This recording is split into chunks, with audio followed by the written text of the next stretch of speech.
Hi, welcome back guys. This is your friend, Let Us Head Fanfics, back with amazing fanfiction. This is the series of What If Deku Had Super Electric Quirk. Now before starting, please give this video a like and subscribe to the channel if you want more videos like this. Now let's get into the fanfic. Good quality hot springs were a wonderful luxury. It was something Midoriya has never experienced before and he so wanted to know what it was like to soak in one. Yet, Midoriya sat on a lone bench, Kachin taking an empty spot next to him. You want to use the hot spring, right? All Bakugou got was a small nod in agreement. Maybe. You should tell them. I can't. What about Hisa? Who the F cares about him? Bakugou growled. Besides, just tell everyone to keep it a secret. You'll still be able to pretend to be a guy. Them knowing and then keeping it a secret won't change that. The blonde just sighed at the uncertainty in the green-haired teen's eyes. Before Midoriya knew what was happening, his wrist was grabbed and he soon found himself standing outside the changing room for the girl's side. Midoriya quickly turned to look at Bakugou. Kachin, I can't just.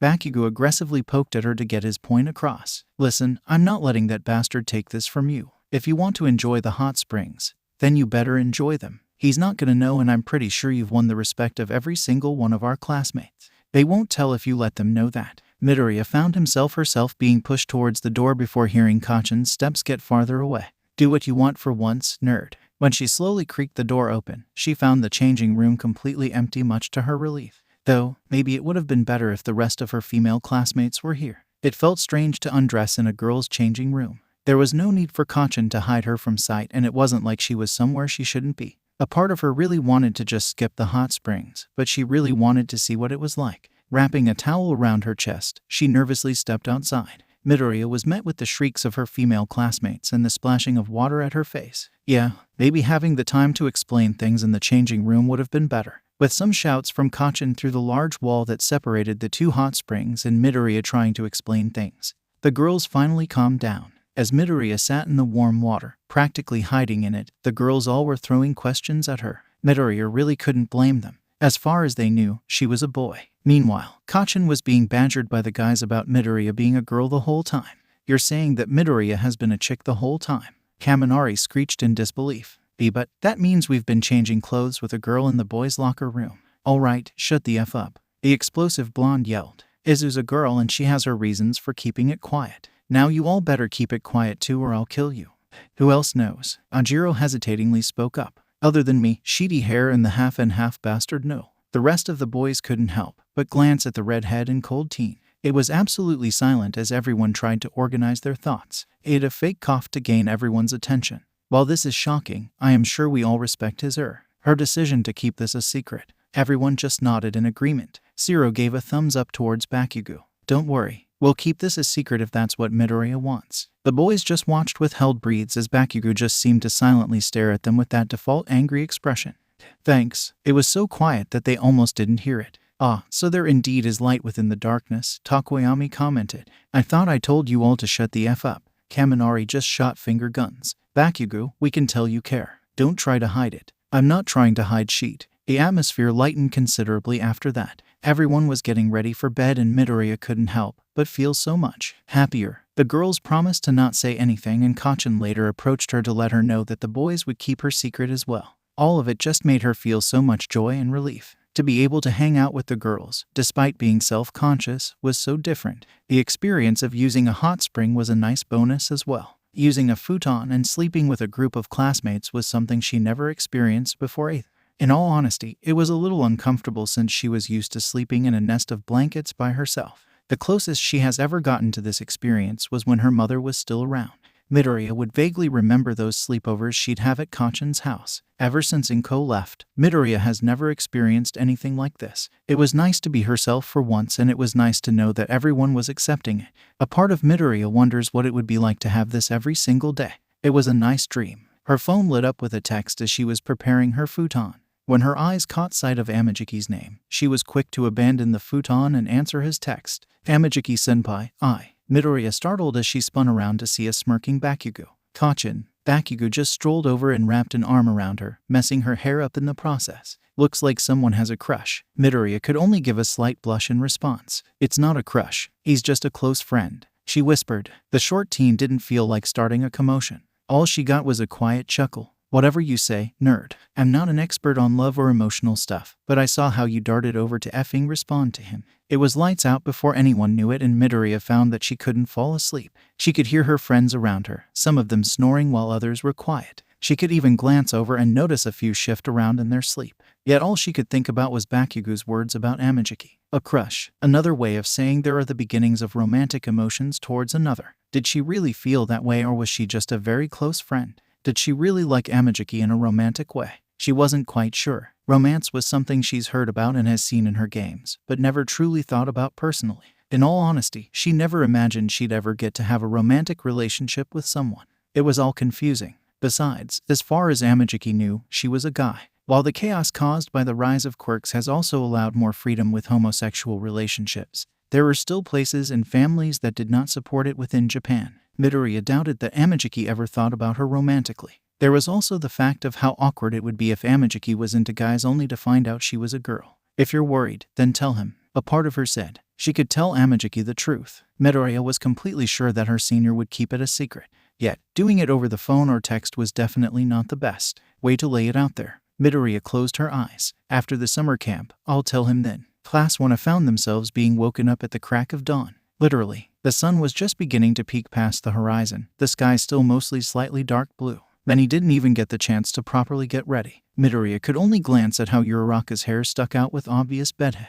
Aizawa had then called Bakugou up to do another ball throw test, much like their first day of school. It really made everyone gain a feeling of déjà vu. Yet, despite how long they've been training, everyone's gaze was wide with shock at the digital numbers presented towards them. Bakugou barely made any groundbreaking record. It was practically the same as the score the blonde got on day 1. This is likely a major surprise for you all. However, all this time you have been building up your body and mind. You have yet to actually build up your quirk. That is why there has been no improvement. That's when Aizawa has taken on one of his terrifying grins as he began to finally reveal what Class 1 was going to try and achieve on this summer camp. You'll train so hard you will feel like you're dying. Though, don't actually die. Every student knew they were going to go through hell. This was hell. Truly, they have underestimated their teacher as everyone split up into groups. All the students were pushing themselves to their absolute limits to the point of feeling nauseous. In Uraraka and Aoyama's case, it was more than just nausea. No one even noticed how Vlad King had brought his one Class 1B students to observe the training. Even those students were sweating in horror at the intensity of it all. Those poor souls. Kota stared at the view provided by his secret hiding spot on the mountain. Even when it was night, the air still carried warmth to it. Of all things to expect, heroes in training were not what he thought he'd see. It disgusted him. He wouldn't be surprised if that class all ended up dying in the future only to be praised for it. Everything was stupid. The world and its people are stupid. The child snapped out of his thoughts at the sound of crunching gravel. He turned with a growl. Go away. What do you think you're doing here? Midoriya just blinked at the child before her. That child had such angry eyes. She ignored that death glare as she sat down next to the kid. I brought you some food in case you were hungry. I don't want it, especially not from someone like you. All she did was sigh and carefully put the plate beside her. The silence between them was tense, and Midoriya could tell that the kid was getting irritated by her very presence. If she remembered right, this kid was named Kota, the same Kota that must be the child of the water hose duo. She wasn't stupid and had a pretty good idea of why the kid was so full of anger and resentment. Midoriya's love for heroes has never been greater than her love for games, but she has learned a lot about various types of heroes. She remembers that Water Hose had a child, and she remembers seeing the report of their deaths. It was tragic that the pair were forced into a life or death situation, especially when they had a child waiting for them to return and they were not experienced for combat. After all, they were rescue heroes. Yet, she knew she couldn't just casually bring up the kid's dead parents, nor could she try and fix the core of the problem in this one moment. If she did try that, she's pretty sure she'd be pushed away and forced back to the lodge. Instead, Midoriya decided to do what she did best. Kota heard the teen beside him move, and he was about to shout at her again only to get a face full of a lit screen. Midoriya let it drop and Kota instinctively caught it. When the boy got a better look at the device, it seemed to be some sort of handheld gaming system. He's played video games before, but he's never seen anything like this in stores. That's an old system from the pre-Quirk era. I'm a collector of sorts. When Kota actually paid attention to the game's title screen, he noticed how pixelated it was, a blue hedgehog creature in the center of it. Before he could speak, Midoriya leaned over and gave him a small, yet kind, smile. I can teach you how to play. It can be a pretty fast-paced game. Think you can keep up? Like hell he was going to let this old-looking game beat him? Like I'm gonna let this old junk be difficult for me? Just watch. Many failures later led Kota to finally give in and asked for Midoriya's help. He still hated the fact that this guy was trying to be a hero like the rest of those older kids. However, maybe this one with Viridian curls wasn't so bad despite it. The food went cold, but neither of them cared as they spent whatever time they had that night to play outdated video games. It was pleasant. In fact, it was probably the most enjoyable thing he has done since. Either way, for once, Kota could forget about the world around him. It was a nice feeling. A part of him wondered if this was why Midoriya liked these games as well. A test of courage. The class questioned. Yup, Class 1B were already given time to hide forest and they're gonna do their best to spook you kiddies. Pixie Bob announced. Alright everyone, Mandalay spoke up, slips of paper in her grasp. Take a piece of paper and that will be your partner for this game. Also, no switching teammates. Many of their classmates got dragged off by Aizawa though, his scarf literally forcing those students who failed the exam back to the lodge for the remedial lesson. In the end, Midoriya ended up alone.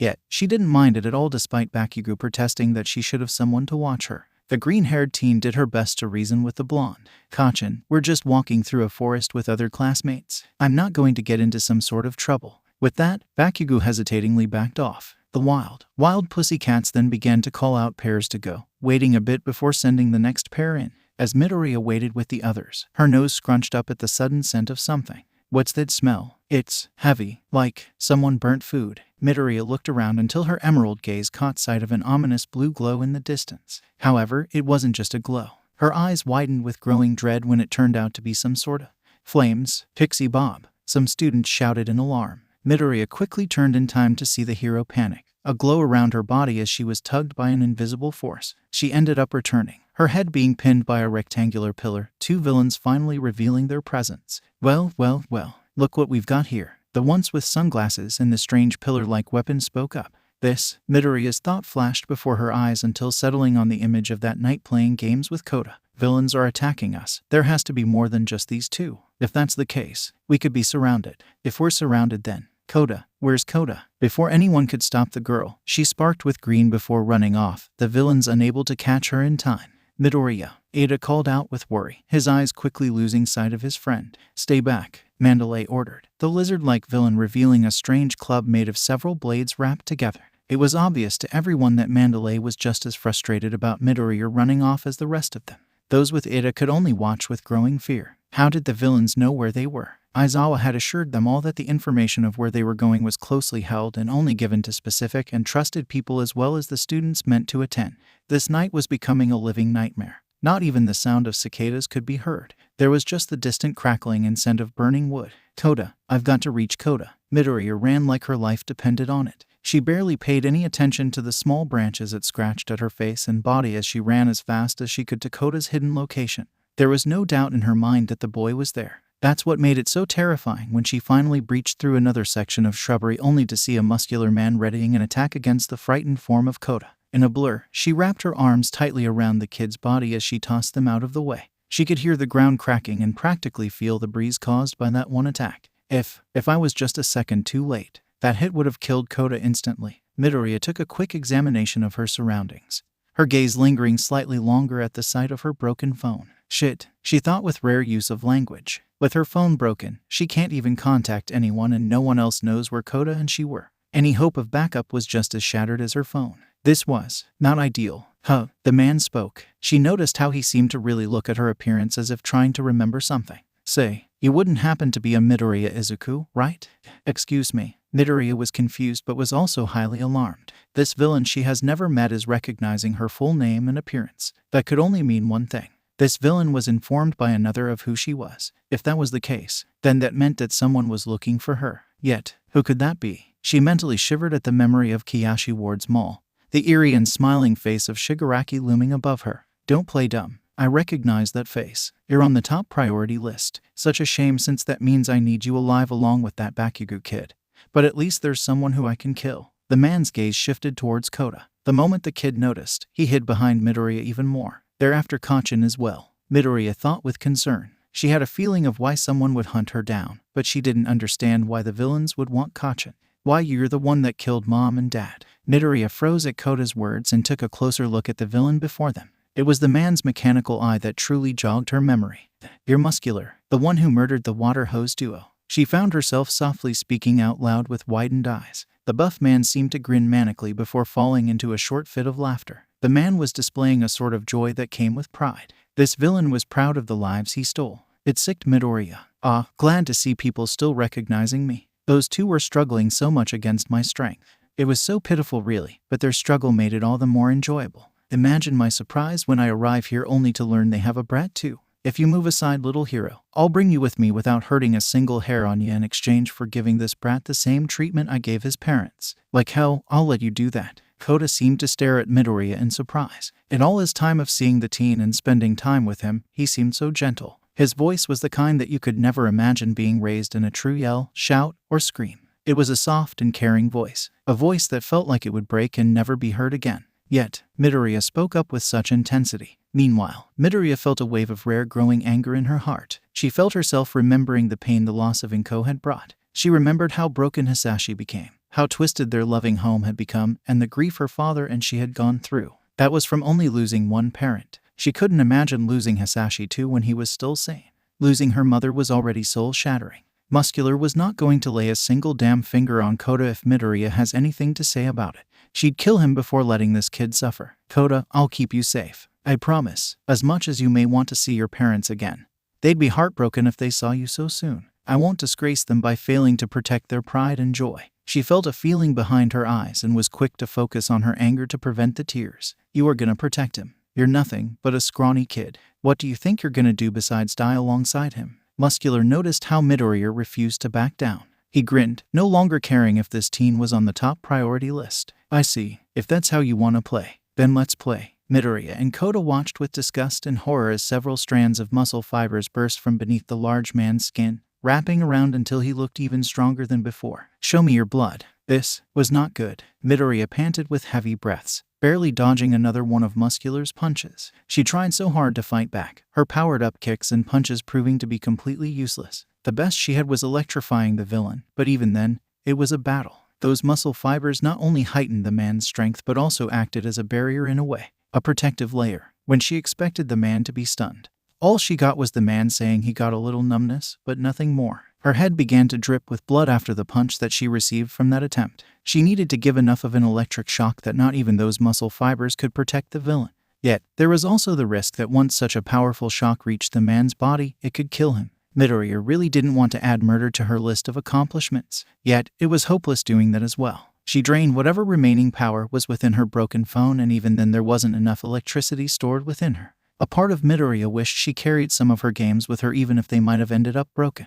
At least she could try and see if it gave her enough electricity to pull such a stunt off. For every attack she dodged, more electricity was wasted. Her Quirk's battery storage was running low. If this kept up, she'll be helpless and Kota will die. Maybe she will die as well as Muscular seemed quite rouge. At this point, the man is having so much fun fighting with her that she doubted he'd take her alive. I had fun, but I'm getting bored. Midoriya struggled to create an electric shield in time as Muscular's arms aimed down at her. Her back dug into the small stones beneath her as the man tried his best to shatter her shield. The small shocks the shield gave did nothing to stop him. In all honesty, her shield should have shattered and Midoriya didn't really think she has mastered it yet. Despite that fact, she used everything she had in order to protect herself. At some point, her arms ached and her breathing became labored. Did she crack a rib? She wasn't quite sure since the adrenaline rushing through her was partially numbing her pain. Midoriya felt her arms bending against the force of Muscular's relentless attack. If this kept up, her arms were gonna give out. It was either that or her shield. At the moment, it was nothing but a battle of endurance. That's when she realized that the pressure of Muscular's fists had lessened considerably. Midoriya glanced around, her eyes partially closed when she had noticed Kota. The boy's hands were dripping with water, tears accompanying that face full of fear. Kota, the kid was obviously scared out of his mind. Yet, Kota was trying to put on a brave face and gain Muscular's attention. Midoriya didn't waste the opportunity the boy had given her. Muscular turned his head back, promising to deal with the child later until a sudden searing pain from her mechanical eye appeared. He howled in pain as Midoriya had jumped up, latching onto the man's neck with her legs. Her wrapped legs constricted around the man's neck, a hand reaching out and ripping that mechanical eye out of Muscular's eye socket. Before he could do anything, Midoriya's second hand had reached over to his good eye. All Muscular saw was the thumb that approached his vision before everything went dark. Midoriya had punctured both of the villain's eyes, her emerald gaze turning into a toxic, acid green. She removed her hands quickly before holding onto the man's head as he struggled to get her off of him. The green-haired teen released every bit of electricity she had left at the man's unprotected head. There were no muscle fibers there to protect him from it, and with his sight gone and the pain that followed, she doubted that the man could think clearly. His arms flailed, his body going slack as excess drool poured from his mouth. Before Midoriya knew it, she found herself falling and rolling off Muscular's body as the man fell backward. Muscular laid there unconscious, both eyes missing as the sockets ran with blood. His body occasionally twitched, part of his body blackening from being fried and burnt. Kota didn't notice it yet, but Midoriya did. She stared at the villain's chest, noticing how it was eerily still. There wasn't even the slightest hint of the man breathing. She crawled closer, her hand moving near the man's nose and mouth. There was not even the slightest hint of air. Muscular was not breathing. Did she kill him? Midoriya decided to leave it be. Now wasn't the time as cruel as it was. Before Kota could ask about the villain, he found himself being scooped up in Midoriya's arms as she carried him away. Kota could feel how much of a struggle the teen was having carrying him, despite how light he must be compared to Midoriya's strength. He could hear the wheezing and erratic beating of the green-haired teen's heart from where he held him. Yet, despite it all, Midoriya saved him. He risked his life to save me. Kota did think of the possibility that they left Muscular as a corpse, but Kota found that he was so glad to be alive. It may have been cruel for him to disregard that man's life, but the fact still stayed true to the fact that Kota lived.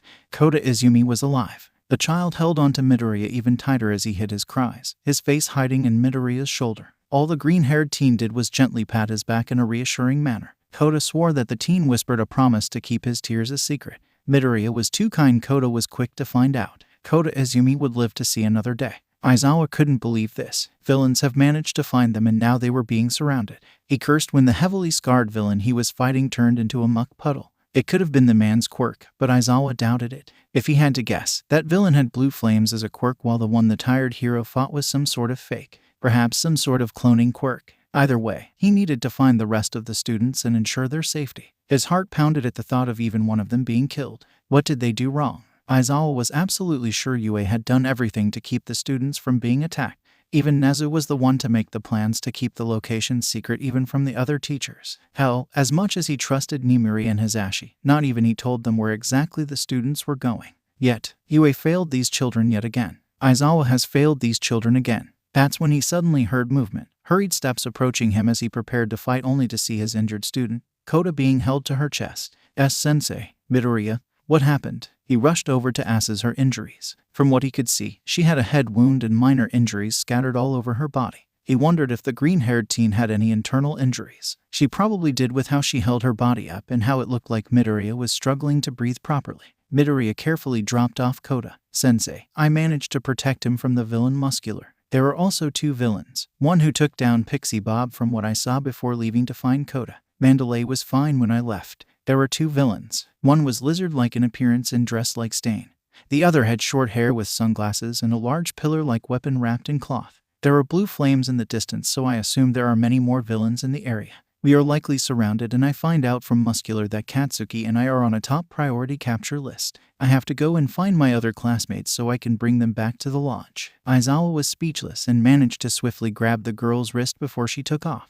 Midoriya turned to look at him with confusion. The tired hero brought out his phone. Here, if you fought Muscular, you probably spent too much of your quirk. Don't drain it all, of course, but take most of the battery if you really are going after your classmates. I honestly want to just drag you back to safety, but I know that you're just going to run off anyway. Midoriya just did as the man said, not even attempting to hide that aurora-like string as proof that she's following his wishes. Once she finally gained a good amount of electricity back, she felt better. The green-haired teen still suffered from her injuries, but the feeling of that electricity running through her body was warm and pleasant. It always made her feel like she's capable of going farther than her limits, no matter how exhausted she was. Thank you, Aizawa-sensei. The hero nodded. Just stay safe, both you and Bakugou. Also, find Mandalay first and tell her that I'm giving every student permission to fight back. Midoriya's eyes widened slightly before narrowing in determination. With one last glance towards her teacher and Kota, she ran off. Aizawa and Kota stood there for a moment until the teen was out of their sights. Eraserhead could only pray for her safety and hope he did the right thing. Aizawa knew that Midoriya would never let herself be held back if her classmates were in danger. Oh, how he wished that girl didn't make it so damn difficult to protect her. Things were looking good, and then they instantly began to look bad. Midoriya found Mandalay and passed on Aizawa's message. Check. Midoriya found more of his classmates. Check. Midoriya helped Shoji prevent a rampaging dark shadow from killing everyone. Check. Midoriya found Kachin. Check. Midoriya and her classmates found Uraraka and Asui. Check. Midoriya has Kachin. She. The girl spun around, the rest of her friend following only to see no Bakugou in sight. None of them found Takoyami either. The green-haired teen focused on her breathing. It was going to be all right. They were going to find Kachin and Takoyami and everything was going to be fine.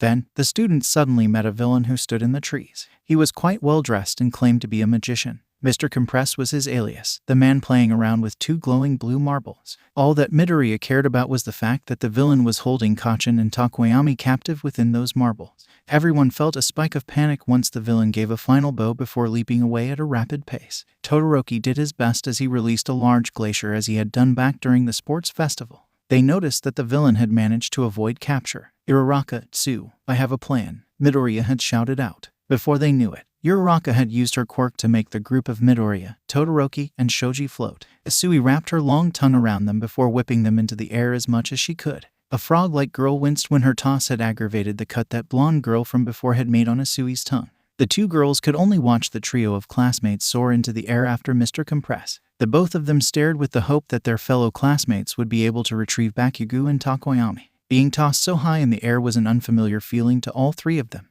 Yet, they were able to ignore it at the sight of Mr. Compress. The man turned and they couldn't help but feel as if the man was shocked. In the end, they ended up tackling him as they all crashed down back onto the forest floor, a large plume of dust lifting into the air once they impacted the ground. Before they knew it, there were more villains where they had landed, which caused the trio to split up. Midoriya's peripherals caught sight of a blade's glint as she dodged the swipe of a knife. There was a blonde girl whose hair was worn in 2 buns, a school uniform, and support gear on her person.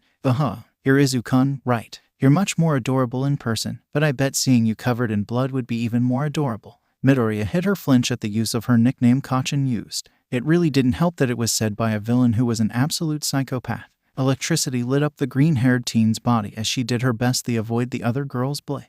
Crazy or not, that blonde girl really knew how to use a knife. Oh, I haven't even introduced myself. Midoriya's attacker giggled. I'm Toga Himiko, but you can call me Himiko or Himi-chan if you want. Midoriya dodged again to wince as her ribs protested against the movement. That split second of pain was all Toga needed to get a good stab into the short teen's arm.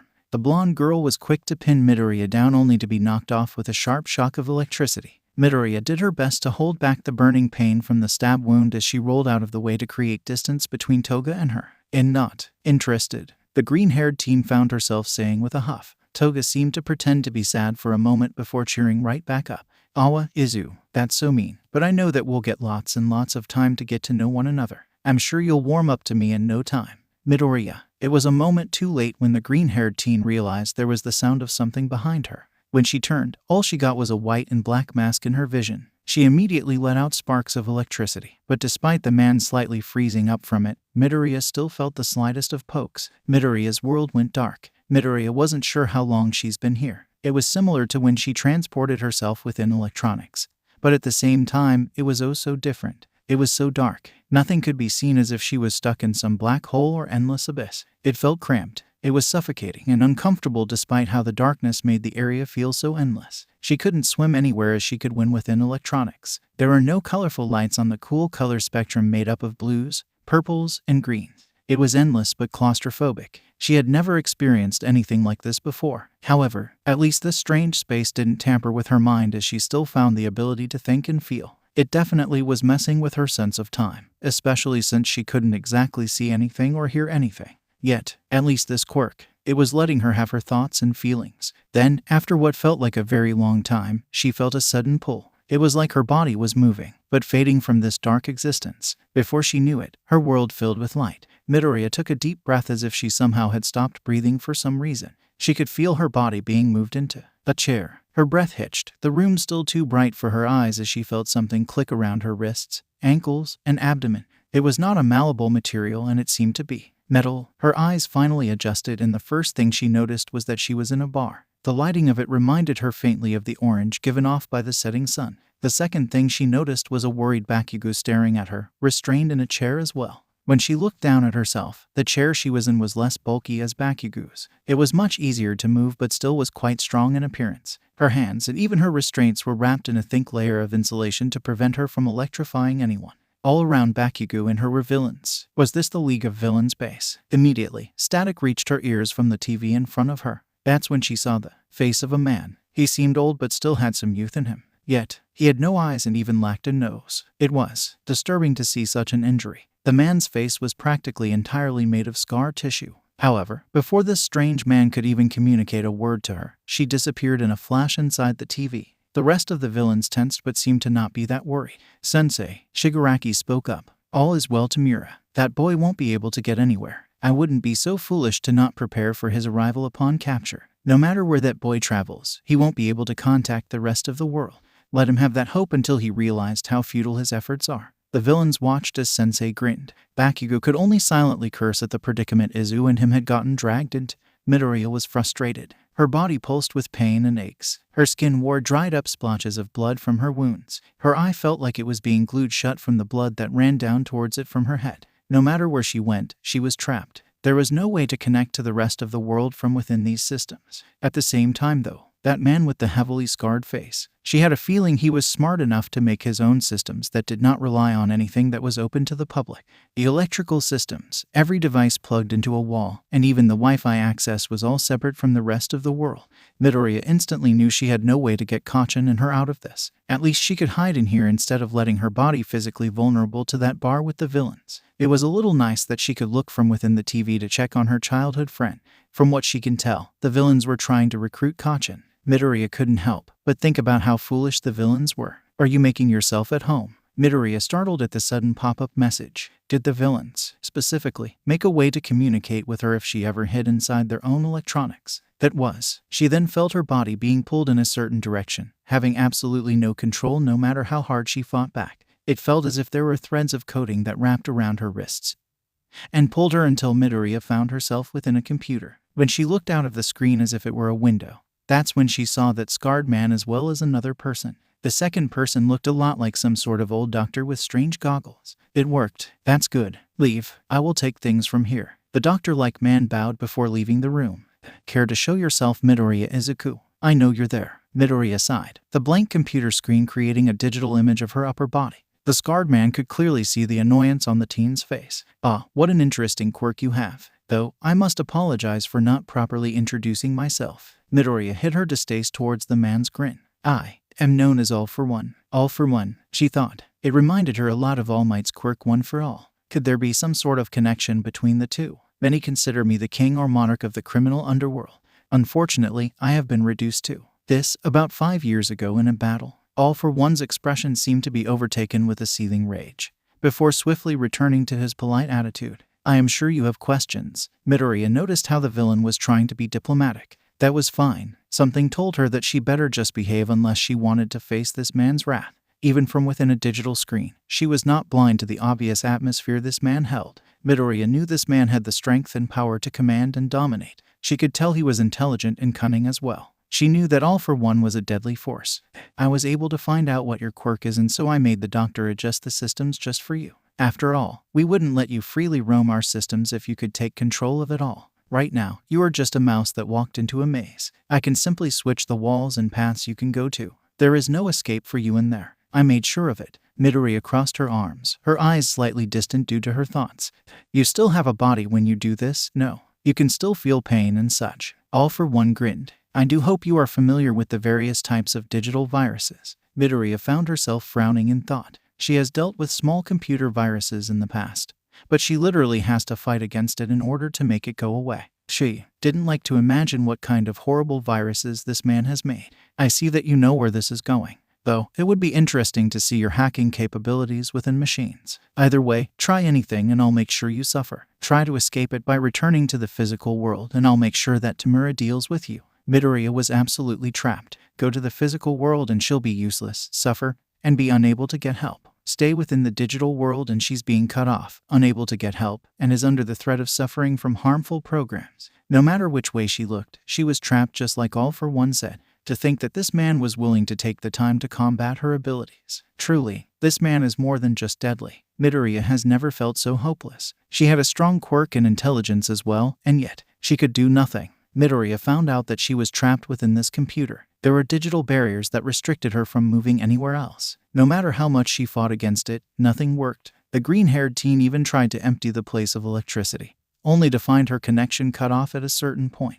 It was as if there was a system in place that only let her take a certain amount before cutting off access. She thought about taking all the power from this computer but instantly shook that thought away. All that would do is leave her in a, literally, powerless device. Besides, Midoriya has tried that before in the past when experimenting with her quirk. All it did was leave her in darkness until the power came back. It was not much different than waiting for the power to come back on after a blackout. So, she ended up uselessly hanging out in this computer nearby all for one. The villain overlord seemed to sometimes try and initiate a conversation with her, only to politely drop it once she refused to respond. When she checked the computer's clock, it's only been a few hours since Kachin and she have been stuck here in the League's custody. It was frustrating. Midoriya has been asleep here for quite a while. There was literally nothing she could do, so she just tried to pass the time by sleeping. However, as she felt herself drowsily waking up, she couldn't help the feeling that something was different this time.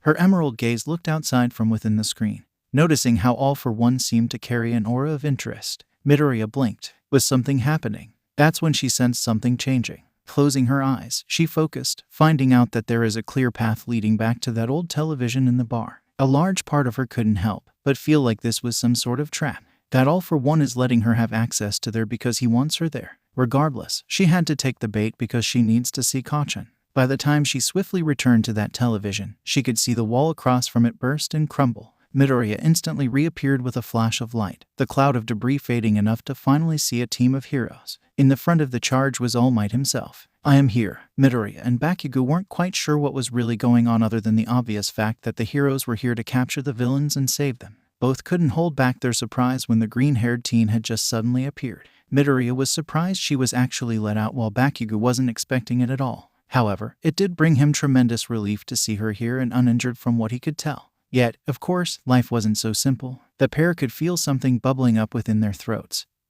Some sort of semi-liquid. It was strange and highly uncomfortable. When the metallic gray sludge had finally revealed itself, consuming their bodies and carrying their very beings somewhere else, it was absolutely disgusting. It felt like they were vomiting, but they weren't. It was some sort of teleportation quirk that brought them to the absolute wreckage that was once a building. Dust, debris, and barely standing structures surrounded the pair of teens. Midoriya's gaze glanced down, eyes widening at the pair of formal shoes nearby. When she looked up, she saw All for One with a strange helmet-like device. She could only assume that was some sort of support gear considering that she saw him before with all sorts of medical devices connected to him. Midoriya had absolutely zero understanding when it came to this man's decisions. That was something that caused a rising wave of frustration within her. When she glanced at Bakugou, she could instantly tell that the blonde could just sense the commanding aura this man emitted. Her eyes blinked, her gaze lingering at her own feet when she suddenly sensed something nearby. It was strange. The moment she arrived here, she could tell every electronic device within her range was destroyed. A part of her knew that All for One was the reason for it, and she shuddered internally at seeing the results this man could pull off with his own hands. Still, if everything was broken, then why did she sense functioning electronics nearby? Were there civilians hiding somewhere in the wreckage? Before she could ponder it, she startled when Bakugou had suddenly grasped her wrist, pulling her out of the way as All Might flew in with a punch aimed directly for All for One. Both of the teens backed up at a relatively safe distance, their eyes wide at the sight of All Might struggling. With the pair both aware of the hero's secrets, they knew that All Might was weakening. However, it still didn't make it any less jarring to see a man of such power and reputation in this precarious situation. Midoriya knew they couldn't just stay here. Kachin, we have to get away now. All Might will be forced to hold back because of us. We'll only get in the way, she hissed with a whisper. All she got was a small grunt of acknowledgement. Yet, as soon as they turned to run, they found themselves only moving a few feet before becoming surrounded by the rest of the league. Leaving so soon, Izuku, Toga seemed to sing with a cheer. That's when then led to Midoriya and Bakugou working together to try and clear the way for some sort of escape. She would use what power she had to help act as a defense, even creating openings for the blonde to use his explosion. Sometimes, Bakugou would use the propulsion and force from his quirk to swing Midoriya around like some sort of living taser, linking arms or hands for spinning attacks or momentum, launching the green-haired teen at a villain for her to hit only to return like a boomerang. It was just how they fought as a team. The villains could watch on with slight wonder, at least those who cared to pay attention. Midoriya and Bakugou showed no hesitation when fighting together. They had absolutely no uncertainty with every move they did, especially their combos. They held a spark of trust as they went with the flow of the battle, adjusting and thinking on a similar wavelength as if they were one unit. In all honesty, if Midoriya and Bakugou weren't under such a stressful situation, they'd actually be enjoying their partnership. It's been a long time since they fought together. Izu, the short teen, found herself stumbling with gritted teeth as she fell over, her emerald eyes quickly roaming down her legs until it saw the obvious gashes in her leg. Looks like Toga managed to get a lucky hit, and that crazy blonde was way too happy about it. Bakugou was swift to lift her over his shoulder and Eni from yet another attack attempt. How bad is it? Sliced pretty deeply from what I felt. I don't think I can walk around. Bakugou just hummed in thought. Care to watch my back while you're like this? You're the one who decided to pick me up like this, so I guess I'll have to. The blonde managed to get both hands free as Midoriya latched herself onto the other's body so she didn't fall. While Bakugou focused on what was in front of him, Midoriya would shout out warnings or create shields to protect his blind spots. Thankfully, Midoriya was very light. While her positioning did make it a little awkward for the blonde to move half of his body, it certainly could be worse if Midoriya was not such a shorty and lightweight at the same time. It was a good thing that the pair had practiced with fighting if they ever had to carry one another. It was a safety precaution just in case a situation like this popped up. It was just as effective as they hoped it would be. Suddenly, the entire battlefield seemed to pause as a familiar gigantic glacier appeared off to the side. Within the blink of an eye, Midoriya and Bakugou noticed some of their fellow students launching themselves into the air. Their eyes widened at the launching figures of Ida, Uraraka, Kirishima, and... Wait, that person wasn't one of their classmates. No one in their class had actual bird wings. Amajiki-senpai, Midoriya mentally exclaimed. She shook the unnecessary thoughts away to deal with later. Kachin, on it. Bakugou managed to swiftly pull out his phone that he kept well hidden on his person, his hand practically shoving it in Midoriya's face. Get in. With a flash, Midoriya went into her friend's phone, the blonde's grasp being free to launch the pair up to their awaiting classmates. Damn it, the villains were blocking the way again. Bakugou just barely getting himself singed as he hurriedly put his phone in one of his pants pockets. Just as he was about to propel himself, he found his hands shoving a small figure away as well as his phone pressing tightly against his skin as something ran into him. He growled, setting off an explosion at Toga's face, the girl growing startled for a second as she backed away to prevent getting burned. Bakugou knew he had an opening, so he took it, the air whipping his spiky hair around, the loose fold of his clothing billowing from the strong gust of wind. Kirishima successfully grasped the blonde's reached-out hands with cheer. They did it, and Kirishima could not regret this decision of his to try and retrieve their kidnapped classmates. Effing morons. What are you even doing here? Good to see you, Baku bro. Whatever, sheety hair. Their escape was nearly ruined if it wasn't thanks to Mount Lady's interference. From where All Might stood, he couldn't help the worry that swelled in his heart at knowing so many of his students were here. He was glad, however, that they managed to escape safe and sound. Now, time to finish what the previous users couldn't. When the group landed, they immediately found themselves in a city, practically every citizen having their eyes glued to the digital screen of All Might's fight. It wasn't until a few minutes later did the other members of the unofficial rescue team show up. Todoroki and Yaoyorozu had appeared, weaving through the sea of people to reunite with the rest of the class. Seeing how they were personally safe, Bakugou couldn't help himself from sighing with exhaustion. His mind was full of stress, and he could tell it was about to get worse now that All Might still had that villain to deal with. Bakugou went to grasp his phone. After all, it was safe enough for Izu to come back and get some medical help. The blonde hissed in confusion when he felt something cut his fingers. When he looked down, both hands opening up his pocket, he swore his heart stopped. His phone, that Izuku was resting in, was broken with obvious shatter marks. He thought back on that last attack from Toga and how he managed to not get hurt. It was no wonder why he didn't. That was because his phone accidentally shielded the stab, which prevented it from piercing his flesh. Bakugou, the blonde, had never wished to be stabbed as much as he did at this very moment.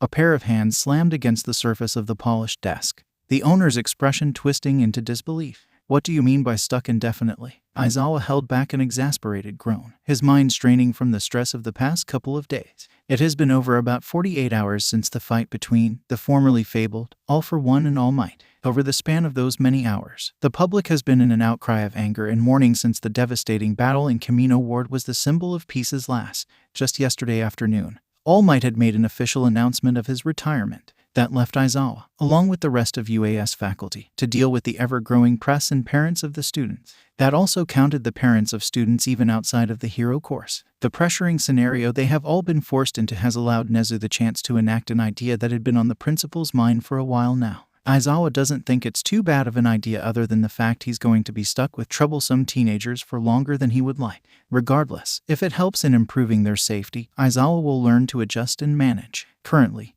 there has been a somewhat precarious situation that had popped up uninvited. Of course, it included someone by the name of Midoriya flipping Izuku. Midoriya-san, do understand that we are trying our very best to recover your son. What happened to him is an absolute mystery and something that has never been tested before. The situation is complicated and we've been running on theories purely thanks to Bakugou Katsuki. And what if my son never comes back? Then the responsibility will fall on us as a whole. Your son is incredibly promising, but regardless of that fact, we are doing everything we can in order to bring him back into the real world. At the moment, we can only assume he's trying to recover within the phone of a student Midoriya trusts. Aizawa really should be telling Hasashi more details considering this was the man's only child. But something within the tired hero held him back. He was about to say one of the school's seniors, but quickly crossed that out with one of his trusted classmates. Yet, his mind even crossed that out and made it even vaguer by just saying a student Midoriya trusts. He tried to ignore the nagging feeling that he did something right. Something also told him that this man had no idea Midoriya had connections with any of the seniors. Safe. She'll be safe. A voice deep within his mind seemed to whisper. Aizawa remembered when he found out about how those disobedient students had run off to make their own rescue operation in secret. He was beyond furious and made sure their location was secured so he could march over there and yell at them. If anyone said he was beyond worried, worst-case scenarios flashing in his mind, he wouldn't ever admit it. When he marched into that crowded hospital where his students were waiting, he was instantly swarmed by them. Their voices mixed and blended, and he had no idea what they were saying other than there was an issue no doctor at the hospital could fix. That's when he eventually learned about how Midoriya was inside Bakugou's phone, only for the blonde to realize too late that it was shattered. No one even knew if Midoriya was still in the phone or somehow escaped for whatever reason. Bakugou admitted that Midoriya and he have contemplated this exact scenario many times. The scenario of what would happen if Midoriya was inside a device when it completely broke. Of course, both were too nervous to even discuss it anymore, so they decided that to automatically label it as death. By doing this, it just meant that they weren't absolutely sure of it, but it was something to be avoided at all costs. The explosive blonde immediately handed over his phone for repairs and scanning. The teen was helpful in saying that if Midoriya was still in a device, certain scans could pick her up by labeling her as an unknown entity, program, or whatever technology term it was, just in case the green-haired teen did end up transferring to someone else. Everyone involved in the secret rescue had their phones examined and scanned. It was an incredible relief when Amajiki Tamaki's phone turned out positive. Bakugou was given a look and instantly recognized the results of the scan. Midoriya had managed to transfer to Amajiki's phone. Yet, whenever any texts were sent through to try and contact Midoriya, they got nothing but silence. That led to many worries. Was the green-haired teen unconscious, incapacitated in some way, or is the teen glitched out and unable to escape? Everyone tried to ignore the horrifying possibility that the scan picked up some sort of digital corpse left behind. No one truly knows what Midoriya experiencing when it came to this side of the short teen's quirk. The only one who's close to knowing was Bakugou Katsuki. But not even he knew everything, since he could only go by what Midoriya had described. After a few more tests, and a few more favors and calls for people with certain quirks, everyone was able to confirm for sure that Midoriya Izuku was indeed alive. Bakugou could only give the theory that his phone must have not died instantly and that Midoriya could have felt the danger. The green-haired teen could possibly be having trouble because of any injuries or complications that came with escaping a rapidly dying device. The only thing they could go by was the theory that the short teen was resting or trying to recover. That was, unfortunately, the best they had. Nezu did try and get into contact with people with quirks that could try and force Midoriya's body to be safely removed from Amajiki's phone. But every single attempt failed. Midoriya's incredibly unique quirk was turning out to be a frustrating thing to find a way around. At the moment, it seems that only Midoriya has the ability to get out of the senior's phone. Now, Aizawa was dealing with breaking the news to Midoriya Hasashi, who was simmering with anger. Please, just give us some time. It has only been a couple of days since this happened, and we are still trying out many different things. Eventually, the meeting with Hasashi was forced to a close because Aizawa did not have the free time to just keep arguing. As the door slammed shut with the man's departure, the tired hero just slumped into the couch he found himself falling onto. He just sighed with a heavy huff. Once the green light for the Heights Alliance was given, teachers were going to be sent out to visit parents and get them to agree to have their child continue their education by moving into a dorm system. As far as he knew, Class 1A's parents were up to Yagi and him. A part of Aizawa prayed that he didn't have to go and deal with that man. He swears that the man's stubbornness was nearly on par with his daughter's. F my life. I'm too old for this. Amajiki sat in his room, the silence feeling ironically loud to his ears. He had to give his phone up to Yue because it literally contained a student that also was a kidnapping target by the League. While it was unlikely any villains knew that Midoriya was now in Amajiki's phone, it was better to be safe than sorry. Only the students involved in their secret rescue mission knows about the details of the situation. Other than that, everyone else was pretty much left in the dark. Losing his phone was no problem, and he could see the unread message notifications from his friends dinging on his computer. Yet, he just couldn't find it in himself to check them, much less answer them. Mirio and Nighteye must be so surprised when they heard about what he did that night. He agrees that it was incredibly reckless and bold of him to ever imagine doing. However, when he found out about Midoriya's kidnapping, he felt it eating him alive inside. He's long since passed the licensing exam and even works as a hero for the Fat Gum Agency. Yet, here he was, unable to do a thing. He wanted answers. Whether there were any or not, he just needed to hear something. That's what led to him finally gaining the courage to travel to the hospital that Class 1 and Class 1B students were being treated at.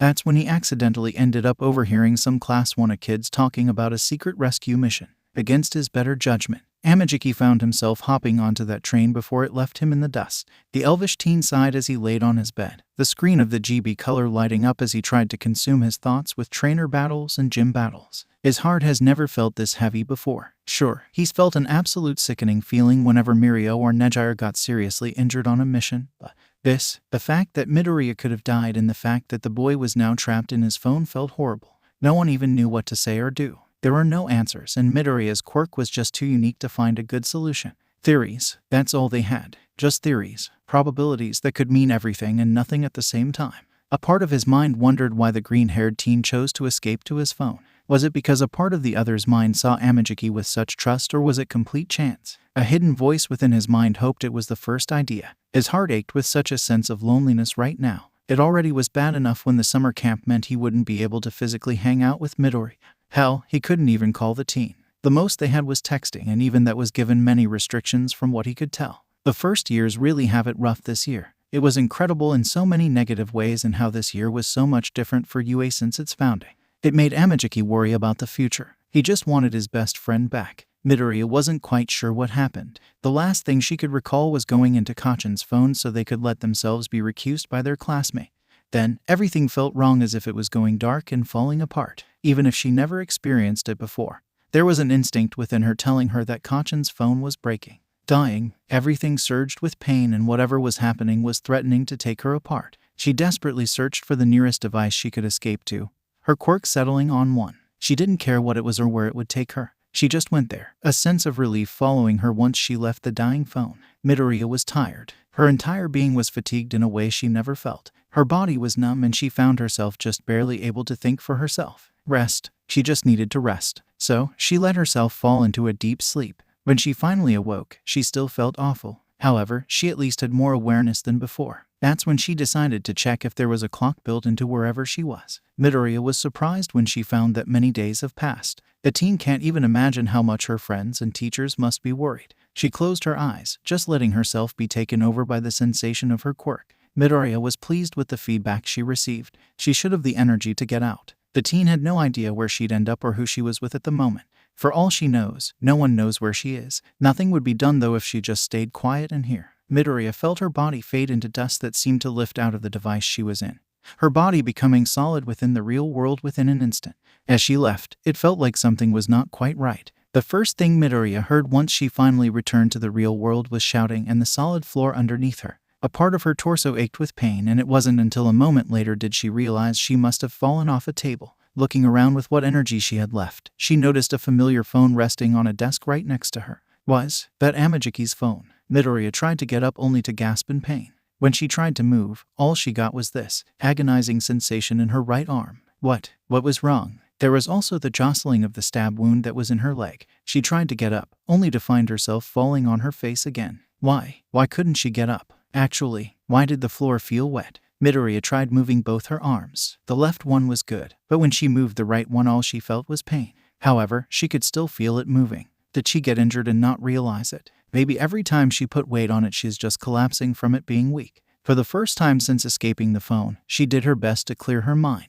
Her emerald eyes actually let themselves have a look at where she was and what was going on. Midoriya ignored how the door to the room she was in burst open with paramedics. She could only stare in silent horror at her right arm. Half of her arm was missing, trickling out blood as the whole thing glistened with crimson. She swore she could have seen the off-white protrusion of bone. By the time her body was carted off into the back of the ambulance, she had fainted from the stress and overstimulation her surroundings gave her. Her mind was not prepared for the sudden jolt into reality. When Midoriya awoke again, her nose was assaulted by the thick scent of antiseptic. Her eyes saw nothing but light colors, mainly white. Hospital. Her head tilted around to try and gain a better understanding of where she was. She ignored the fact that her bindings were undone because, at the moment, she could care less. Midoriya looked at her own body, seeing how she had eye versus sinking into her skin as the monitors glowed to prove she was still alive. She could feel the wrappings of bandages over her body, but she could tell they were pretty small and nothing major. The heaviest bandages were around her leg and arm. The leg she could understand, but that's when she decided to take a glance at her right arm with a held breath. It wasn't as much of a gory sight as she remembered it being. There were some bloodstains leaking through the wrappings, but it was mainly a neatly wrapped stub around where her elbow should have been. If she thought about it, she believes her right arm was cut off maybe half an inch above her elbow. Midoriya could only sigh, even if it was uncomfortable and disturbing to acknowledge. At least she didn't lose her entire arm. That would have felt more shocking in her opinion. How did her arm go missing anyways? Was it an error when trying to leave the phone? Was she really not rested enough to leave and she didn't bring a part of her body with her? Was she like this the whole time as a result of leaving Kachan's dying phone and she just wasn't aware? The green-haired teen decided to not think about it too much. What happened can't be taken back. With one last sorrowful glance at her injured arm, she lifted her gaze to the rest of the hospital room. She blinked at the three people who rested in those uncomfortable chairs near her beside. On her right was Aizawa, on her left was Amajiki, and on her right near her ankle was Kachan. While her teacher slept close by, his hands were kept to himself as he rested.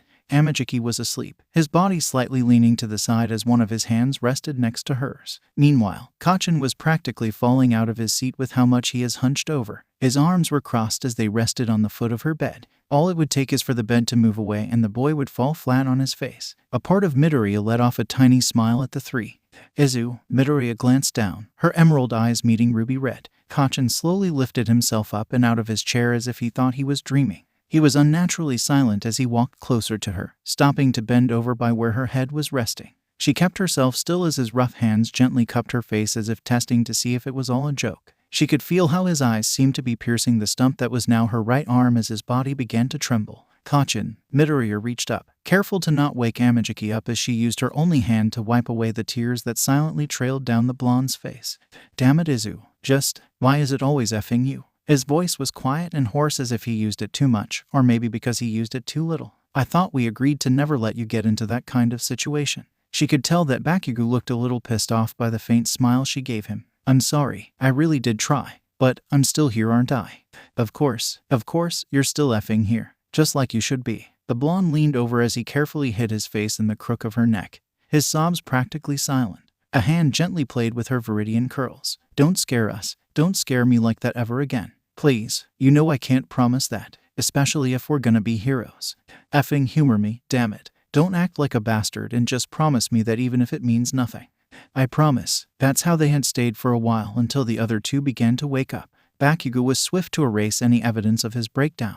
To the trained eye, it was obvious that Aizawa and Amajiki knew something must have happened. However, they remained respectful and did not call the blonde out for it in any way. Amajiki did his best to hug her, his hands gripping the sleeves of her hospital top tightly. His face flushed with embarrassment as he couldn't hold back the tears in front of a teacher and a teen he did not know. Midoriya did her best to calm him with no words needed. They never needed to speak to communicate with each other anyways. Midoriya. The girl glanced up at her teacher who had obvious sorrow and regret masked within his dark eyes. She blinked in surprise as he bowed. As your teacher, I should have done better to assure your safety. The same goes for Bakugou as well. You and I have continued to fail you as well as your fellow students. I apologize that we could not do better to protect all of you from these villain attacks. Aizawa subtly glanced at Midoriya's right arm, his gaze swiftly returning to the floor. He felt himself still with uncertainty at the long pause of silence. The man blinked when he felt calloused hands rest on his head and pat him. Aizawa raised himself up only to be met with Bakugou. The blonde was embarrassed and staring anywhere but at him. Izu would have done this if you were on her left side. I could see it in her damn eyes that she wanted me to do this in her place. Effing favors. Aizawa could tell though that the blonde wasn't truly angry about it. Embarrassed, yes. Regretful, no. Aizawa-sensei, I know you have been doing your best. All of you at UA have been doing your best. Sometimes though, your best is not enough when you can't tell what is going to happen. No one knew those villain attacks would happen and no one knew the strengths and weaknesses of those villains. None of us can see the future, and even if we could, it is always bound to change. Life is full of the unexpected. We may be able to predict it, but we can never completely be sure of it. All that matters is that we are still here and able to grow stronger from it. The tired hero did not feel worthy of the smile Midoriya sent him. Sensei, even if you don't act like it, I can tell we've grown on you. You care and you have worked hard. That is all that matters to me. There is no need to apologize for doing your best to protect us. Things happen and you should not burden yourself so harshly because of it. He felt his heart grow heavy at her words. For a moment, he wondered if Midoriya was really a high school student. She sounded far too mature for her age. In fact, I am beyond happy to have you as my teacher. Thank you. Aizawa felt his eyes widen as he blinked with an unknown feeling in his heart. Still, he bowed again as he ignored the swell of something at the corners of his eyes. I don't deserve such praise, but thank you, Midoriya. I will take your words to heart. For the next few days, Midoriya was constantly falling asleep and staying awake for brief periods of time. The painkillers she was on and the constant visits from Recovery Girl did wonders to significantly speed up her healing process. But it did take plenty of energy. By the end of the week, Midoriya was given the green light to be discharged from the hospital. However, Nezu himself did drop by to tell her that he personally was ordering a custom prosthetic instead of a normal one. So, Midoriya had that to look forward to when she began her rehabilitation process for her new arm. Considering that this was Nezu, she knew that this prosthetic was going to be of incredibly high quality. She wouldn't be surprised if the brightest of support companies were going to help in building it when they receive the measurements needed. She really has to make a gift for the principal when she can for his generosity. When she asked why, he responded that it was what she deserved after all she was put through. Her eyes weren't blind to the glances at her right arm. Something told her that Nezu was stressed beyond belief. He was an intelligent creature who never experienced such a fall of events. The media, parents, and lives of the students must be an awful pressure and burden to hold. For a split moment, their brief time together in that hospital room felt less like a professional one. She hopes he isn't being too harsh on himself. Midoriya had one last day here until she was allowed to go home, something she wasn't exactly excited about. During her entire hospital stay, her father had never come to visit. She could see the relief every time Bakugou visited. When Amajiki visited, he said nothing about it. She never discussed anything about her parents and he probably thought it wasn't any of his business. She appreciated that. Meanwhile, Aizawa looked to be a mix between irritated, relieved, and concerned. Either way, she wasn't looking forward to returning to that lonely apartment. It had been a couple of days since Midoriya had finally been brought home. It has also been a couple of days since she was locked in this room. It had its own bathroom, thankfully, but it was just as empty as her own. Her father hadn't done anything yet really. Ever since she saw him at the hospital to pick her up, he's been absolutely silent. If he had to speak any words, they were brief and dull. He was silent on the way home. He was silent when he took her phone. He was silent when he led her to this spare room and locked it. He has been silent the whole time since he left her in here. She had no games to play or any kind of form of entertainment as she sat in her moved pile of dirty blankets and sheets. The whole situation was unnerving her. A part of her wanted him to at least hit her once because hitting her, yelling insults, and giving her looks of disdain were at least something she knew how to deal with. This depressed version of her father who just locked her away devoid of feelings was a complete unknown to her. There was no predicting what he was going to do next. There were no expected sounds of shattering bottles. There was nothing for her to predict or expect. Midoriya knew that humanity often did not like change, especially sudden change. At the moment, she could understand why. It was frightening to live your life one way, only for something new to appear. It was just the fear of the unknown, really. So, she just sat in that empty spare room, using her only remaining hand to play around with the loose strands of hair that fell from her head. A lot of the times she tried to get up from her bed, she failed to get up. It was sometimes hard to remember that she was missing half an arm as her body rolled off. Midoriya had no clock or way to tell the time. This room didn't even have any windows. There was just a lone ceiling light keeping the room lit up both day and night. Well, at least she thinks it's been left on for every hour of the day since she doesn't remember a time when it was turned off. She feels really lonely. Snuggling into the nest of cloth, she fell asleep to try and pass the time. It wasn't like there was much to do here. There wasn't any food yet either. Midoriya was startled awake by the sudden banging against her door. She sat up with slight difficulty, her body almost falling over when she forgot her lack of a right hand. Something bashed against the door again. She could feel herself ignoring the pains her stomach gave from its hunger. Her breathing was slowing, becoming as quiet as she could make it as she tried to hide under all her blankets and sheets. Midoriya didn't understand what was happening. It certainly was not her father. If it was, then the man would have easily been able to just open the door if he pleased. There was also the fact that whoever or whatever was trying to open the door was silent. Her father was never silent if he ever mustered the anger to try and break a door down. That just left the possibility of some sort of break-in. An intruder. A part of her panicked because in this state she would be unable to properly protect herself. There was the fact she could probably figure out a way to weaponize these sheets. Kachin said she was smart like that, but it was risky. Either way, her body remained tense as he prepared to release a shockwave to stun whoever was trying to get in.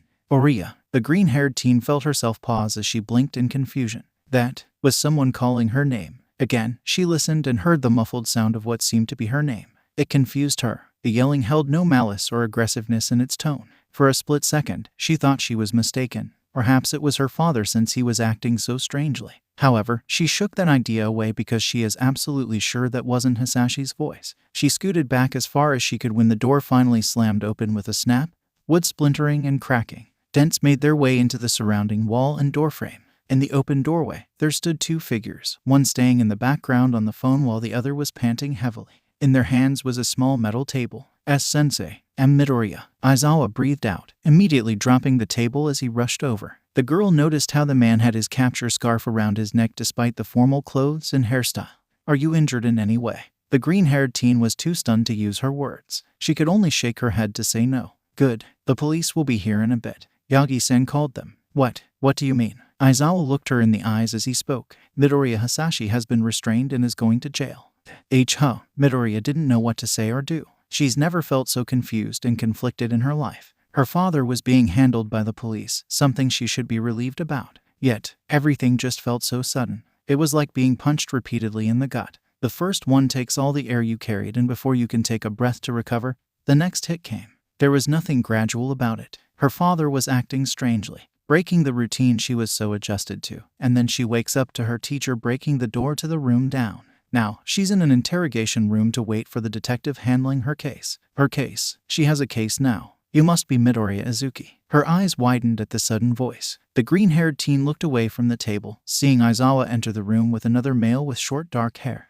It's been ages since I've been called that. I figured as much. The man spoke as he sat down across from her. Detective Tsukachi Naomasa. I'm the one handling your case. Didn't you also handle the USJ incident? Yes, that was me. I see. The room was silent for a moment. Tsukachi's pen clicked, the sound seeming to be louder than it truly was. Midoriya, I hope you are all right with answering my questions. She just shrugged. I don't really have a choice. Either way, I don't mind. May I at least know what caused Hasashi to be arrested? Aizawa was the one to speak up this time, his back leaning against the nearby wall. I've had some suspicions for a while now that something was going on in your home life. Nazu also noted some inconsistencies within your more personal files as well. It took lots of time to try and dig through it all, especially when your class began to be the target of multiple villain attacks. Either way, Yagi-san and me were visiting parents for the student dorms system. The tired hero sighed, the stress of it all being obvious in his posture. When we knocked at your apartment door, we received no response for quite a long time. Yagi and I assumed the worst as we busted down the door. We ended up catching Hasashi trying to poison you. Midoriya was silent. Poison me? Tsukachi nodded. The officers at the scene found the poison, a lethal one, in the apartment's kitchen as well as food nearby. We can only assume that he locked you in that room and was going to offer you a poisoned meal. The men observed her reaction, somewhat concerned at the dull and expressionless face. Sounds about right. They both blinked. The detective gave a small cough out of surprise. Excuse me, I said, sounds about right. Wait, Aizawa straightened himself as he walked closer. Are you saying that you are not surprised that he attempted to kill you? Midoriya just blinked. Was she not making her response clear? Yes. Aizawa felt like punching something at the innocent reply. Sakuachi just glanced at the hero with worry before redirecting his attention to the teen in front of him, pen and notepad at the ready. Midoriya, please tell us all that you can about you and your father. Midoriya just nodded. For the first time in her life, she truly spoke. Midoriya Izuku was a blessing to Midoriya Enko and Midoriya Hasashi. Her parents often told her how beautiful she was the second she entered the world. It certainly could be embarrassing at times, but she embraced every bit of love and care they showered her with. They were a perfectly happy and average family. They had nothing special or unique about them, but they didn't need to be special in some way in order to be happy. She remembers the days when her father would act off. He always seemed sad. That's why she did her best along with her mother to cheer him up. However, there were just days where nothing could make him smile. Izuku faintly remembered how her mother kept a closer eye on her father during those times. Eventually, she tried asking why her father became like this sometimes. Sweetie, your father has been sick for a very long time. Sick? Is he going to be okay? The memory of how her mother's gentle hand patted her head was vague. He'll be okay. He has us now after all. Don't worry about it. Just remember to make sure he knows how much you love him and that will be enough." Izuku just agreed with an innocent smile. She thinks she continued to draw more crayon pictures for her father though. Yes, they had their ups and downs like any other family. Yet, despite that, they were happy and content with what they had. Happiness was not a foreign concept to Izuku. She grew up with it before she could even open her eyes for the first time. However, she was still a young child who never got to experience reality. Imagine her surprise when her life took a turn from a fairy tale to a colorless world.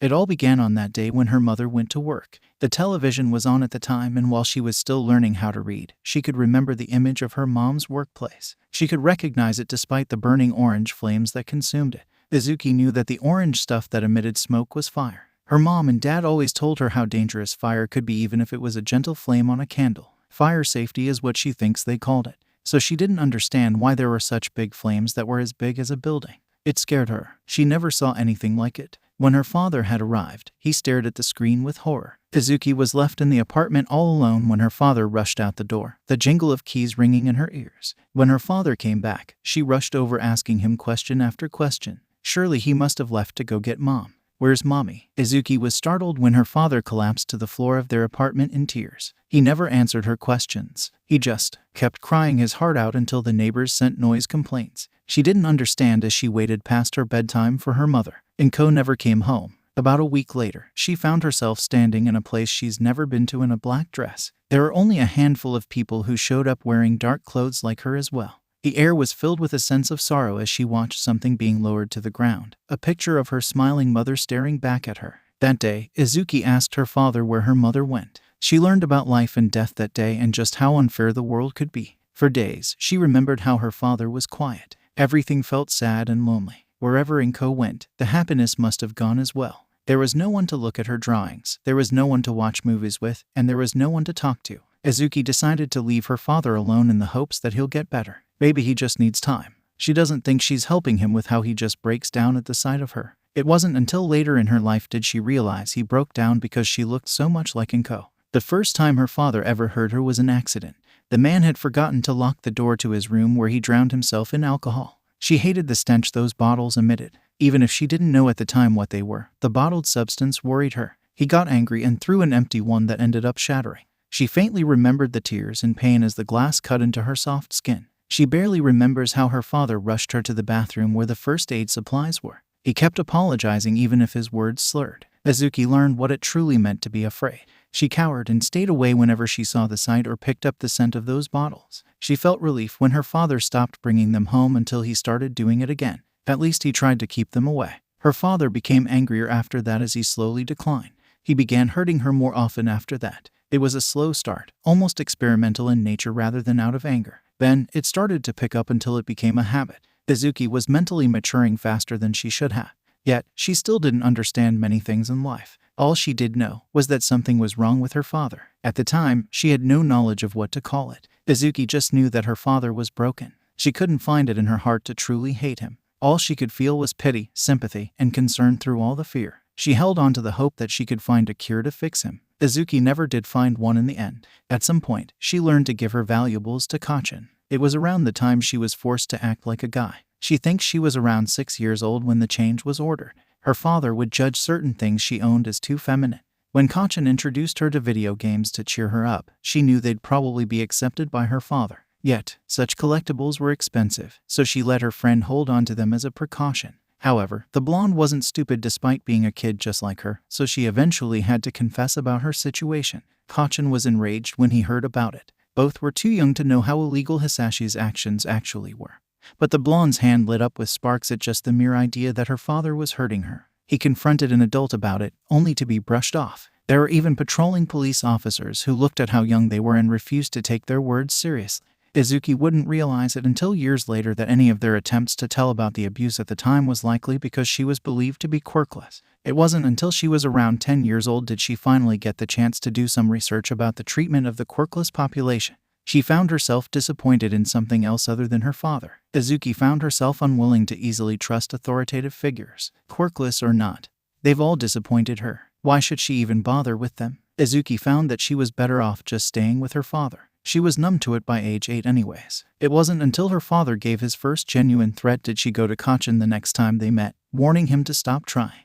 That was the moment that Kachin and Izuku had their first real fight. They eventually made up, facing the difficulties of life in silence as they confided in one another. Who needs stupid and useless people anyways? They were strong and could survive by themselves. As mentioned before, Izuku began cross-dressing when she reached age 6. It was a few weeks before she finally gained her quirk, so she ended up getting into a particularly bad fight that day. Her father examined her injuries, returning later that day with orders to cut her hair and act like a boy. She wonders if it comforted the man to think of her as a son instead of a daughter. Maybe he thought that being a girl meant she was too vulnerable in the eyes of the world. Maybe being seen as a guy would give some sort of false illusion that she was something stronger. She isn't quite sure, and even though she missed being a girl, she did find benefits to being viewed as a guy. It was easy to play pretend. Then, she finally got into UA and a new form of work was introduced to her. It was a no-brainer that they were struggling financially. Hasashi had always been out and running himself ragged just so they could pay the rent. Izuku isn't surprised. This was the apartment her parents bought together and planned to spend their lives in. She knew he desperately didn't want to lose it. Her going to UA was going to pull more money from them, so she guessed it was fair. After all, she didn't want to lose the apartment either. It was a disgusting job that would leave her in a different kind of pain and the desire to bleach her entire body. The clothes she wore, the wig, the eye contacts, and everything made her feel like she was wearing a second skin. A distant part of her wondered if that's how reptiles, like snakes, feel whenever they struggle to shed their old skin. That pure uncomfortable feeling and need to just be free of it all. In all honesty, a couple of times, she had the rare occasion of actually seeing what she looked like in the disguise her father made her wear. She swears that she's seen a woman who looks very similar to how she dressed. It wasn't her mother, nor was it anyone she saw on the street. Perhaps it was someone from a photo album. Previously, she'd make money as a kid by helping her father transport items within sketchy alleyways like some sort of delivery person. Then, she became a source of money as strangers paid some yen to beat her up. Her father always made sure they were never life-threatening injuries, as those cruel people would vent out their frustrations on the world. An innocent part of her wondered if she could help them stop having such anger. That innocent part stayed when some clients unknowingly were verbal about their issues as they hit her. Izuku was able to witness how much life could break down other people who probably could have lived decent lives if given the chance. Unfair. It was so very unfair. That was the life that she lived, holding on to the dreams of being a hero with Kachin as she hid herself away. Izuku lived a lie, and a part of him was okay with it.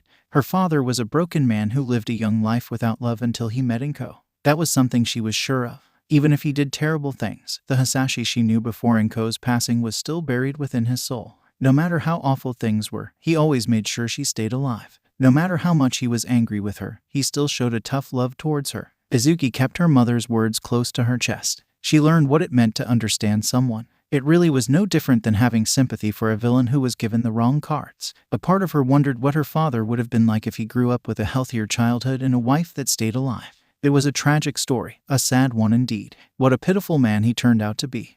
At least to me. Midoriya Hasashi was an unplanned child the moment his mother and father found out about his very existence. Looking back on it, he should have expected to be aborted. Yet, for some reason, they kept him around for the full 9 months until his body emerged into the world. A strong and healthy baby boy is what he was called. Despite that being a good thing though, it felt more like he was being sentenced to some sort of cruel punishment. Hasashi was a strong and only son who also had a pretty strong quirk. From the very moment he was old enough to walk around and use his limbs, his father immediately began educating him on different types of work. Hasashi remembered the hours, days, and months where his father would force him through rigorous training. Never let any of your grades drop from the highest rank. Never show weakness. Always fall back onto those acting skills if you felt sad or ill. Never let your health decline. Never forget the lessons father taught. Never mind where your mother goes. Never tell a soul about their family life except what father tells you to say. Never speak your own opinions. Never this, never that. As Hasashi grew up, he learned about different types of families. Some kids in his school always openly complained about their parents within the halls or say they couldn't do something because their parents were strict. Strict? He'd question to himself. Ah, yes, his parents are strict. That's what described his family well. They were controlling, would always make sure he was disciplined and made sure he was doing his best constantly.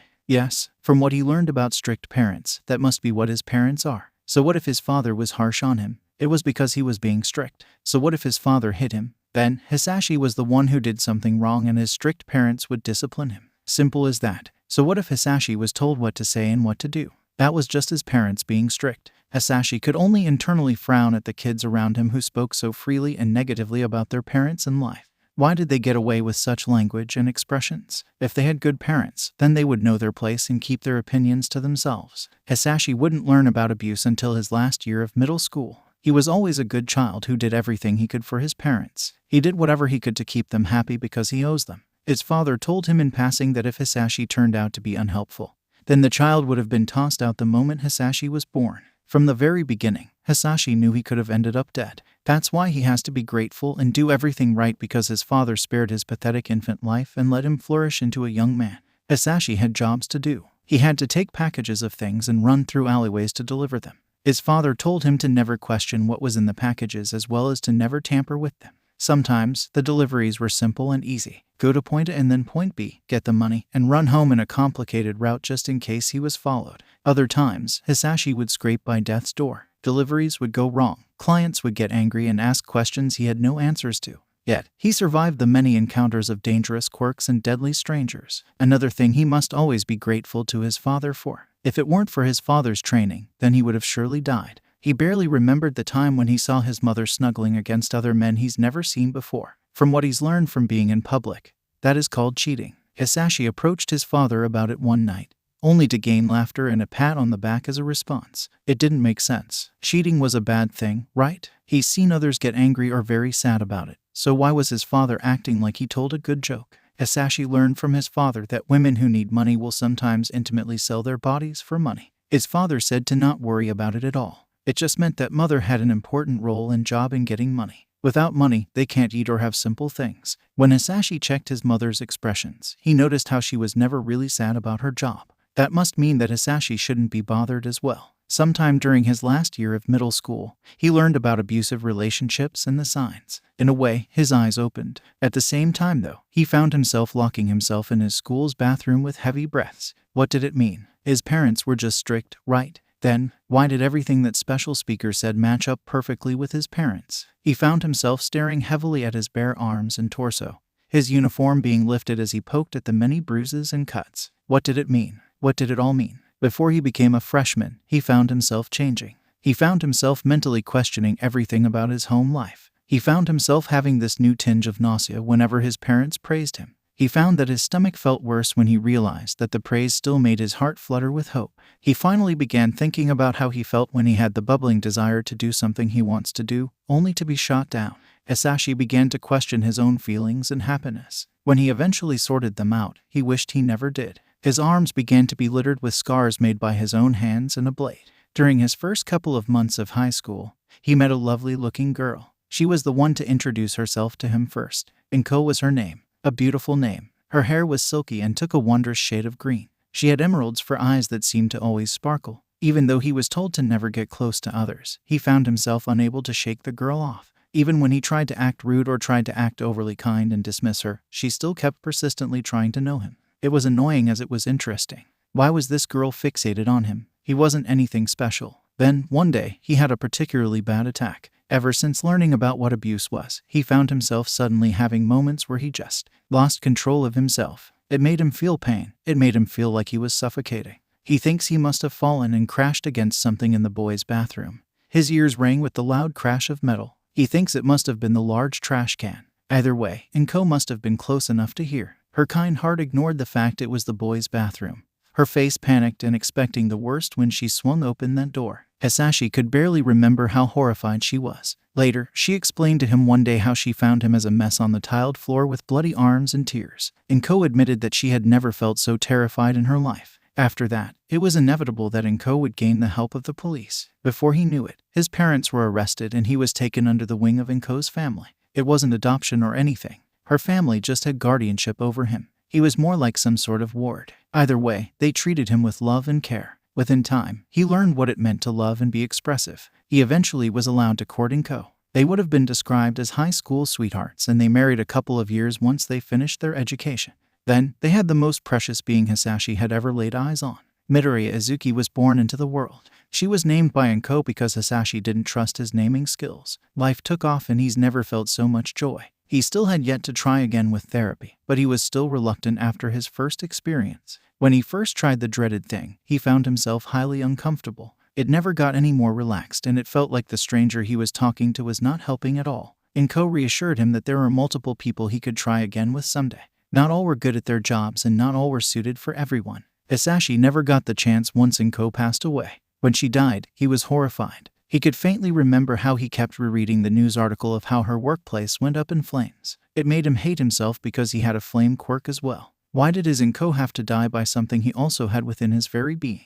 It was unfair. So unfair. He learned to despise his quirk. Hasashi noticed with growing dread how his daughter began to avoid him and stay quiet around him. It was driving him mad in all honesty. Then, he ended up tossing a bottle like a careless fool only to stare at his injured daughter. Idiot. He's an idiot. What the hell was he thinking? That was something his father would have done. Yet, why did it make him feel satisfied? No, it must be because he threw the bottle. That was it. People vent things and feel better by breaking things. That was it. Nothing more, nothing less. He felt like he was dying as he struggled to keep himself from buying more bottles. His restraint broke eventually, and his daughter stayed away from him again. When he did, he start acting so rough with her. He didn't want that. So, why was a part of him saying it was nice? He didn't like it. Yet, he still found himself doing it. He made sure to hurt himself away from his daughter's eyes. Hasashi found himself getting angrier. He isn't sure why. He finds himself hurting her more often, and he knows that if anyone found out, he'll be separated from her. He doesn't want that. He can't lose his daughter. He can't lose the living proof of his love for Enko.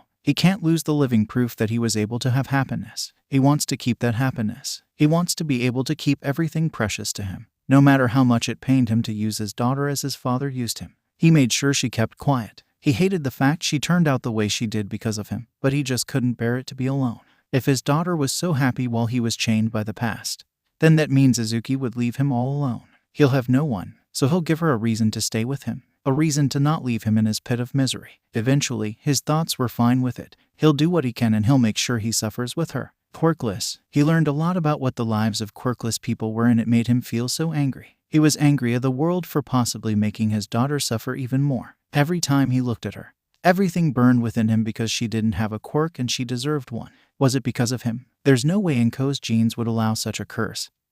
So it must be because of him. It always is. Why did he ever expect to let his child be blessed with a quirk? He was frustrated with the world and with himself. Izuku came home one day after being beaten for her quirkless status. His baby girl wasn't going to be able to survive if she was a girl. No one would have mercy on her, and they'd probably do worse to her if she's a girl. Hasashi worked hard to erase Izuku from existence, doing all that he could to make her a new identity as Midoriya Izuku. As far as his daughter's classmates knew, Izuku was dead and gone, and Midoriya Izuku had finally been let out from homeschooling. Izuku was easily forgotten in time, and Izuku was there to stay. He was sure that Katsuki kid knew, but a few good warnings and failures to speak about Izuku's home life and everything was safe. A strong son. Hasashi was a strong son for his parents and survived. So if his daughter turned into a strong son, then he'll survive just like Hasashi. They were suffering financially at some point. Hasashi isn't quite sure when it began. The money towards UA versus a normal high school was pricey as well, which didn't help at all. Years ago, he had to sell Izuku's furniture to gain money. Hasashi sold other things he found around the house as well. The only thing he didn't touch much was the bedroom he shared with Inko. He found some things that were meaningless to him, but a majority of stuff he kept because they were Inko's. He couldn't find it in himself to sell something that belonged to her without her being here to say so. Money is important, but in the end, it is just glorified paper and flattened metal. He began to give Izuku the same training his father gave him. While the secret training was harsh, Izuku would never know that Hasashi was actually going easy with it. Hasashi knew how much harsher his father was about it. This was nothing compared to what his father did. Both of them did sketchy deliveries as he taught Izuku everything Hasashi was taught. It still wasn't enough, and he knew he had to try something more. He knew many out there were angry at the world and needed something to do. Hasashi found himself making others pay yen to use his child as a punching bag. He glared and puffed his quirk's smoke whenever anyone was going too far. After all, Hasashi personally knew what going too far looked like. It still wasn't enough. He was struggling to create money, and searches for a normal job were something he gave up on once it did nothing but fail. Hasashi remembered how his mother made money. Lots of it. It made him sick, but it was something. Izuku would need a disguise. Her appearance was pretty average, but still rather recognizable. So, he bought her a disguise, and when she wore it for the first time, he didn't see Izuku at all. All Hasashi saw was a shorter version of his mother. Just like he planned, he made sure to take some swigs of alcohol before bringing Izuku with him those nights, just so he didn't think too much about who this mother duplicate really was. Hasashi made sure to call Izuku by his mother's given name. The yen kept coming in, and that meant they could stay in that apartment. Hasashi was glad. Izuku was glad. Yue kept failing to protect his child. His only child. Inko's only child. He despised every little injury and story he was told. Then, the training camp in Kamino Ward happened, and the next time he saw his child, she was missing half an arm. Izuku and Izuki weren't meant to live in this world. It was too cruel, too tough, too unfair. Hasashi decided that it was time for both of them to meet Inko. He made sure she went hungry for a while, his hands carefully touching the label of the lethal poison he had gotten. Then, those UA teachers had to come in when he was so focused on making sure everything he planned worked out. Now, he was behind bars and far, far away from his child. He can't bear it. He couldn't bear it. When did it all go wrong? Inko was born an average child within an average family. She grew up in a household where kindness was important. She was well known for her beauty, especially since she inherited lovely hair and eyes. All of her classmates adored her, and she became popular without even knowing. Inko had dreams like any other, and that was to simply live a good life with something to be proud of. She was gifted a dulled form of telekinesis. It wouldn't be good for hero work. Not that she wanted to try and be a hero anyways. It was too frightening for her. She thought about support but felt too intimidated by the complications and calculations that come from inventing. So, she just continued on with her life and attending normal schools. Inko felt interested in medicine within the medical field, and she was fine with living her life doing something with that. Inko met someone in high school. It was a guy who was quiet and spoke few words. He would only speak when he had to, such as his introduction to the class. She thought about approaching him but wasn't quite sure what to do or say. He seemed like the quiet type and was pretty expressionless. He doesn't even have opinions, at least, from what she's heard. Yet, why did she look at him and feel like the boy was sad? If Inko was one thing, she was kind, which left her with the desire to help others if she could. She found herself eventually pursuing the other teen in hopes that she could make him smile. Hasashi, Midoriya Hasashi was his name. He initially appeared to be bored or slightly irritated at her persistence. In a way, Inko felt embarrassed herself. She must seem like some sort of stalker with how she followed the guy like a lost puppy. However, there was always something so sad about Hasashi that she couldn't bear to leave him be. Then one day, she heard a loud crash within the boys' bathroom as she was passing by the restrooms. It really could have some guy's roughhousing.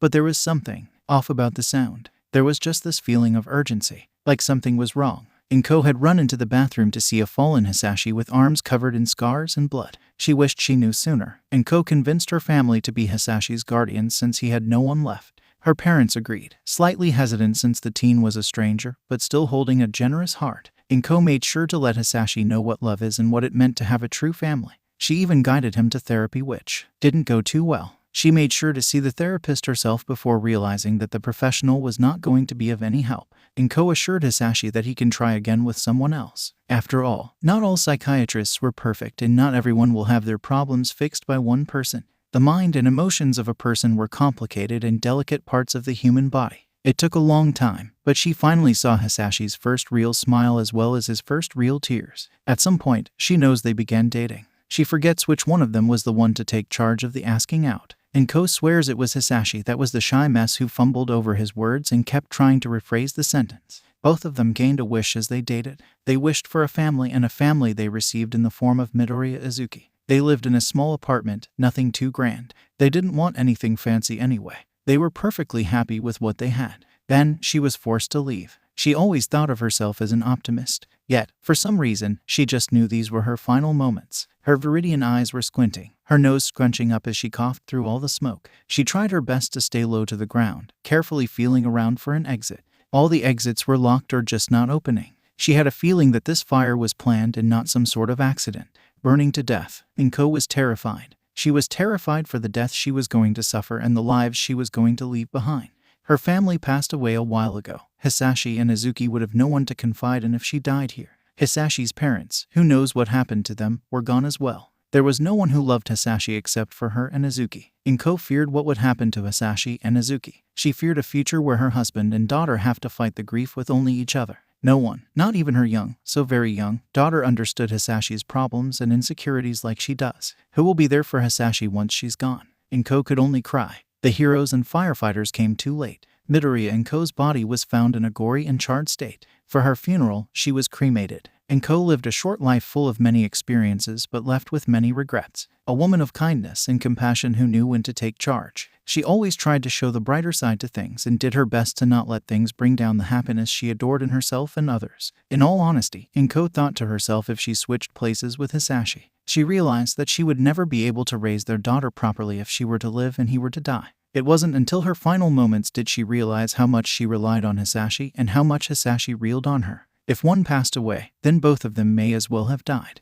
Inko thought about their youthful days where Hasashi's face would be confused at every kind action and word. She wanted to giggle about the times where he thought his opinions and words were silly once he finally began to truly speak. She wanted to think about how clumsy Hasashi got whenever he was around her or her parents, doing his best to impress everyone. Inko tried to let herself dream of the days where Izuku was born and they were both full of such overwhelming joy. She tried to dream that life was going to be okay without her. Inko sobbed in tears of things that were going to be nothing more than memories that will fade with time.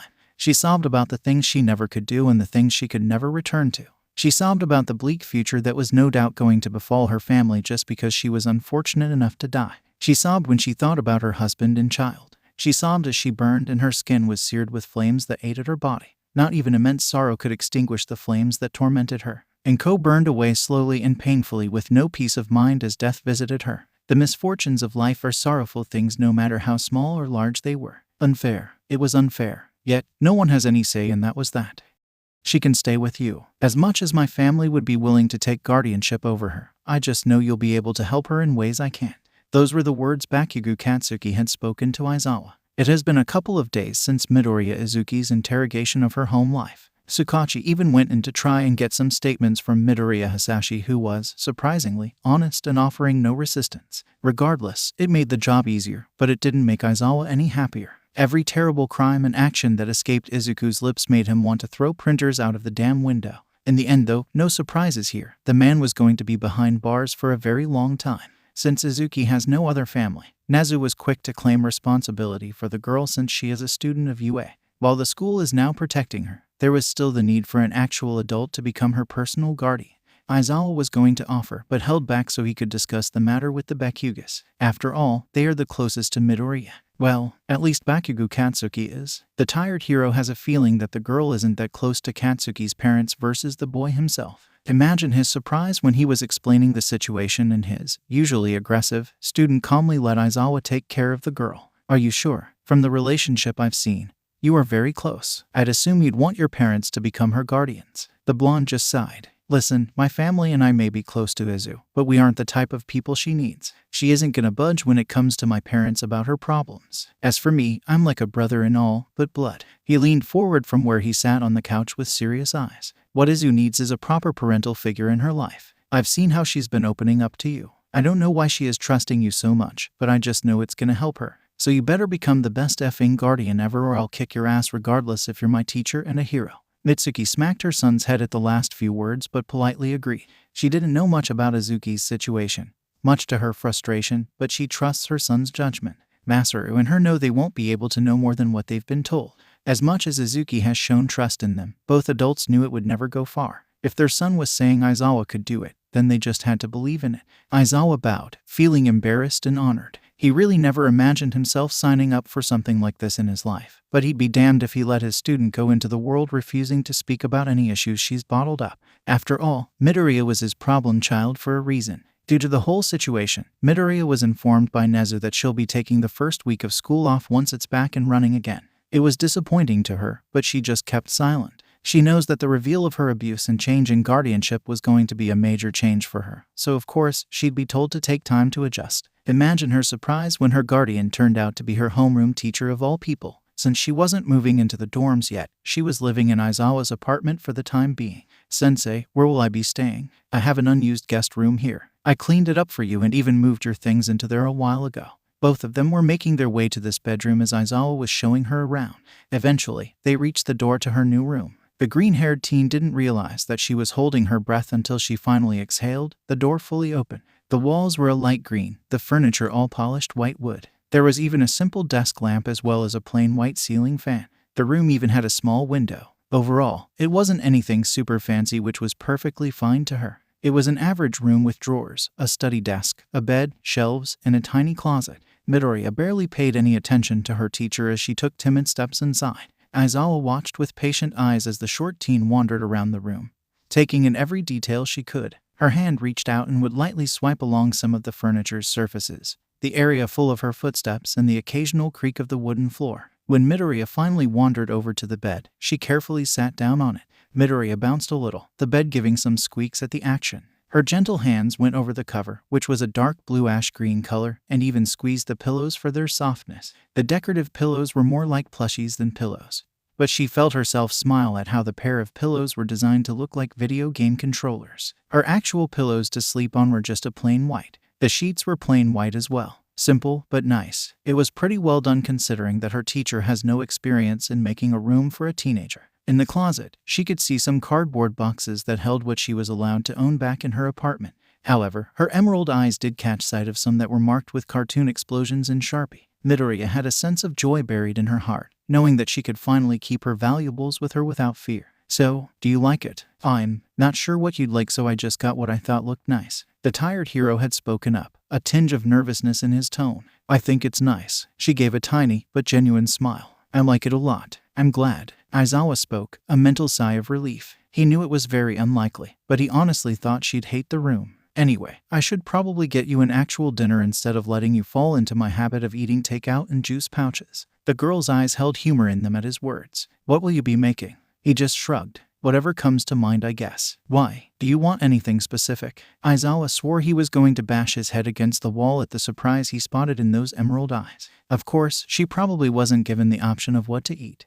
Do you know how to make katsudon? I think so. I can look up a recipe and see what we have. I may need some substitute ingredients though, which I think I have if I remember right. Midoriya stared silently, expecting the man to just give up on her request. The hero wasn't blind to her thoughts. Listen, I am making you katsudon. I don't care if I have to run on rooftops to go to a store and get some things. I will make it if that's what you want. Midoriya blinked in surprise, her chest feeling like it was swelling up in a familiar way. It reminded her of the times she felt happy when hanging out with her classmates in Amajiki. That night, the two ate katsudon in an apartment full of cats. It wasn't the best since Aizawa had some trouble making it, but it was still delicious. The two of them knew that it was Midoriya's memory of cooking katsudon that saved the dish from getting ruined. It was a little chaotic, especially with some cats trying to trip them and knock things over, but it was still a pleasant experience. The green-haired teen found herself unable to stop smiling even when it began to hurt. She is sure she never smiled this much before. It was day 2 and Aizawa decided to take her to the mall to get some clothes. It confused her because she had clothes. From what you told me, you never really had a choice in what to wear. When we go to the mall, just find something you like. If you want it, take it. Don't worry about money either. I'm a hero and have more money than I know what to do with since I'm not exactly living a lavish life. Those were the words her teacher had told her, and the sudden independence of choosing for herself was actually a little overwhelming. She's made her own choices before, of course she has. Yet, this was different. She didn't have to worry about her choices being scrutinized. She didn't have to worry about anger for staying out too late. And she didn't have to worry about who she wanted to hang out with for however long. It was a different sense of independence she never experienced before. Midoriya no longer had to worry about her father's opinions before her own. It was a scary sense of freedom that she hid very well even as they walked around the mall. Sensei, I said you can call me Aizawa when we're outside of school. Aizawa-san, is this really all right? The man paused in his steps before looking down at her. He put a hand on her shoulder that he hoped was comforting. If it wasn't okay, I wouldn't be doing this right now. Do what you like and buy what you want, kid. There was silence, and then she slowly turned to face a store dedicated to women and girls' clothing. Can we? She's never felt so nervous before, and her barriers felt like they were weakening. Of course, we can. The green-haired teen soon forgot all about her anxieties once she truly began to get a hang of shopping for herself. For the first time in many years, she was able to try on skirts, dresses, feminine-styled shirts, and shoes, as well as accessories. By the end, she could tell that her teacher was getting tired, but was still managing to carry some of her bags of clothes. Of course, she insisted on carrying some as well just to lighten the weight of it all for Aizawa. Either way, that day was a strange but fun one. Midoriya felt her chest swell again, like it does when she hangs out with her classmates in Amajiki. Happiness, joy, those were the feelings she got. The short teen had never felt happier at how much fuller her dresser and closet looked. For the rest of the week, this was how her life had continued. It wasn't until she found her new UA uniform on her bed that it all began to register in her mind. The day after tomorrow, she was going to officially move into the dorms and begin classes. As she lied in her bed, she held the female uniform in front of her eyes. It was mainly the skirt that she paid the most attention to. Midoriya's vision had suddenly blurred, startling her until she blinked and felt something fall down her cheek. Tears. The green-haired teen didn't understand. Why was she crying? Why was there this growing sense of sorrow that wasn't sorrow at the same time? Midoriya felt her mind flashing over the memories she had been making since living with Aizawa. The time she was watching the cats and something broke. Yet, she didn't get punished or even glared at for it. The time she realized her hair grew an inch longer and tried to cut it, only for Aizawa to end up walking in on her with scissors by her hair and asking if she really wanted to cut it. She didn't. The time when she urged Aizawa to take a break and play a multiplayer game with her, which he totally failed at, yet there were still smiles shared between them. The time when she accidentally stayed an hour too long when visiting Kachin after he was finished with school, and only got a scolding full of worry and a reminder from Aizawa to text him when that happens again. There was no yelling, hitting, or insults, just normal reprimanding. The time when she fell into the habit of wearing her old and boyish clothes her father got, only for Aizawa to finally convince her to wear something she bought. It was strange to finally wear a skirt and a nice blouse, but it was nice, incredibly nice. Aizawa didn't tell her to change her outfit choice when she showed him. Instead, he gave a thumbs up in approval with no protests. The time when she felt guilty for bothering Aizawa when she found it too weird sleeping in an actual bed. Her body used to a large bundle of sheets and blankets. Aizawa wasn't bothered at all, and together, they got pillows and blankets to try and recreate a better version of her old bed in the living room. Together they ended up falling asleep there in their pseudo-bed/pillow fort. The time when she made a meal for them both and Aizawa thanked her and gave polite criticism if something wasn't to his taste. There wasn't shouts about why she didn't make a specific dish or insults about how her cooking sucks when she knew it didn't. Midoriya didn't even realize that she had long since dropped the UA uniform and was now sobbing into a pillow. She didn't even realize that her bedroom door opened with hurried footsteps. She didn't even realize that her bed dipped as someone else gently pulled her body close. Calloused fingers rubbed her back as Aizawa hugged her a little awkwardly, not used to providing such affection. Still, the green-haired teen accepted it without complaint. This was the beginning of something new, and Midoriya just realized how uncertain the future became for her. She wanted to be able to have that constant feeling of calmness back. She wanted to be able to handle everything and stride with a flat expression as she had for years. She wanted to be in a place where she knew what to expect. Something predictable. Midoriya found herself hating how emotional she was being right now, already missing the years where she long since learned to no longer have a reason to cry. Aizawa-san. Midoriya, it's going to be fine now. I promise you that, and I'm not one to make promises. If both of them got very little sleep that night, none of them said a word about it. They just ended up waking up and lightly teasing each other about the bags under their eyes, even if Midoriya's eyes were still puffy from crying, even if her voice cracked in the tiniest of ways. It was a new routine both of them would have to get used to. Both of them found themselves not minding it that much. Midoriya stared at Class 1A's ridiculously large door, fingers clenching and unclenching around the straps of her bunny-like backpack. She liked to think of herself as someone who was composed, neutral, and just naturally calm. And Midoriya, as well as many others, know that she is all of those things. Yet, just because your main personality and behaviors had a tendency to be one way, doesn't mean they can't falter at times. This just happened to be one of those times. Aizawa told her that her prolonged absence was given a cover story, that the reason she wasn't here for an extra week was that she was still recovering. Bakugou was the only exception since he was her most trusted confidant. But one truly had to have a negative amount of brain cells to not automatically know the blonde won't say a word. It was not only a way to keep her situation with her father private, but also a way to cover for her teacher's guardianship. In all honesty, she really should have reunited with her classmates at the New Heights Alliance dorms. But Aizawa helped her pack the stuff she wanted to bring, and the teen didn't need to physically go to carry the baggage to her assigned room. No one knows what happened, nor do they know of your change in living arrangements. You may tell them if you wish, but make sure they stay quiet about it, Aizawa informed, ending it with a stern gaze. I don't want stories filtering around the school.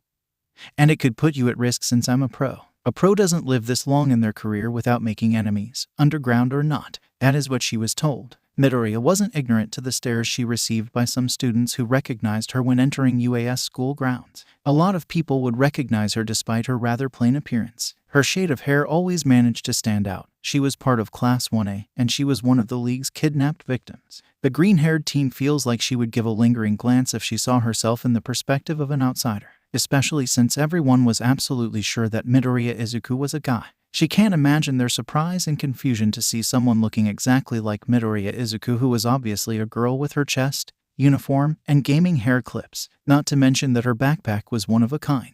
It was obvious that Izuku and Izuki were the same people. However, no here knew that Midoriya Izuku was Midoriya Izuki. Who would? It's not like every student is going to be gathered just to say that a well-known hero course student was actually a girl and not a guy. Heck, sometimes she has trouble coming to terms with her original identity. As far as she knew, Izuku was dead before her age even hit the double digits. The short teen is pretty sure Aizawa said she must have unknowingly gone through some form of disassociation with herself when learning to be Izuku. She'd believe it. Just before she decided to get this over with, her hand gently touched one of her hair clips, a pixelated spaceship with white, red, and blue coloring. The green-haired teen found herself pausing when she realized what arm it was connected to. Ah, that's right. Her replacement arm arrived a while ago while she was still living with Aizawa. It truly amazed her how realistic it was. It had its robotic later hidden under a thin squishy layer to imitate skin, kind of like a glove in a way. The color matched so perfectly with her own that she couldn't stop staring at how smoothly it blended into her natural skin.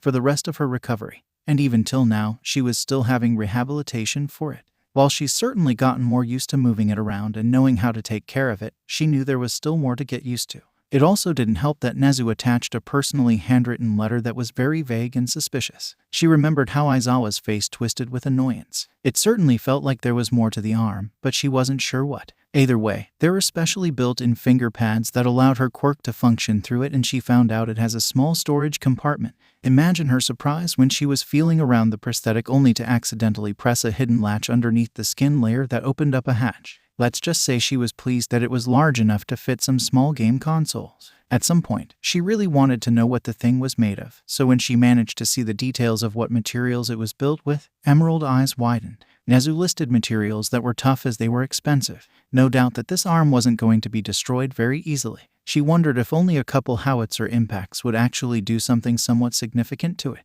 Regardless, Midoriya found herself thanking the principal lots. If she told Aizawa to bring in a gift basket she made in secret for the intelligent animal, then that was just between the three of them. However, now wasn't the time to just keep standing here. The bell was going to go off very soon, so she should hurry up. Taking a breath, she slid the door open only to be met with many turning heads and staring eyes. It didn't take long for the more excitable ones to start shouting, which would then rope the others into realizing that she was here. Midoriya, is that you? Are you okay? We were so worried when we were told you'd be gone for an extra week. What are you wearing? Hey, what's with the girl's uniform? Glad to see you back, Midoriya. Midoriya, I am extremely pleased to see that you have been recovering well. Please do not push yourself though if you suddenly don't feel well at any time.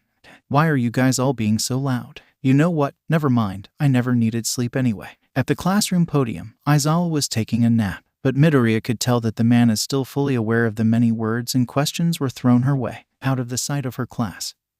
Her green eyes subtly meet Aizawa's dark eyes and Bakugou's red. The gazes of both were staring at her, conveying a single silent question. Midoriya gave the faintest of nods in agreement and Aizawa stood up with a grunt. That day, Midoriya Izuku reintroduced herself to the world, no longer hiding as one Midoriya Izuku. While many were surprised and were a bit more expressive about their shock, she found herself graced with support, even if they all didn't understand the whys, even if she knew she was deceiving them all. Every single one of them stood up from their seats as they tilted their bodies into a bow. The green-haired teen could sense the overwhelming aura of care and respect. She thought she didn't deserve it, yet they all at least shouted one thing she had done to make them smile as she voiced those thoughts. I enjoyed our time at the arcade even if you kicked our butts. You helped me realize a part of myself I suppressed. It made me happy that day you baked those sweets for us. Your smile shines brighter than the sun, dear. Even if you're a girl, you're still as badass and manly as ever. You saved me during the entrance exam. I could never forget that. Even though I disrespected your feelings, you still helped me when it came to my brother's injuries. I thought it was admirable to see you helping everyone with their schoolwork.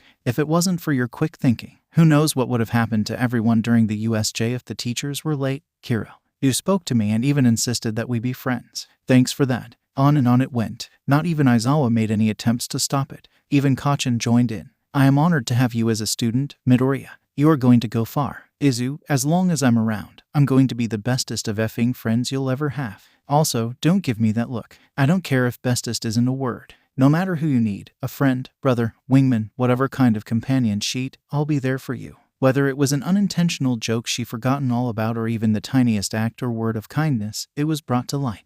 That was how the entire homeroom went. A part of her was scared. A part of her never felt happier. As she made to her seat for their next class, Bakugou had turned around to face her. He seemed to look up and down as if examining her new appearance. The blonde gave her one of his rare, gentle smiles. You look better like this. She couldn't find the words to respond with. Bakugou's calloused hand reached out and gently held her left hand that was less calloused and more tender and soft to the touch. For a moment, the world felt like it was made of just the two of them. just like it had felt like for years before Enko was lost and UA began. It's been a while since we last met, Izuku. Her smile was barely there. It was just so small, so kind, that it could easily be seen as a straight face. It was her emerald eyes that did all the talking though, as they shined with a light and warmth that had been missing for a very long time.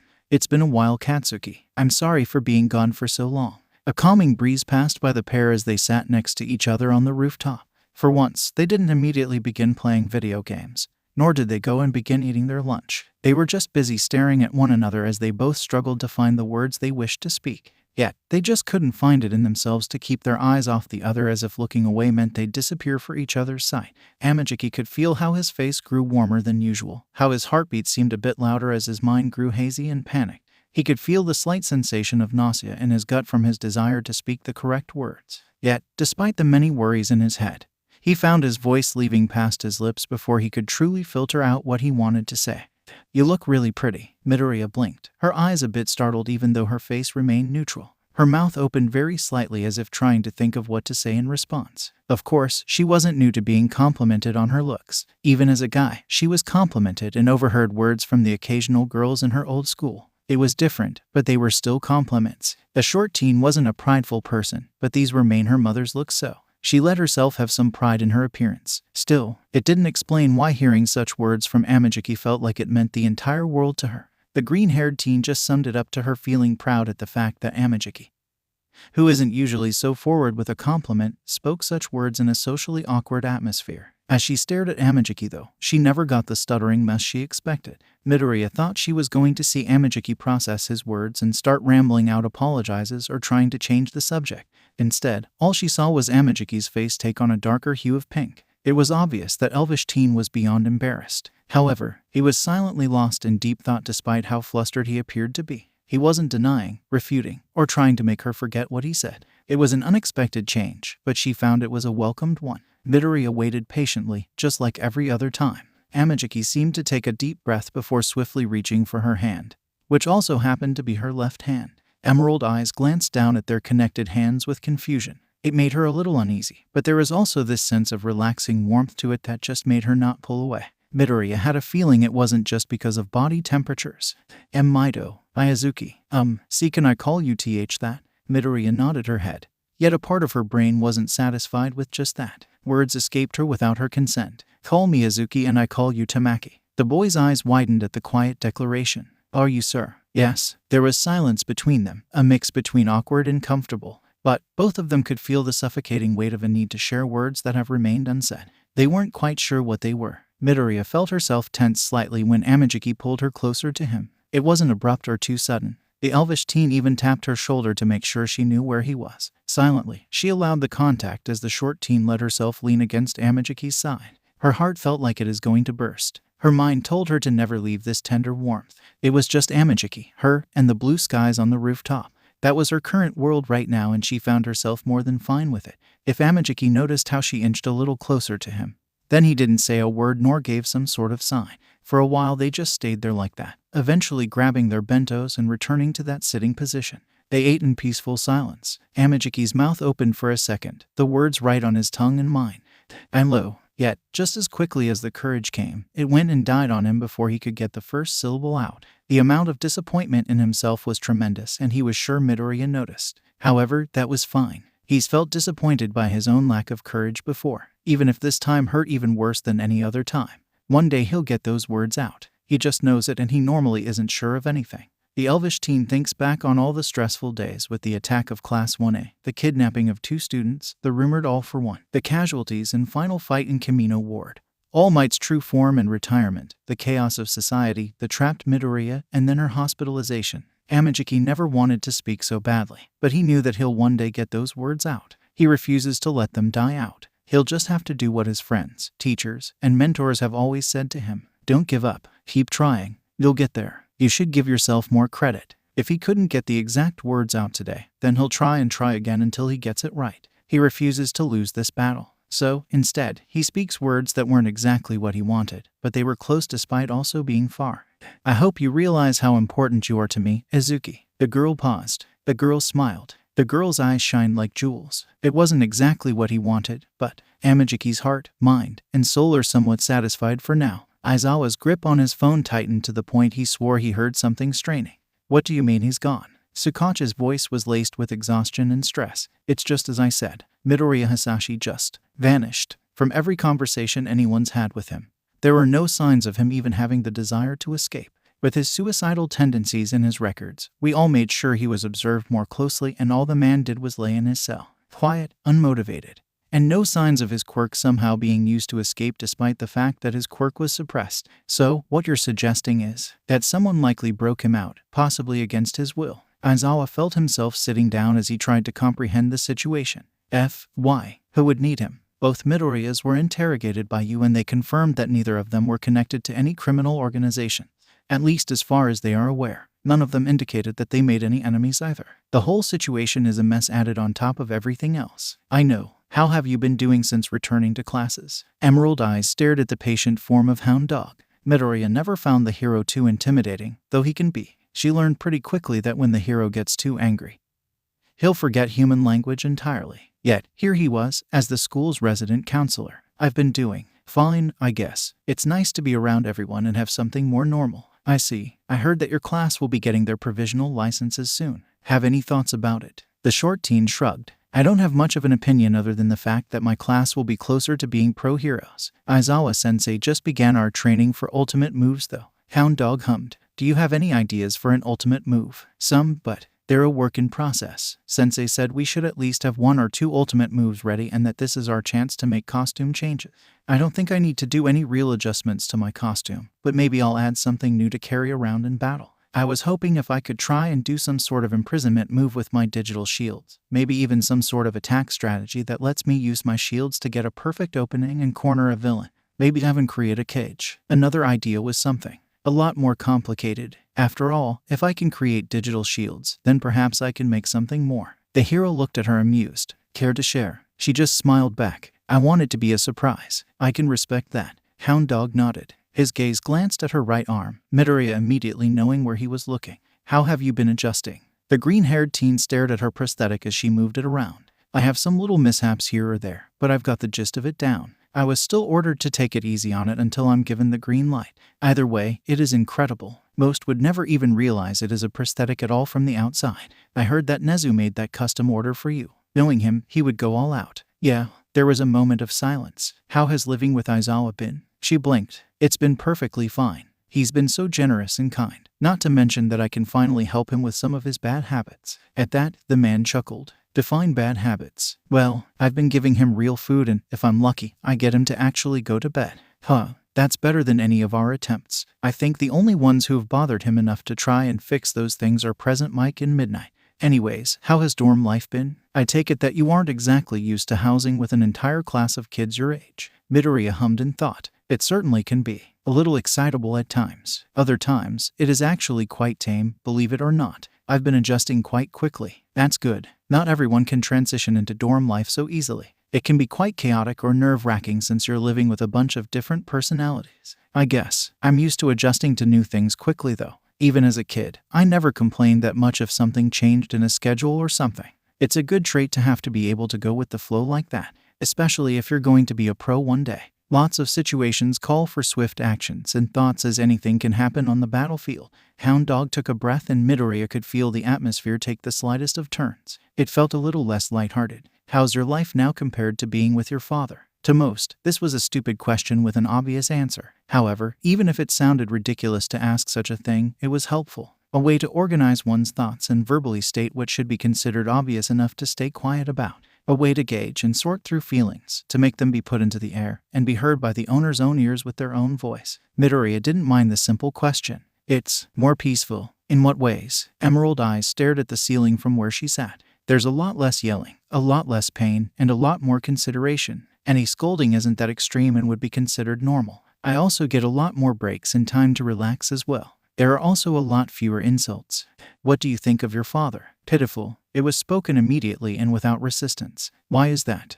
He's been through a lot. Even though I never was given his full story, I could always tell, even as a child, that something has been wrong with him for a very long time. He was haunted by something I was too young to understand and that only my mother could get. By the time I was old enough to understand, it was too late to help him. Inko's passing was the final straw, for both him and me. I can understand it being a breaking point for your father, but how is it a breaking point for you as well?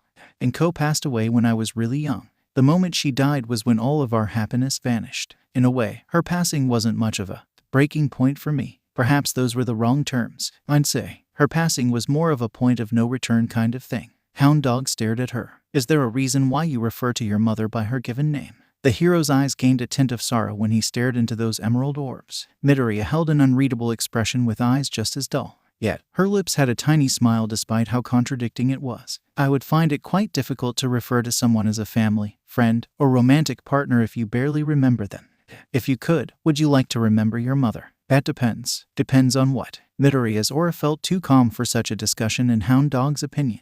Yet, he kept to himself and let her answer however she wished. Depends on whether or not it would change anything. If I remembered her more vividly, I'd imagine that everything would end up the same as it has now. In some ways, I guess I would like to remember what she was like. In other ways, I think it is best to not remember her. Midoriya sighed. After all, there is a difference between mourning for someone or something you barely remember versus someone or something you treasure within your mind so strongly. Don't mistake me and think it means I don't love her. I do even if I can't remember her well. It just helped make things easier for me. Easier. I did mention before that I was always quick to adjust to changes in my life, even as a young child. A good trait, Hound Dog muttered with a slight frown, thinking back on their earlier conversation. Midoriya just smiled at him with empty eyes. Yes, a good trait. A good trait indeed. Midoriya. The girl turned her gaze away from the window, only to be met with the tired form of Aizawa. She glanced at him with a teasing glint in her eyes. Pink cat printed pants again. Don't you dare start with that. Cats are bastards, but they're lucky they can be cute. Little devils, I tell you. Evil, but sweet enough to live with. Whatever you say. Midoriya chuckled quietly. Aizawa's steps made their way closer as he joined the short teen by the window. It wasn't the best view around, but it at least was able to make it above the roof of the building next door. At least it allowed one to view the sky and moon though. How are you holding up? The man found himself asking. As well as I can. Are the police looking into his disappearance? Among other things, but yes, especially since the League wanted to kidnap you for whatever reason. It also doesn't help how you explained your escape either. I don't know much about this centuries-old legendary villain, but there is something unnerving about how he seemed to let you escape. Yet, he's locked in the most secure prison within Japan, possibly the entire world. Midoriya just hummed thoughtfully. It did confuse me by quite a bit. He didn't even do anything to me as far as I'm aware. It is strange though as to why he just let me go. Makes me wonder if he knew how things would end up. Has he already made plans for a scenario where he's arrested? I'm not sure, kid. But I'm not exactly excited about delving into the mind of a living underworld legend. I guess I can't blame you for that. For FS sake. Midoriya looked up from her game screen as she sat off to the side of the gym. Now with All Might retired, it was time for Kachin to finally learn how to properly use One for All. She was there for the transfer, which was a unique experience. Yagi had given the blonde his power before the summer camp. There was some very slight practice, mainly keeping it turned off and on when Bakugou wanted. It was a bit easy since her friend knows what it's like to have control over a powerful and deadly quirk. After all, it would be bad if he couldn't control when his explosions appeared. Sometimes when the blonde would get a bit hyper or angry, there will be some sparks, but nothing truly harmful. All Might promised to train Bakugou once the summer camp was over, but then the whole all-for-one thing happened. The man still kept his word, especially now that he became an official full-time teacher. The green-haired teen remembered the conversation that she had with the two blondes. Katsuki, even Yagi flinched slightly at the proper use of Bakugou's given name. Said explosive blonde just stared back at those calculative emerald eyes. When we first met All for One, you were scared, but you seemed to be familiar with him. Thinking back on it, it was like you were a person personally meeting someone you've heard a lot about for the first time. Before the training camp, you also seemed to be bothered by something. Did I miss something having to do with All for One? I remember skipping one of these meetups to spend time with Amajiki during lunch. Also, don't even try to lie to me with some excuse about my safety. Not only did I get kidnapped by the man, but his villain name is pretty much the flip side of One for All. I'm not stupid. Before Midoriya knew it, she learned about the history and origins of All for One and One for All. Considering all the games she has played, the tale wasn't too surprising for her. A tale of divided brothers among superpower abilities wasn't exactly new. The only difference is that it was a reality. Regardless, it gave her some things to ponder. Nothing truly deep since they are events from a distant past before any of them were born. But, still, it made her wonder what else could be hidden behind One for All and All for One. After all, things like this usually have information fading behind, forgotten, omitted, or perhaps altered. Midoriya felt like there was much more than All Might never truly got to learn about the quirks. At least she got Bakugou to reluctantly apologize about not discussing this stuff with her sooner. Sure, a lot of things were going on, but she still had the right to know. This whole quirk transfer mess now included her as well. Recovery Girl's tongue clicked with annoyance as she sat up, making her way over with some dummies and her quirk at the ready. They were all still in the experimental phase. Bakugou was still trying to gauge what amount of power equaled what percentage of it and such. There was also the issue of broken limbs and private debates of excuses for when the blonde was ready enough to use his new quirk around others. Midoriya was quick to notice an issue since Bakugou seemed to be focusing on what limb he wanted to use versus spreading the power over his entire body. One for all grows stronger with every user, so to try and regulate such power through a single limb would be just too much even in very low percentages. All Might manages to buff his entire body up. Shouldn't you try the same by powering your entire body? You'll probably be able to hold more power that way if you use your entire body as a vessel versus a single limb. This is multiple generations worth of power you're dealing with after all. At some point, Bakugou's training went a little more smoothly and, fortunately, included a lot less broken bones or torn muscles. However, there was still a very long road to go down as managing control over One for All was just one of the first steps towards truly mastering it. All they could do was keep trying their best. Plus Ultra, right. Izuku, Tamaki. The pair of teens blinked, staring at each other with confusion. They walked closer to close the long distance between them, random strangers occasionally in the way. Once they were near, both pulled their phones out, the pair standing outside of a public arcade. The green-haired teen's brows furrowed in thought. Is there something you wanted to talk about? That made the elvish teen look at her with surprise. I thought you wanted to talk to me about something. There was an awkward silence before Midoriya turned her phone screen to him. Amajiki just squinted at the text that he certainly did not remember sending. In fact, he was sure he wasn't even on his phone during the time the text was sent. That's when he decided to show his screen to their chat room with Midoriya. I never sent that, the green-haired teen immediately responded with. And I never sent this, Amajiki replied back, eyes glancing at her phone. The pair put their phones away, just awkwardly standing next to each other. So, Amajiki spoke up. I have a feeling I know who set us up since only 2 people know my phone's passcode. Midoriya just nodded. I have a pretty good feeling too since there's only a single person who knows my passcode as well. The elvish teen just sighed. I don't even know why they would do this. Don't we hang out a lot anyway? The younger teen just shrugged. I'm as clueless as you are. She glanced at the arcade they stood outside of. Well, why not take advantage of it? Have you ever been to an arcade? Technically, the taller replied with uncertainty. I never was a fan since they're usually really loud and crowded. I think Mirio brought me on rare occasions when we were younger. Emerald eyes stared into the building. Looks pretty empty today. I mean, there's still quite a good amount of people, but I've seen way worse. I guess. Amajiki spoke softly. Arcade games are pretty different though from the stuff we've been playing, aren't they? I'm pretty sure I'm not gonna have much luck here. Midoriya stared thoughtfully before gently holding her friend's wrist. He blinked, looking at her with confusion. Winning isn't always that fun either. It's nice, but it can get boring and disappointing as well. Even if winning against me is slim, at least it means we're spending time together, right? So, I think you shouldn't worry about doing well. I'd just focus on trying them with me. Amajiki let out a small smile. I guess you're right. The green-haired teen nodded at him, happiness in her eyes as she began leading him to the arcade building. Good. Anyway, wanna help me break my high scores? You've been here before. Yup, it's been a long time, but I played every game here until I was breaking records on every machine. It makes me wonder if someone else has managed to top my old scores.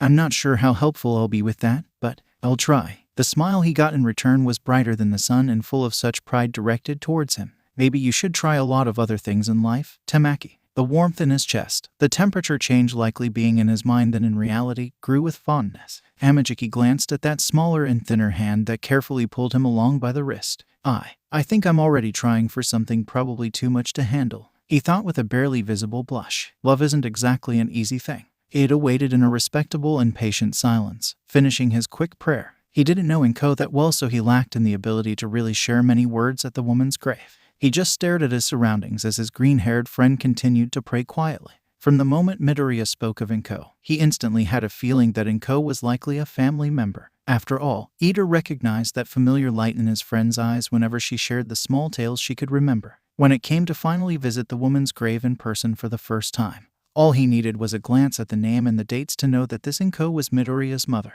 Not some distant relative or some sort of sibling, but a parent. It saddened him when his mind connected the dots from the information he knows. Ada can't imagine losing such a lovely-sounding mother at such a young age. Still, he felt incredibly honored and a bit insecure to be given this opportunity. This was such a private affair, and he was an absolute stranger to Inko that he honestly really shouldn't be here. Yet, his green-haired friend continued to privately share little things about the woman and even invited him to visit her resting place. "I'm sure she would have loved to meet you." Ada blinked, slightly startled by the soft voice of his friend. His eyes glanced back, observing at how Midoriya gently and neatly rearranged the flowers both brought here. The vase glimmered in the light of the sun. The taller teen looked on with an uncharacteristic sense of nervousness. "You really think so?" Midoriya just looked over to him with such a kind and knowing smile. "I know so because you're a genuine and loyal friend. You could be even worse than Kachin when it comes to feelings, manners, and word choices, and she still wouldn't mind that much. All she'd ever want is for me to have friends. As long as you actually care for me, that is enough for her." The girl stared longingly at the gravestone. "I'm sure she's ecstatic to know how many friends I have now. For years it was just Kachin and me against the world. It's a strange but nice change." Ada wasn't sure what to say, but hummed and nodded in understanding. His gaze stared at the vase of flowers. "Our licensing exam is the day after tomorrow." "Yeah, do you think you're ready for it?" Midoriya sighed quietly. "I'm not sure. I feel like I'm capable of passing, but am I really ready? Just the idea of having to eventually leave here makes me feel a strange pit in my chest." The girl turned as she felt a comforting hand rest on her shoulder. Through panes of glass, she saw caring eyes. "I'm sure you'll do great. After all, this exam will let us all work together as a class. You won't be alone." "I am admittedly nervous about this test as well." Ada glanced away with slight embarrassment at the admittance. "After all, to get our provisional licenses, it's such a large step to our goal of becoming real heroes." There was silence, until a soft and quiet voice broke it. "Ada, do you ever worry about the future?"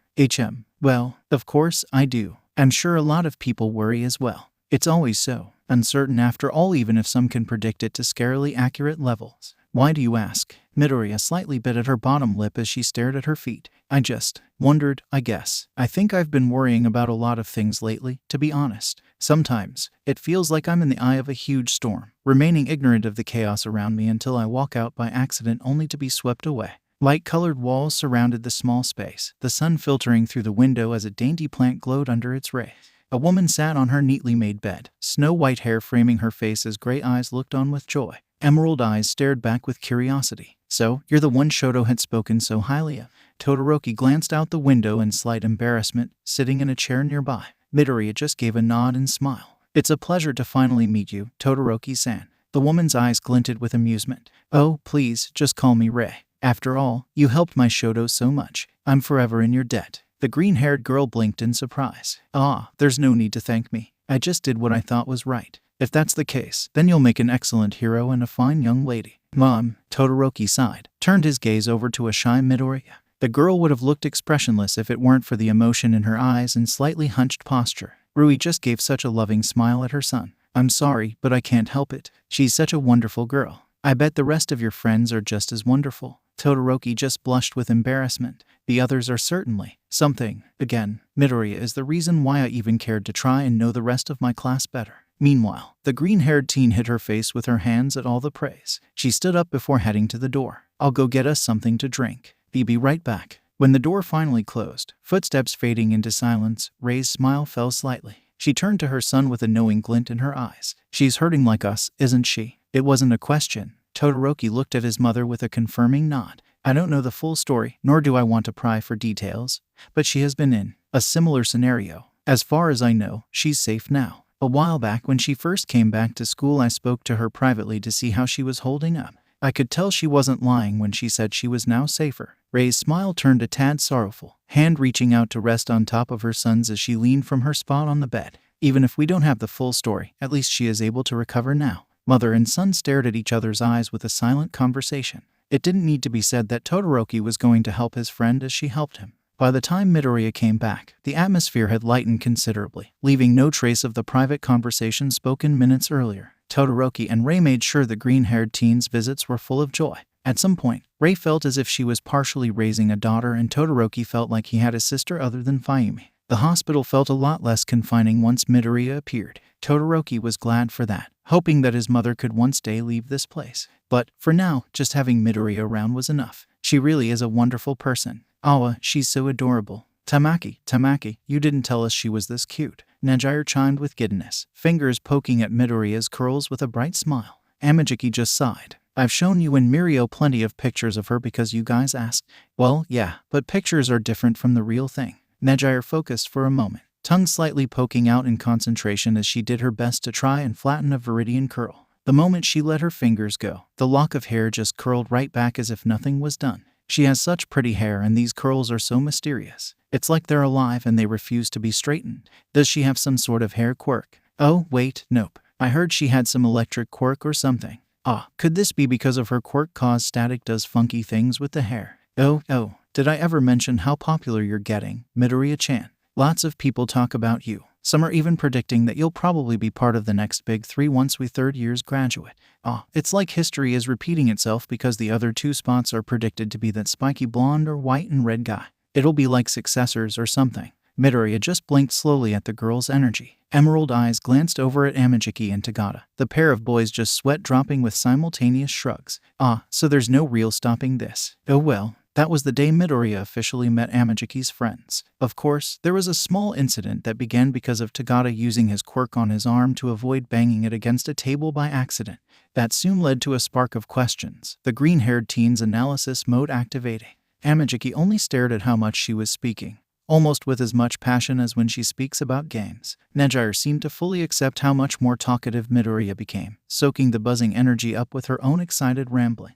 As a safe demonstration, Tagata just used permeation on his upper body, shirt falling away as his entire upper body almost made him look like some sort of strange ghost. As the blonde phased back, Amajiki seemed to shake himself out of his thought before swiftly covering Midoriya's eyes like she was some little kid seeing an R-rated scene. Tamaki, what's wrong? A guy being shirtless isn't a big deal. I've seen worse when Tagata used his quirk during the sports festival recording. The elvish teen just stared at his two friends, scandalized. Tagata and Nighteye had the guts to just stare back at him with knowing eyes and amusement. Midoriya remained completely oblivious, not even an ounce of embarrassment. Amajiki just faceplanted onto the table they sat at. The green-haired teen glanced over, poking his shoulder with concern. Do you ever sleep? Shinsu just shrugged at Midoriya's question. Nope, insomnia is my life. Well, that and coffee. Maybe add cats to that list too. Actually, no. Definitely add cats to that list. His tired eyes glanced over at his friend who sat in the extra beanbag chair the purple-haired teen kept in his room. He squinted slightly as he examined her face. Have you been sleeping?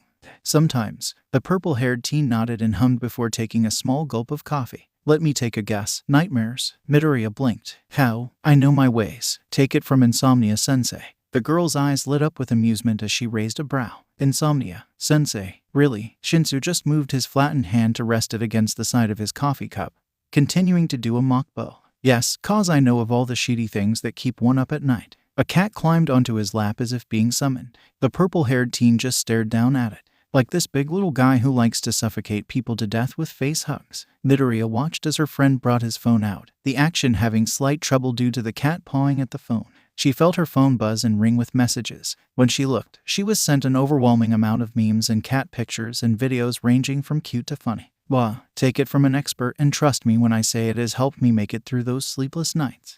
Thank you, Shinsu. No problem. Now, what about those cute cat games you promised to show me? Shouta, how's the adoption going? The tired man just slowly looked over his shoulder with a glare at the loud blonde. From behind Hasashi was Nimiri, who winked at him with a bright smile. Midoriya just looked over from her seat on Aizawa's made bed. It was a wrinkled mess until the green-haired teen decided to visit her caretaker's private room in the dorms. After all, she didn't want to have her hard-working teacher live in a dump with nothing but juice pouches. That just left her to casually hang around while she did her homework. Are you trying to announce that to the world? Hair raised as the man's eyes shined red. Hasashi immediately quieted down, but still didn't remove that wide grin. He walked over, lopping an arm playfully on top of Aizawa's head. But it's true though. The little listener just got adopted. It's a guardianship. PSH. Tomato. Hasashi glanced over at the green-haired teen, clapping his hands together. So, little listener, how's life with Denzawa? Nimiri wheezed out a laugh as Aizawa spat and slightly choked on his sip of coffee. Hasashi, what in the hell? Shouta. No bad words in front of the kid. Midoriya just watched in bewilderment. She glanced over when Nimiri came over and patted those viridian curls. The woman was still snickering as she called Aizawa's name. Does this mean I get first dibs to be your kid's auntie? Aizawa face-palmed. I told you, it's nada. Hasashi seemed to bounce with energy. Then, I get first dibs as her uncle. Get out, both of you. Ah, but shoo. Aizawa let out a murderous aura that made Hasashi yelp. He mumbled a swift goodbye before dashing out the door before he could get strangled by a capture scarf. Nimori was quick, but still took time to wave and practically dance out of the room, just barely avoiding a thrown pillow. Midoriya turned her gaze to Aizawa, the man sighing before glancing at her. Listen, you're my problem child, got that? You ignore those two idiots, they're terrible influences. Emerald eyes sparkled. Without it her face would have seemed expressionless. Aizawa felt a part of his soul die at the tiny and nearly silent Dadzawa chanting. I'm gonna kick you out too. Aizawa didn't kick Midoriya out, but he did dump a bunch of pillows and blankets on top of her in an attempt to suffocate her with comfort. You and Bakugou cleaned this whole beach up, Nina had exclaimed with shock. Said pair of childhood friends just stared at the rest of their gathered classmates with smug expression.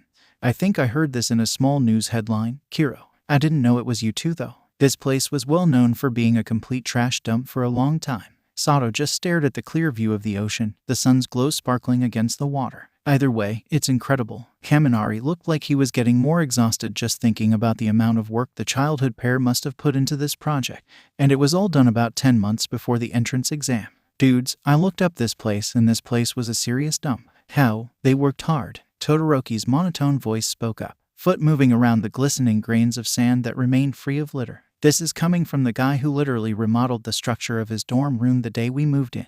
Shiro slightly complained. Hiraraka then walked over with Kota and Shoji following. In their arms were many treats. Hey, guys, the brunette cheerful called out. We're back from the convenience store and got some stuff to eat. As the rest of the class hurried over, Midoriya smiled as she playfully punched Bakugou's arm. The blonde looked down at her with pride. Don't let this get to your head, Kachin. Well, I did clean up a lot more than you. Did not. Did too. The green-haired girl gave a tiny pout only to stare as Bakugou bent down and swiftly dumped a large handful of sand on her head. The rest of their class turned with confusion and bewilderment at the sudden shouts behind them. Everyone stared at the strange sand war happening between the childhood pair, which eventually ended up leading to the ocean. Water splashed all over the place. Some of the other classmates ran in, many not minding their causal wear getting soaked with seawater, their shoes getting soaked and squelching from excess water. The beach was filled with laughter and good memories. Midoriya took a deep breath, glancing down when she felt Bakugou's calloused hand comfortingly squeeze her own. The outside world seemed to blur by from the bus's windows, their entire class chatting away. The green-haired teen glanced down at her costume case and she found herself wishing this uncharacteristic anxiety would go away. We'll be fine. We got all these extras with us to help. The blonde made sure Midoriya was making eye contact with him as he spoke softly. We can do this. All of us are passing this stupid-ass test. Midoriya smiled, even if something within her heart clenched at the sight of the approaching building. The same building they were going to be having their provisional licensing exam. Her hand squeezed back, eyes glinting with a tint of determination. Plus ultra. Bakugou smirked. Plus ultra. An electric green buzzed in the air. A dome, hexagonal in appearance, formed within an instant. The orange target balls provided for the first half of the exam bounced off harshly, but harmlessly off the shield. Midoriya hummed in thought, pleased that her new move appeared to function well. As soon as the coast was clear, the shield dropped. Midoriya let out a breath. Even with all her practice of holding up her shields and keeping them solid, they still took quite a bit from her. The green-haired teen frowned a bit as she glanced back at her classmates. Bakugou had run off like always, Kirishima and Kaminari following the blonde with promises to her that they'll look out for him. Todoroki had also left, stating that his attacks would take up too much space to fight in a large group. While it did sadden her a bit that they all weren't sticking together, Midoriya let them go without much fuss. She had to trust in them and their decisions to deal with the exam how they see fit. Still, she couldn't help herself from having slight worries about the whole situation. A part of her wanted to stare Aizawa down because she knows that man knew about this, that all the other schools would be aiming UAS elimination from the exam. In all honesty, she should have expected it considering UAS reputation. Of course, rival schools would paint targets on their backs. It also didn't help that all of these other students likely paid pretty good attention to her class during the sports festival. It was certainly the perfect opportunity to eye the competition, even if it's been quite a long time since then. Midoriya noting the many changes her fellow students have gone through, there were just some things that never changed. Regardless, it was nice to fight together with her class as one large group. It was a completely different experience than just fighting against each other in small groups or fighting against villains in individual groups. Midoriya could feel a warmth in her heart whenever she noticed how well her class worked together. They still fended for themselves, but they also made sure to cover each other's backs if needed. It was interesting to observe. Midoriya wondered if Aizawa was watching from the stands with pride. Everything was going well so far, until someone from another school decided to shake things up a bit. If Midoriya remembers right from when they left the bus, the guy's name was Shindo. Apparently, from her perspective, it seems the student had some sort of quirk related to vibrations. Most wouldn't think of it as too dangerous at first, until the guy began using those vibrations to break the ground into several chunks. Midoriya fought to keep her balance, body moving around as the terrain around her crumbled and split apart. Some sections rose high like cliffs while others sunk low. The green-haired teen clenched her teeth, a frown taking over her face as she searched around. The forced earthquake had come to a halt and she realized that she was alone. I hope the others are together at least. Separating us must have been intentional. No one was making a dent on our defenses while we stayed as a group, she thought, carefully stepping over the uneven land. Her emerald eyes searched intensely, the girl on high alert for any of her classmates. Speaking of classmates, she noticed something odd between one of the Shiketsu students and Todoroki. It was the tall one with a tad too much enthusiasm that was a recommendation student. Midoriya noticed the look in the Shiketsu student's eyes. It was the look of familiarity. She shouldn't be too surprised. From the sounds of things, Inasa, if she remembers right, actually did make it for UA, but then denied attendance. If that's so, then that means Todoroki and Inasa have definitely met. The green-haired teen remembered how Yaoyorozu and Todoroki discussed what the recommendation students had to do instead of the typical entrance exam. Either way, Midoriya did not like the look Inasa gave. She wasn't sure if Todoroki knew him since her friend seemed to not recognize the other well, but still. Inasa appeared to have something against her friend, and that was something she hoped she had time to discuss. Surely there must be a small break in the exam after this where she can speak with Inasa. The green-haired teen knew there was a possibility that he could fail and they'll never meet, but Midoriya doubted that would be the case. Inasa was a recommendation student, and, while seeming quite aloof, she could sense how capable the other is. There was no doubt they'd have the chance to properly meet. Midoriya blinked, something in her stomach forming an uneasy pit that shook her free of her thoughts. Her emerald eyes searched around, spotting no one. Even if she did not see or hear anyone, there was something that left her senses crawling with discomfort. Emerald eyes widened, her head whipping around behind her at the last possible second. Midoriya felt a weight on top of her, a huff of air escaping her chest as she fell against the ground. "Hello there," the strange girl chimed. Midoriya glanced over, just barely able to see the familiar uniform hat of Shiketsu High. The green-haired teen clearly remembers this girl from the entrance of the exam building. However, now being so close to her, Midoriya couldn't help herself from feeling somewhat disturbed. Something wasn't right and she saw no use in hiding it. "You aren't a student from Shiketsu." The girl restraining her blinked in surprise before letting out a smile. It was as if the girl didn't care about being called out. "Ah, why would you say something so mean?" Midoriya froze as she noticed a hand reaching up to her face. The short girl activated her quirk, swiftly stunning her assailant with sparks of electricity. Midoriya was quick to create distance between them, stumbling in her haste to stand back up. But, by the time she tried to look around, the other girl had seemingly vanished. She shook her head. "No, she's not gone. Midoriya let out a silent gasp as something small and lightweight bounced off her side. Her ears picked up a familiar chime of one of her body targets being hit. The green-haired teen whirled her body around where the ball was thrown, her instincts on high alert. Midoriya didn't even bother to try and hit the Shiketsu student because something told her that this was a far more dangerous situation.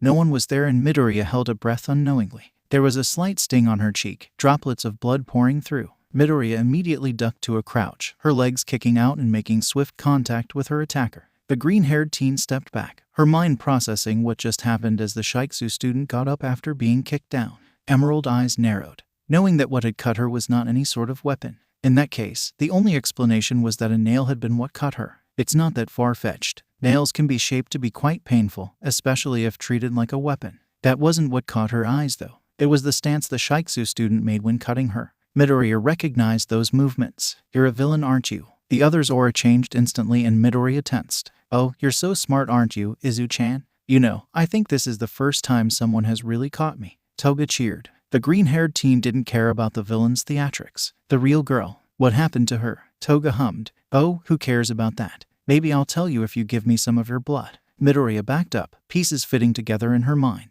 "You don't just want blood because you like it. You want blood because you need it. It has to do with your quirk. Izu-chan, you're just so adorable when you get all smart like that. I'm so glad to see I have such a clever bestie." The disguised villain's voice had sung with praise. Meanwhile, the green-haired teen's mind was running a mile a minute. "A member of the league is here. I have to let people know, but..." She glanced around. "I can't find anyone around here and this is not the most ideal area for my quirk. I've got my support gear, yet." Midoriya spotted quick movement, her hands reaching for one of her batons to block an incoming hand from clawing at her flesh. The short teen tried to channel electricity through the baton only for Toga to back away before anything could be done.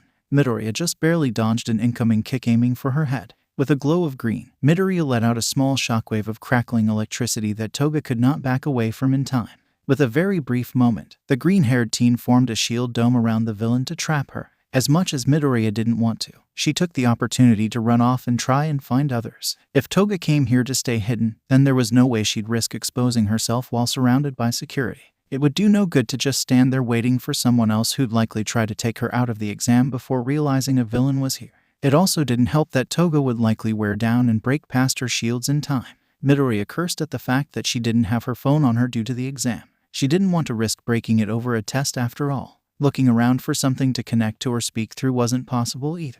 The entire testing grounds were far too large and her eyes would not be able to pick up anything. Even if she did, she would have to be within a certain range. As she ran, she could feel her connection to her shield fading. Knowing that Toga must have broken free by now, her peripherals then caught sight of bright pink and white. Uraraka, Zero. Footsteps rapidly approached the green-haired teen, the pair of classmates spotting her with relief in their eyes. Midoriya, there you are. Have you found anyone else? Zero questioned. There was a slight disappointment in the air at the shake of Midoriya's head. Uraraka stared worryingly, sensing something off with her friend. Her eyes widened slightly in surprise at the glaringly red line across the girl's face. Did you get hurt when the ground was moving around? Midoriya blinked before shaking her head in denial. No, a league member is here. It's Toga, the girl with the knife that attacked during the camp.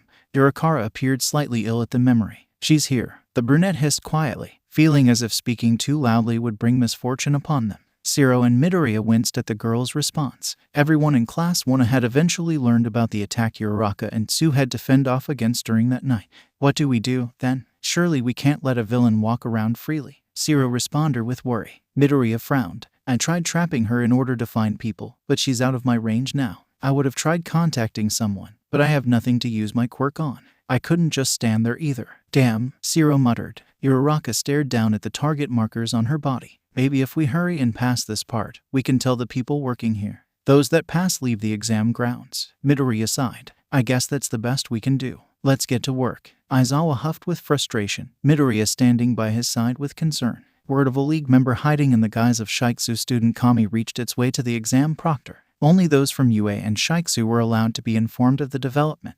The green-haired teen held back a grimace at the memory of the reveal. Kami's classmates were horrified that they couldn't see through the villain's disguise. It didn't help that Midoriya's suspicions about a transformation quirk fueled by blood got out too. Yet, no matter how much security searched, there was no sign of Toga Himiko. Midoriya shouldn't be too surprised. Toga couldn't afford to hang around if her identity was revealed. With how comfortable the villain appeared to be with her quirk, it let the green-haired teen know that Toga was no novice. Hiding in such a way was a skill well learned from plenty of practice. It still didn't make the bitter sting of it all fade away though. However, there was a search being done to make sure the real Kami was safe. Fortunately, the girl was the reason why such good news was quick to be received. Midoriya was glad that the Shiketsu students had something a little less to worry about. Regardless, the entire situation was sure to bring a tighter watch during the rest of the exam. Midoriya glanced at the nearby wall clock, frowning at the time. Sure, a member of the league was important to know about, but this also wasted time she could have used to be speaking with Inasa.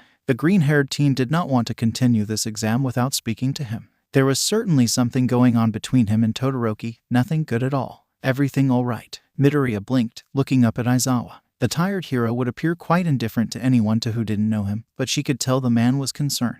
She turned her gaze to her feet as she shrugged. I'll be fine. I'm just thinking. Aizawa seemed like he wanted to say more but reluctantly left it at that. He had to leave anyway. The rescue portion of the exam was beginning. Todoroki, said teen turned around, clothes changed and bag all packed. In one of his hands, he carried the silver case holding his hero costume. The half-toned teen spotted familiar viridian curls coming his way. Midoriya. The girl paused in her steps, her expression clearly showing a need to express words she has not said. Are you going to be all right? That made Todoroki blink with confusion. What do you mean? You're the only one in our class who didn't pass the exam because of what happened with Inasa. Oh, that. There was silence stretching on between the two. Todoroki spoke up, voice soft. It's fine. I'll just take the remedial course and get my provisional license that way. Midoriya's eyes glinted with frustration, something not often seen in her as she spoke. I was close enough to hear what he said to you. He had no right to compare you to Endeavor. Todoroki was filled with a sense of understanding.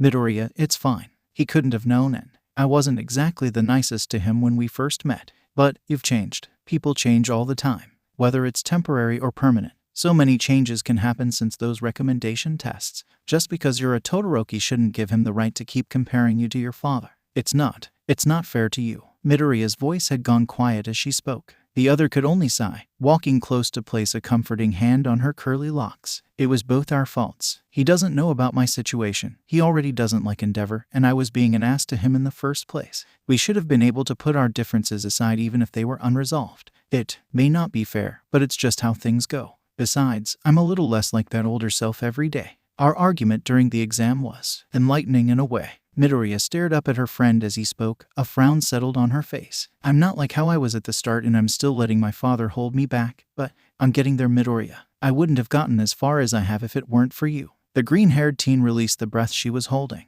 If you say so. You better catch up soon, all right? Of course. Todoroki, right. Midoriya and Todoroki paused, about to leave on their bus when Inasa had suddenly approached them. The green-haired teen kept quiet, a neutral expression on her face as she carefully watched the exchange. Todoroki could only give a glance at her protectiveness before facing the Shiketsu student.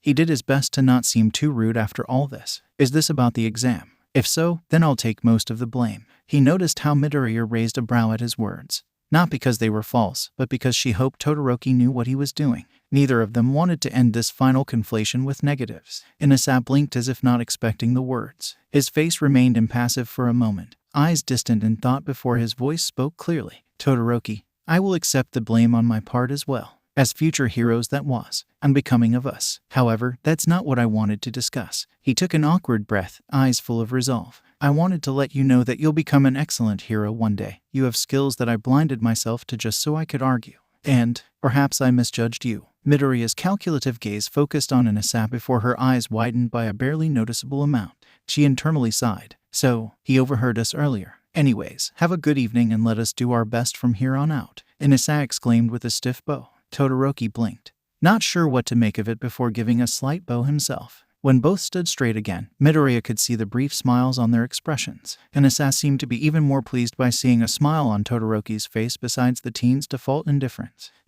Well, just have to wait and see if you can keep up with it. Also, that expression suits you way better than your old man's face. Inasa laughed. Todoroki just turned his head away, trying to hide his own amusement. I bet it does. Good luck, Inasa. Best of luck to you as well. Midoriya and Todoroki watched the Shiketsu student leave in a very quick and enthusiastic way. The girl brought out her handheld game as the pair boarded their bus. That turned out quite well. Todoroki nodded before parting from her, going to his preferred seat. Indeed it did. Midoriya focused on her screen as her classmates either rested or picked up casual conversation after the day's event. She could pick up Bakugou's voice as Kirishima and Kaminari refused to leave the spiky-haired blonde alone. Like always, she continued to play her games in appreciative silence. As her handheld screen went dark, stuck on a brief loading screen, Midoriya gazed at her reflection. By the time she blinked, the screen filled with bright colors yet again. The controls remained unmoved as she stared with distant eyes. Midoriya thought back on her conversation with Todoroki, unable to help herself from thinking about her own father. Was he alive? Was he dead? Where did he go? Who took him? What is he doing now? Are there people doing things to him? Is he okay? Is he suffering? Was it a crime to wonder about such things? Regardless, she knows she won't be getting answers anytime soon. Midoriya sighed as she thought back on her own reflection, however brief it was. The girl reached a hand up to feel the curls of her hair. When was the last time she had to cut it? She's pretty sure her hair is now long enough for a tiny ponytail by now. The green-haired teen gained a slight frown. It wasn't because of her hair length though. Things are changing so much, so fast. Midoriya thought to herself. A part of her feels like she's somehow being mentally left behind. Her entire world has drastically switched around. Her daily life is completely different. Her teeth clenched from slight frustration. She didn't want to have to be stuck on such things anymore. She doesn't want to feel like she's still somehow being dragged down. Midoriya knows she has been adjusting so well thanks to everyone's help. So, why does she still feel like she's at least one step behind? It certainly isn't like before when everyone felt like they were several paces ahead of her, but it was still annoying. Something told her she was a single step behind everyone else, and Midoriya has no idea what is needed to finally close that years-long gap. Sunlight filtered through the windows of the occupied teacher's lounge. 3 cups of tea wafting small ribbons of steam into the air. Midoriya held her cup close, slightly fighting from where she sat on the couch. Unlike usual, some locks of her hair were pulled back, which left a small tuft of it to hang behind her head. Does it look that bad? Bakugou and Yagi blinked before realizing that they were staring in awkward silence. And not at all, young Midoriya. I think it suits you well. I was just surprised. The former hero spoke up in haste. Well, my former master wore her hair like that too. Midoriya's eyes widened slightly before the girl nodded in understanding. Bakugou clicked his tongue. Geez, if your genes decided to not grow your hair like a effing Christmas tree, you'd probably look 90 to 95% like Auntie's duplicate. Thank you, Midoriya responded with confusion. But trees also have bark. The girl raised a brow as Bakugou snorted. If there's one thing you inherited besides Auntie's looks, it's the way of using words. If Auntie had her mind set on something or had something to say, she could do it. I swear she could cut a man down just by speaking. You have plenty of bark and bite in my opinion. Really, Yagi spoke up. I can't really imagine young Midoriya acting like that. Trust me, Bakugou huffed. Ezu can be really vicious if she needs to. Midoriya hummed in thought. I guess so. A part of her thought back to the sports festival where her shoe met the crotch of a certain flaming trash bag. Yagi glanced between the two teens before clearing his throat. Anyway, I heard that work studies are coming up now that you have your provisional licenses. Oh, that. The explosive blonde muttered as he took a sip of his tea. Aizawa-sensei mentioned it, but he said we'll know more about it at a later date. The retired hero nodded. I see. Does either of you have any plans? After all, not all students manage to get an internship, and the experience itself, while it sounds a lot like the post-sports festival internships, are a lot more involved. Actually, the green-haired teen spoke up. We recently met up with the Big Three yesterday to discuss it. It was a meeting that Amajiki and I have planned for a while since Bakugou hadn't met Tagata-senpai and Hato-senpai in person. We managed to also discuss a little bit about possible internships. Yagi coughed, slightly choking on a few droplets of tea before managing to recover. The Big Three. Well, you are quite close to Amajiki, so I suppose it's not too surprising that you know the others. However, that was a wonderful idea. Those students would be one of the best to get information from concerning the work studies. Midoriya hummed in agreement. In all honesty, I think I may be going to the Fat Gum Agency. Tamaki said he was going to likely offer an internship to Kirishima as well, but he said he wouldn't mind having me around if I wanted to have an internship there. She took a brief sip of her tea before glancing at her childhood friend. What did surprise me a little was Tagata-senpai's offer. Apparently, he wants to bring Kachin to the Nighteye agency. Bakugou just shrugged. I don't know why, but I think he said something about me having a lot of energy or some shit. He even had the nerve to call me amusing of all things. Hell, if I know why he thinks going to Nightaye's is a good idea. Yagi just did a spit take, the pair of teens whipping their gazes to him with concern. The retired hero just waved a hand in dismissal as he tried to calm down his hacking. Did you just say Nighteye? I don't think that would be the best place for you, young Bakugou. Is that because it wouldn't be a suitable learning environment for him, or is it something else? A soft voice spoke up rhetorically, emerald eyes observing the teacher's behavior. Yagi swiftly noticed Midoriya's calculative gaze. The both of them seemed to share a silent conversation before the older man let out a defeated sigh. Am I really that easy to read? Yes, actually, Midoriya voiced. However, in this case, I didn't really need to take too hard of a guess. After all, the media didn't exactly keep things quiet when people learned that you and Nighteye went separate ways. It doesn't take a genius to figure out that something must have happened.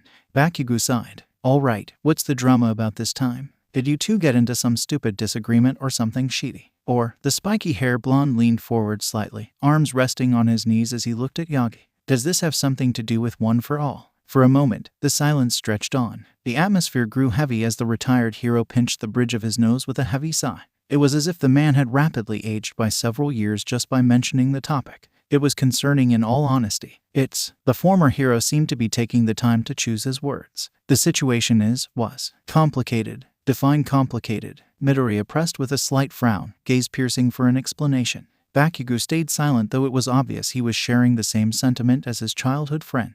It was many years ago. In fact, it was around the time when I first gained my injury. The pair of teens grimaced for a second, the grisly imagery of the wound on the man's torso coming to mind. We ended up having shall we say, a split opinion. We were both stubborn and, in the end, it caused us to drift apart. All might. The man pulled his gaze away from the ground as he met Bakugou's eyes. The spiky-haired blonde held a grim expression, the teen's lips in a tightened line as he spoke. I'd like a better explanation than that. Young Bakugou, this isn't. I get it. If you guys were friends and cheat, then obviously talking about this isn't sunshine and rainbows. The blonde teen huffed. But as your successor, who might be going to the Nighteye agency, and will be around a guy who knows your secret. I think I should be able to know what I'm getting into." Bakugou's voice was uncharacteristically calm but still held that deep cutting edge within his tone, a tone that naturally knew how to speak out commands. The teen leaned back with crossed arms, never removing his intense gaze from Yagi. "If this rift between you two is pretty bad, then something tells me it's going to end up blowing up in my face just because I have one for all. You don't have to give all the sheedy details, but at least give better context than we had split opinions." The end. Midoriya's voice was soft. It managed to stay gentle all while being firm as she spoke. "All Might, when was the last time you spoke to him?" The older man glanced at his reflection within his teacup. "On the day I announced my retirement." And Bakugou pressed with a raised brow. He was relieved and angry. I can't blame him. That night at Kamino was a close call. A very close call. However, the conversation did not end on a happy note. I mentioned to him that I had passed on one for all to a first year within the hero course. He demanded me to tell him who, and Yaga's eyes were apologetic as the man glanced at Bakugou. "He was far from happy when I mentioned your name." Midoriya and Bakugou sat in silence as they took in the former hero's words. The green-haired teen barely noticed how her grip had tightened around her teacup with irritation. Sure, Bakugou didn't usually give off the best of impressions, but the girl snuck a brief glance at her friend, something negative curling around her heart. Nighteye was allowed to have his own opinions, and she can easily see why the man would have concerns about Bakugou having such a sacred gift.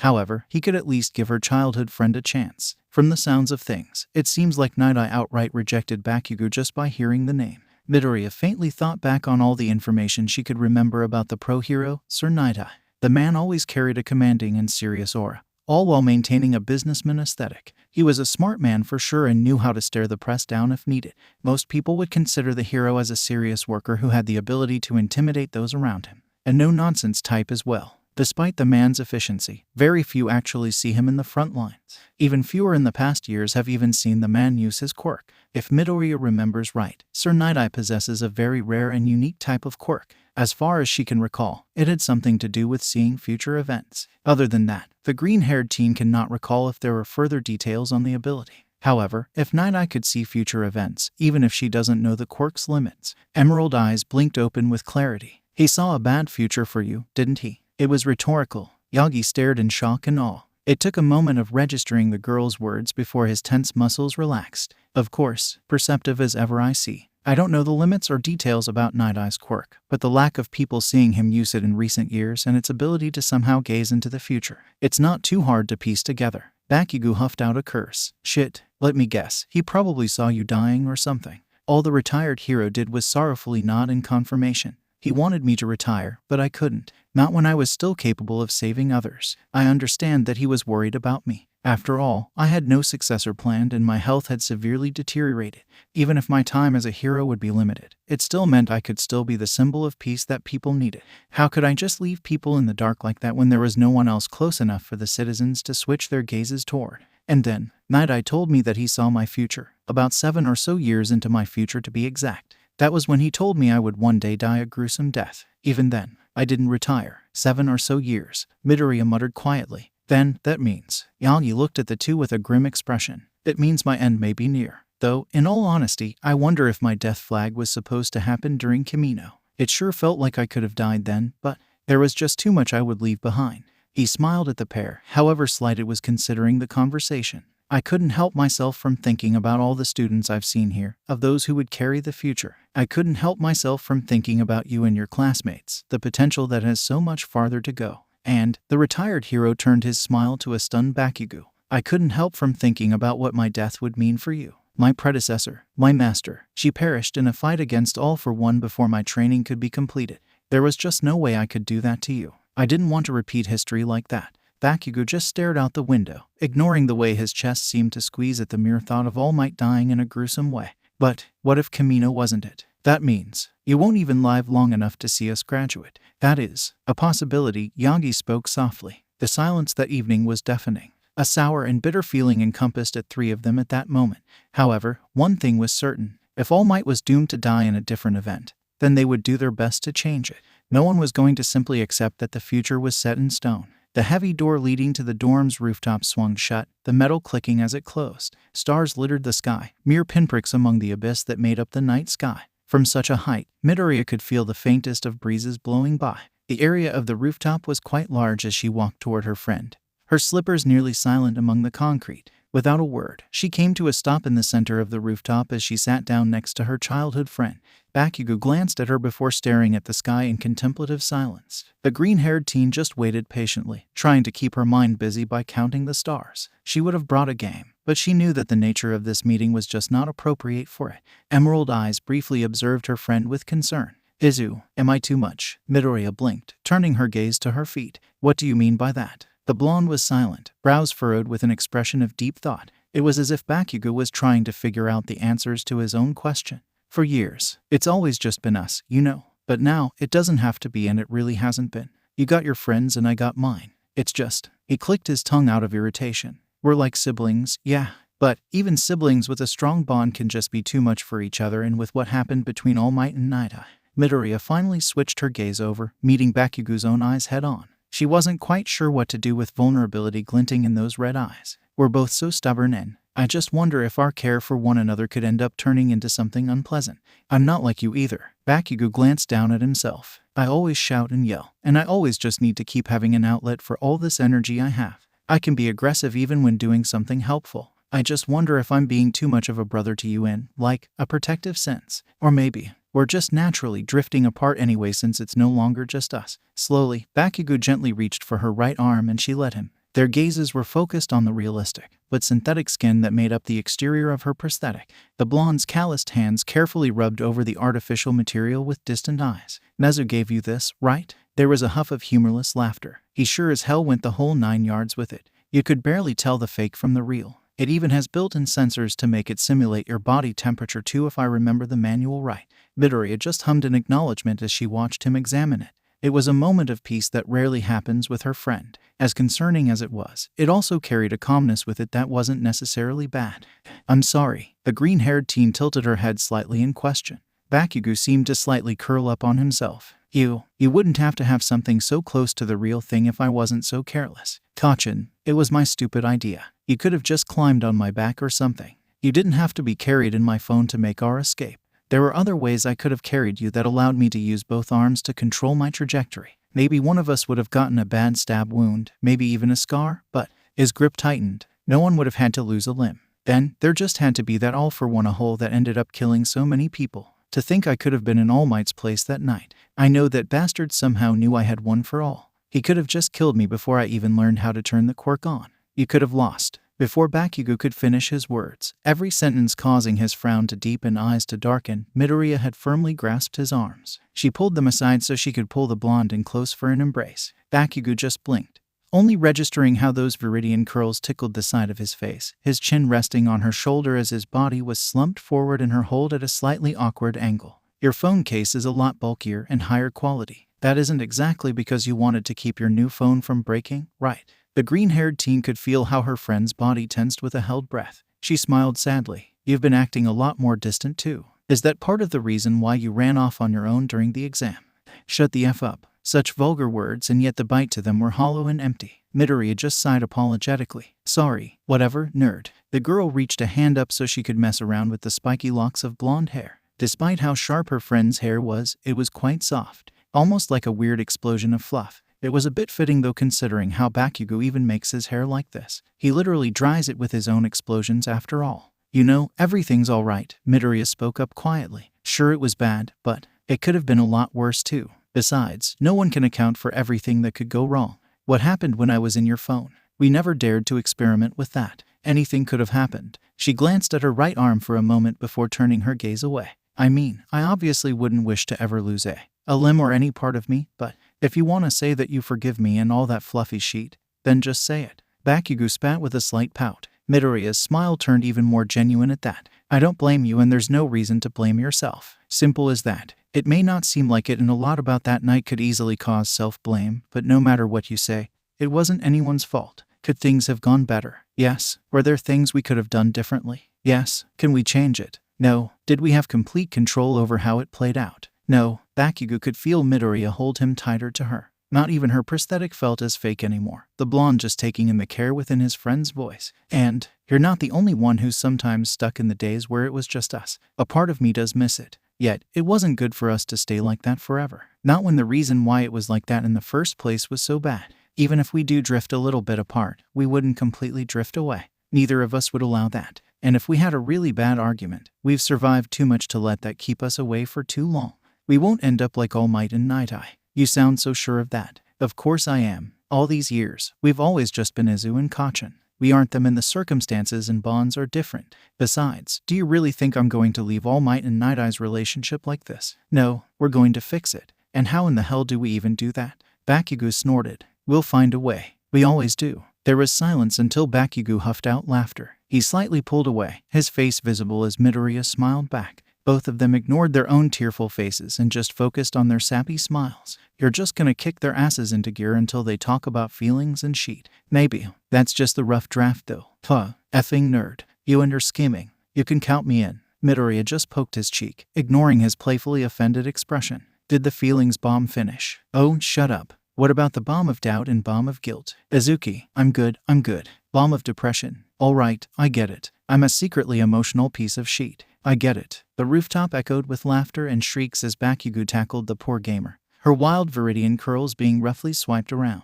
If it was even physically possible, her hair was even more a wild mess than it naturally was. Within the large gym, the echoing groans of Class 1 could be heard. The many students clutched at their stomachs as they curled on the ground. In the center of the massacre, Bakugou and Midoriya stuck close to one another, eyes scanning the area warily when Tagata had dove back into the ground. Midoriya was already swiftly running the outcome in her head, her quirk sparking across her skin as she tried her best to use it to try and sense Tagata before he appears. She blinked, briefly nudging Bakugou toward the right. Just as the pair split up, the third year had leaped into the air, just missing getting either of the two first years. The energetic blonde seemed to grin with enjoyment at how long Bakugou and Midoriya have been lasting against him. Neither of their attacks, even when performed together, would work. Their senior could simply just phase out the areas that were being targeted. Whenever they did an attack that would catch the entire body, it obviously didn't work out either, as Tagata remained transparent to the world around him. All the evasion was wearing them down bit by bit. Even with planned distractions, it seemed that Tagata had already trained himself to expect such tactics. Tagata's quirk was a tricky one, and it was extremely difficult to gain an opening without just passing right through the guy's body or limbs. It was incredibly impressive. It was no wonder that Tagata was part of the big three of the school. In the end, Bakugou's endurance gave away just slightly and Tagata took the opportunity. Midoriya had noticed the same opening and dashed toward her childhood friend. The green-haired teen remembered how her stomach pulsed with a bruising agony as the punch connected. With a rare and choked-out curse, she let out a field of electricity before finally going down. It did manage to stun Tagata before he could hide away in the ground again. But it also ended up hitting Bakugou. Bakugou was able to recover fairly quickly since he trained against Midoriya's quirk for a long time. Even so, his next attack against Tagata ended up failing, much to Bakugou's disappointment. The third year had swiftly knocked the spiky-haired blonde down and out before anything more could be done. And all of that was for a simple lesson on improvement even when given a deck of bad cards. It was inspirational, even though the entirety of Class 1A, minus Todoroki, who watched on with Aizawa, had dark bruises to remember it. At least Midoriya and Bakugou managed to last over 5 minutes longer than the others. Midoriya and Bakugou also may or may not have also convinced everyone to gather in a somewhat painful group photo in that gym of their punched stomach. We'll end up laughing about this later, was the excuse, and everyone else had nothing to really lose. So why not immortalize the moment they all got their asses handed to them? But for now, it was time to take yet another step toward the future with the work studies. How did it go? Midoriya questioned softly, curled on the common room's couch with a controller in her hands. The large television flashed with many bright colors as she played, several odd characters fighting one another with an assortment of strange stages and items. Bakugou sat beside her, leaning his back against a pillow as his feet rested on her lap. He grinned a bit as an AI went flying off the screen before thinking over his words. Nighteye sure as hell ain't the best at first impressions. To put it simply, he's an ass. The green-haired teen raised a brow, eyes never leaving the screen. But you managed to get him to accept you as an intern. Yeah, after pretty much torching his office. The blonde snorted. I kinda feel bad for the one who has to clean up all the scorch marks. And why did you have to set bombs off in his office? All she saw from her peripherals was a shrug as Bakugou spoke. The suit bastard outright wanted to kick me out. I think I managed to try and convince him only because Tagata suggested me. Never thought the stuck-up was a total All Might fanboy and one who plays favorites. But hey, the more you know. Either way, getting All Might to fix things with him will be easy. getting Nighteye to fix things up with all might. That's gonna be a challenge since our symbol of peace isn't the best at wording things sometimes. Midoriya seemed thoughtful but pushed aside the end comments for slowly appearing less impressed. And how does blowing up his office make you a star child? So, there was the special acceptance stamp thing, or whatever, and I had to try and get it out of his hands. Some stupid-ass test where he used his quirk to predict my every move before I could make it. The explosive blonde's tone went somewhat quiet. He also wouldn't shut up about how Tagata should have been the one. I didn't give a shit what he thought. To be honest, he probably thought I was some destructive manic before he realized that I had enough control of my own power to not even touch a hair on any of his All Might merch. Emerald eyes glanced over at him. How much All Might merch did he even have in his office? But ton. Midoriya hummed thoughtfully. Impressive. Bakugou just gave her a look. What is? The fanboy collection or my ability to control my nuke palms? Both. As the pair continued to play the game, Midoriya couldn't help herself from thinking about the words of her childhood friend. Something about Bakugou's explanation made it sound pretty simple and straightforward. She could tell he's telling the truth about what happened, but Midoriya felt a part of her slightly worry about the details of the confrontation. From the sound of things, Nighteye likely didn't beat around the bush and said what he thought even if it was rude or hurtful. A green-haired teen knew what it was like to tell the truth by leaving out the details. She's had to do that for years. It made a part of her feel uneasy that her instincts said that Bakugou was doing the same. What exactly did Nighteye say? The green-haired teen startled slightly as Bakugou let out a triumphant shout, Midoriya's character flying off the screen with a pitched poyo. Take that you shitty marshmallow. The second Midoriya responds, she kicked Bakugou's character off the stage. Multiple times in a row. Oh, come on. Go F yourself, Izu. I love you too, Kachan. So, you're the one Tamaki talks about. From somewhere within the Fat Gum Agency, a few floors down, Amajiki sneezed. Midoriya glanced up from where she sat, only to be met with the large figure of Fat Gum. The unfinished reports in her hands flapped as she straightened the stack against the surface of the desk. Hello, Fat Gum sir. Does Tamaki speak of me often? The man grinned before passing along a bento box in front of the girl. You could say that. It's good to see him making more friends. That's for sure. I see. The green-haired girl stared at the warm bento box, the scent of freshly cooked food wafting into the air. Thank you. Oh, and, here. Midoriya turned into her chair, searching through her backpack before pulling out a warm bento of her own, a shining green ribbon on top. I thought I should give you something for accepting Kirishima and me. I thought this would be good considering your quirk and value toward food. Fat Gum pulled an empty chair over to sit, carefully taking hold of the meal with gratefulness. Well, you're certainly well informed. Anyway, tell me how you both met. Taking a pair of chopsticks, the hero took a bite of the food with a delighted hum.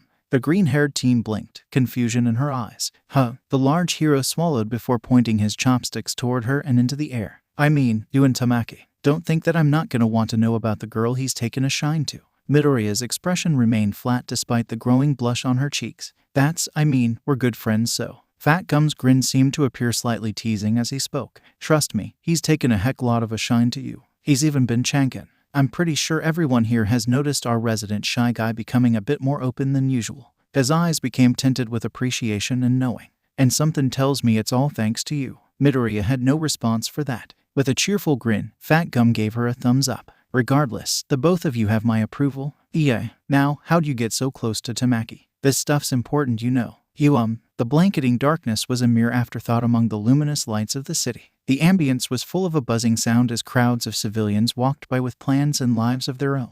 The fresh air mixed with the nearby scent of various cooked dishes thanks to the nearby food stand. It was quite easy to lose track of what your own footsteps sounded like with the atmosphere. Even speaking required a slightly louder volume if you wanted your voice to reach to another. Among it all, a group of 4 followed an assigned route that led them through the bustling city. Leading the 3 teens was the hero Fat Gum, the man cheerfully grasping his own box of food. Yeah, the hero agencies round here have been wantin' a fighting type. Now we got 2. He spoke with a large grin, glancing back at the 2 interns. Red Riot, Lockdown, you're perfect for the job. Midoriya's hands raised so she could lower the hood she wore, attempting to conceal her face from the praise. However, her small smile and nod did not go unnoticed. The girl made her pace just a little slower, the green-haired teen falling behind where Amajiki was. Kirishima turned his gaze just to make sure his friend was all right before facing Fat Gum with enthusiasm of his own. The redhead bumped both of his fists together as he grinned. I look forward to working with you. Fourth kind wasn't taking work-study students. So I'm grateful to you for taking me on. Same goes for my lockdown too. Meanwhile, Amajiki felt a part of his soul shrivel up at the memory. In all honesty, while he was considering inviting Kirishima, he was not exactly confident in doing so. But the redhead had a good spirit and skills that the elvish teen knew was needed in this agency, so it just left Amajiki with indecisiveness. It really was just take on a student he had barely any knowledge about because it was good, or not have to worry about anxiety because this was a stranger. Not to mention that work-study responsibilities were much more strict. After all, if something happened to an intern, all resistibility falls on the agency that took the student in. Since he couldn't make the choice, Midoriya did. I thought she was a nice girl who was obsessed with games and heroes, not someone who traps me in a corner for a classmate of hers to beg for a work study. It wasn't until later did Amajiki learn that Kirishima was going to try and ask him for a work study anyway. It was Midoriya who knew Amajiki's schedule and dragged Kirishima over to finally settle things. Amajiki shivered, still remembering how energetic and begging Kirishima bursted his personal space and even had bits of spit flying. And it was all because of a desperate need for a work study. What is his life anymore? You all right? A soft voice asked from beside him. Amajiki turned, only to be met with emerald eyes peeking out of the fabric of the girl's hood. The elvish teen blinked at the sight as Midoriya's viridian curls poked out from underneath the fabric as well. It was cute, and Amajiki is wondering if Midoriya was trying to secretly torture him. I am fine, just thinking about when your friend came after me. If possible, Amajiki sunk further into his costume. It was scary. Fat Gum gave a slight glance at the trailing pair before returning his gaze forward. If Tamaki could only do something about his weak mind, he'd be a great talent. Though, the hero shot a brief look toward Midoriya. He's been going through some changes of his own, which is fantastic. The green-haired teen blinked, slightly glancing at her moving feet as she ignored Fat Gum's discreet wink toward her. I've been trying to help out here and there. The group fell into their own routines, Kirishima speaking with Fat Gum as Midoriya and Amajiki walked together in silence. Eventually, the green-haired teen looked up from her tiny game device with realization. Hey, we never actually talked about our quirks, have we? Midoriya questioned rhetorically. That actually made Amajiki pause for a second before continuing to move forward. Oh, I guess not. I mean, I've seen you charge up your own games and I watched you fight Mirio, so. Suneater, looking miserable with your head facing a wall isn't exactly what I'd call watching. Emerald eyes shined with slight amusement as the elvish teen blushed. I did watch, at least part of it, he added in with embarrassment. Anyway, I just assumed it was some sort of electricity quirk or something. The girl hummed and thought as she tried to think of the words to say. I named it VR and I guess you can say it's an electricity quirk. It allows me to go within electrical systems too, so it's almost like I can go into programs or security of places. Amajiki gained a deadpan expression. Of course a gamer ends up getting a quirk like that. I should not be surprised. However, that does explain the whole going into my phone thing. Midoriya appeared a bit alarmed at that. Oh, I'm really sorry about that. I swear I didn't look at anything personal. I was kind of. Both teens grimaced a little at the memories. Too out of it to really do anything. No, it's fine. I don't really have much to hide anyway other than some embarrassing game apps Nighteye downloaded. The elvish teen mumbled. So, Midoriya spoke up with interest. What's your quirk? Well, Amajiki appeared a bit flustered at the sudden attention, his mind scrambling not to say anything stupid sounding. It's called Manifest. Basically, I eat food and I can gain traits from it. Midoriya watched in awe as her friend raised a hand, a closed shell forming around as if a clam had swallowed the elvish teen's hand. Incredible, she muttered, reaching out a finger to poke at the tough shell. Amajiki turned his gaze away as she examined the transformation. Yeah, that's pretty much it. What do you mean, pretty much it? The potential for this must be incredible, especially if you made it as one of the big three. I'd imagine that you're incredible in a fight. Amajiki squinted at her. Too bright. Either way, I'm not that great, really. The elvish teen startled with an undignified squeak as he felt a sudden warmth grasp his hand. He whipped his gaze over only to see Midoriya giving him an expression full of nothing but encouragement. Her eyes seemed to sparkle like jewels under the glowing signs and streetlights of the city. If you're not great, then you're amazing. I know you worked hard to get where you are and that means you have the skills to show it. Midoriya's smile turned slightly mischievous. If you want, I can ask people around here how awesome they think you are since you patrol here often. Amajiki's eyes widened that. She doesn't need to go that far for him. Besides, he doesn't want to be on the receiving end of a cheering crowd. He gets enough of that whenever he helps capture criminals. That won't be necessary. The elvish teen swiftly looked away as his blush grew, his grip growing slightly tighter around her hand. Unless you were close, no one would notice with how the loose fabrics of their costumes hid their joined hands, even though a part of his mind practically flatlined at the close contact. This time it was in a public place with actual people around. A part of him actually began to take comfort in it, though that's probably only because it's Suzuki. Amajiki thought to himself. He pulled his hood down with slight force as he realized his face was only feeling warmer with his stomach forming an odd heavy and floating sensation. Amajiki could only curse himself within his mind at how he felt like some character in one of Nejire's romance mangas. His friend sure knew how to ramble on about such random things. I can't ever be as positive as you or Mirio. He glanced at his friend, the green-haired teen, back to playing her old retro game. But if there's one thing I want to be positive about, it's gotta be the ability to spend more time with you. The pair didn't even notice how Fat Gum and Kirishima observed the two with amused smiles. Fat Gum turned away with fondness, chuckling to himself. That girl really has been bringing out the best in him. The hero felt his smile turn slightly strained with a tint of annoyance. Though, Tamaki, when are you gonna make a move? Girls can't wait for a guy forever, you know. It's a fight. Somebody help. The group of four all paused as they became alert at the sudden exclamation. Fat Gum frowned as he turned toward the sound of the commotion. He thought things were looking a bit too calm. Speak of the devil. The four of them swiftly made their way over, following the sound of shouting and panicked civilians. They were passing a nearby alley when Kirishima came to halt, spotting a suspicious group of men running like their lives depended on it. Guys, over there. Follow me. Fat Gum and Amajiki took the lead, knowing the city streets better than Kirishima and Midoriya.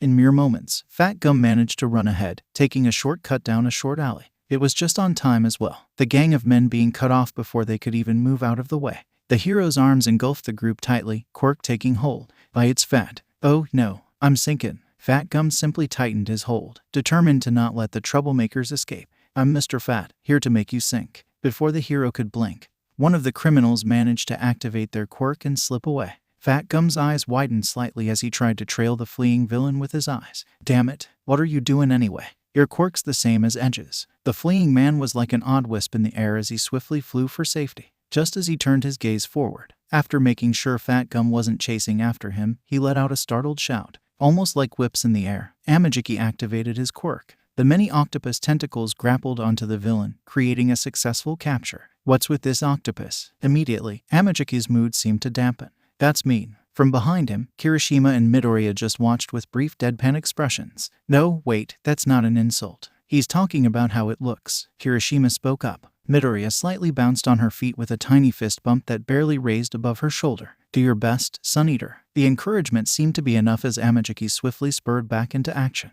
The tentacles tossed the villain around and into Amajiki's range. Midoriya and Kirishima watched in awe as their senior smacked the criminal with skilled ease, hands forming into tough clamshells that impacted the villain whenever the guy was pulled close enough. Eventually, the man was released only to collapse with a battered and bruised body. Amajiki was already upon the man, the clawed leg of a bird keeping the criminal pinned down.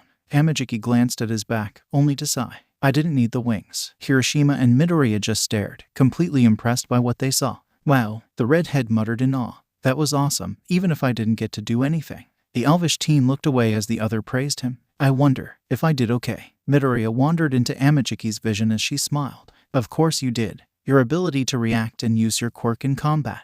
I knew you'd do well. The elvish teen stared at the ground as a pink hue grew on his cheeks. Izuku, you flatter me way too much. In time, things appeared to be calming down as the cheers and praises of the crowd filled the night air. What stood out the most was the shower of compliments toward Amajiki, the poor teen ready to pass out from it all. Midoriya stood by him, sympathetically patting his back. As happy as she was for him, Midoriya also didn't really care for being in the center of the spotlight. Sure, she could handle it if she needed to, but grabbing the attention of crowds were not what she'd consider a desirable situation. No one saw it coming when a hidden member of the criminal gang pulled out a gun, the silver barrel shining faintly. Fat Gum was the one who noticed it first, eyes widening in alarm. Oh no, get down. With a single loud crack in the air, a shot was fired and Amajiki flinched as something seemed to pinch him in the arm. By the time Kirishima ranged to active his quirk to intercept the bullet, it was already too late.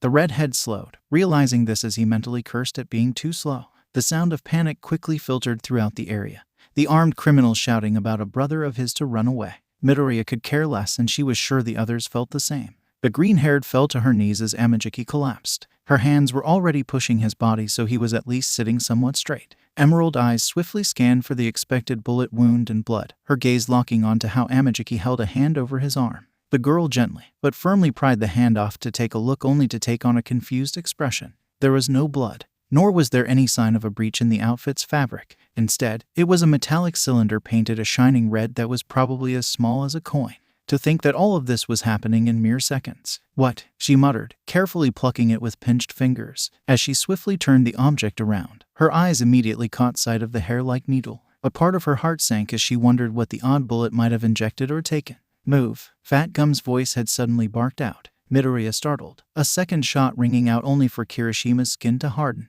Her friend dove in front of her like a shield, protecting her from getting shot. This time was successful as the redhead was much closer this time. Kai read riot. Her heart grew a little less heavy when her friend turned to face her with a grin despite the obvious worry and fright in his eyes. I'm good. He then narrowed his gaze at the criminal who held the gun in shock. After all, who would ever expect for the bullet to bounce? Readying himself for a fight as he shouted, I'll capture him. Kirishima glanced back at the kneeling pair. Sun-Eater, lockdown, you alright? Amajiki rubbed at the sore spot on his arm. It hurts less than I thought it would. But I think I'm fine. Midoriya looked into the redhead's eyes with a serious gaze. Careful, those bullets were not normal. The skinny villain cursed, panic taking hold of his heart as he stumbled to turn around.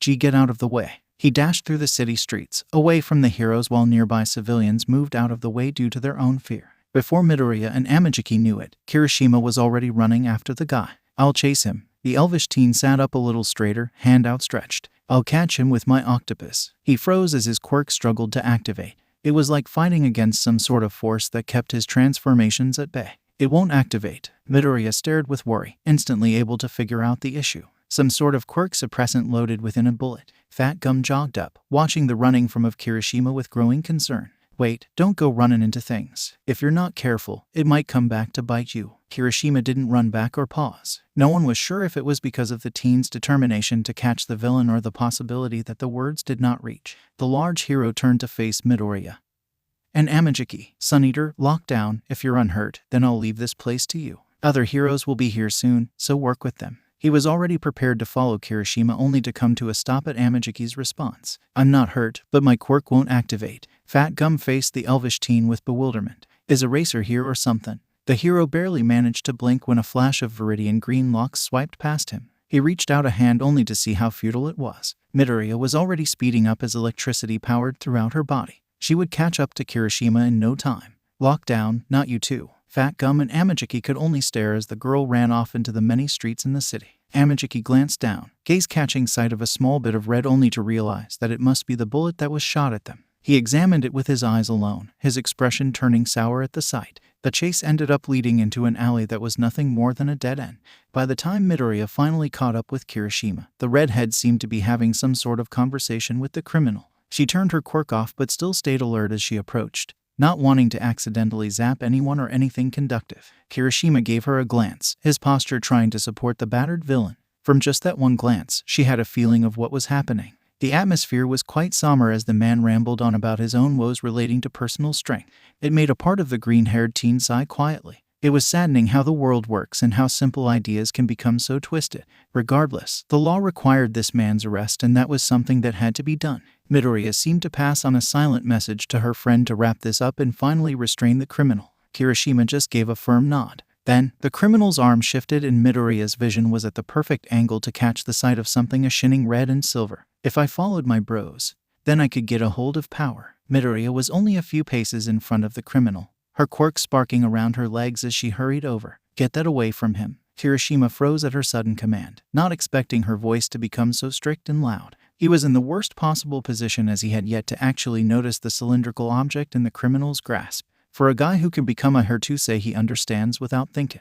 Kirishima's gaze widened by a huge margin as he finally saw the skinny man raised his arm, the object in full view, and leveled at his neck. Don't say that. The redhead was too stunned to act, time seeming to move too fast out of nowhere. The criminal's hand moved toward his neck, a needle glinting. By the time she was close enough to smack the device out of the man's grasp, it was too late. The criminal's form trembled and shook, excess drool dripping past the man's lips. The sight was a disturbing one as the drug made its way through his system. Midoriya firmly grasped Kirishima's wrist, forcing the redhead to back up. Not a moment later, the skinny man's body bent backward. From his flesh across his entire body, sharp blades jutted out. The shimmering metal extended rapidly as they grew. Kirishima's gaze widened before he grasped Midoriya tightly, throwing her behind him as he hardened his skin. Not even seconds passed before the barrage of blades scratched against Kirishima's body. The redhead grunted at the impact, slightly sweating with anxiety at the danger. Midoriya flinched as a stray blade found an opening, stabbing past her cheek. You good?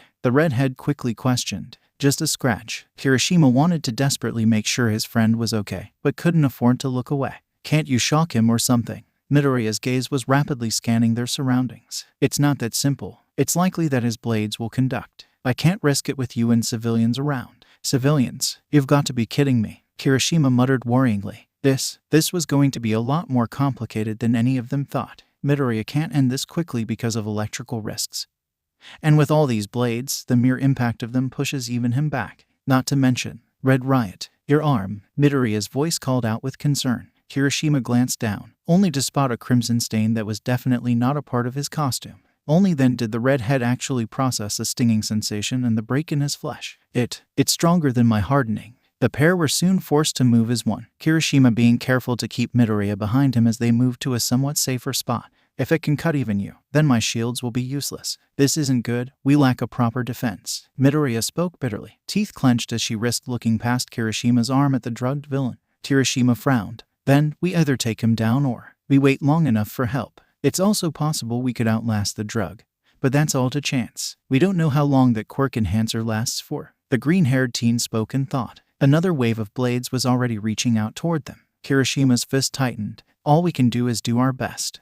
Sharpened metal screeched as it scraped against the alley walls and solid ground. So far, all attempts to get close to the source of the mess failed as Kirishima and Midoriya were continuously forced to protect themselves. If they didn't, they'd surely either be impaled to death or bleed to death. None of the outcomes were particularly desirable. It still didn't help that there were lingering civilians several feet away. It was fortunate that they were frozen from fear somewhere a bit far off from the danger zone, but with the Quirk enhancer to consider, it was a possibility that a blade could extend that far back. It was a slight wonder how no bystanders were injured yet. It could be likely that Midoriya and Kirishima were the villain's focus, or there was just zero motivation or purpose to attack others who were uninvolved. While the physical and mental symptoms of the drug were something to be concerned about, Midoriya did notice that the criminal still had some conscious thought and reason. That still didn't mean that this wasn't a dangerous situation. If the drug wore off or not, it didn't matter. At the moment, the sheer power and aggressiveness of every attack would certainly be enough to kill without thought. Watch it. Midoriya rose a hand, a luminous and partially transparent hexagon forming a couple of feet away. A single blink later and a stray blade shot past in that same direction. It ended up ramming into her shield, straining against it even as glass-like cracks began to form. A civilian many paces away were practically stumbling to move out of the general area, fear causing the person to go still while wanting to move away from the danger. Midoriya's shield had swiftly shattered into shards that fizzled away with crackling sparks as the blade continued its path. It ended up stabbing the ground inches from where the person previously stood. It wouldn't have hit, but it was close. The green-haired teen let out a slightly relieved sigh. The girl quickly crouched to make her body as small as possible, Kirishima moving in front of her like a shield with his quirk. She glanced up at him with her brows furrowed in thought. This isn't working. How long has it been? Kirishima grunted, blood trickling down his body as some blades nicked his arms. It's been about 1 to 2 minutes since the injection. Midoriya bit at her lower lip. It sure feels like a lifetime though. Kirishima's gaze focused on the villain despite the deadly maze of developing blades. Hey, I got that ultimate move I remember showing you in Baku bro.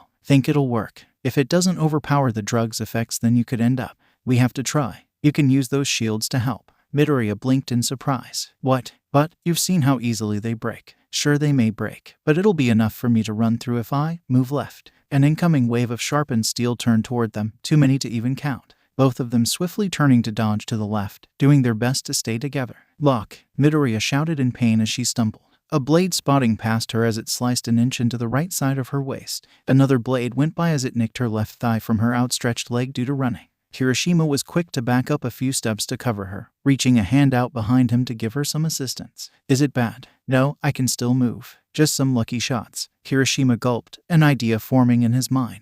I could try and finish this, but I don't want to risk you getting hurt. I got my phone on me. If you can stay in there until I'm not leaving. Midoriya spoke harshly. I'm staying. More blades shot by. The redhead frowned. This isn't the time to argue about. I won't. Kirishima glanced back at the barely noticeable waver in her voice. Emerald eyes stared back with resolve and absolute defiance. There was no convincing her. If I leave you, you could be Kai. I can't do it. I can't. Kirishima froze for a split moment before refocusing his mind at the danger at hand. Nothing about Midoriya's tone was comforting, and it wasn't until he thought about it did he realize the issue. The last and most recent time Midoriya had to go into someone's phone was. Then, I'm going in and you're gonna protect me. Midoriya blinked from surprise, expecting the conversation to turn into more of an argument. She nodded with a hum. Got it. But the second things get dangerous for you, you better get away.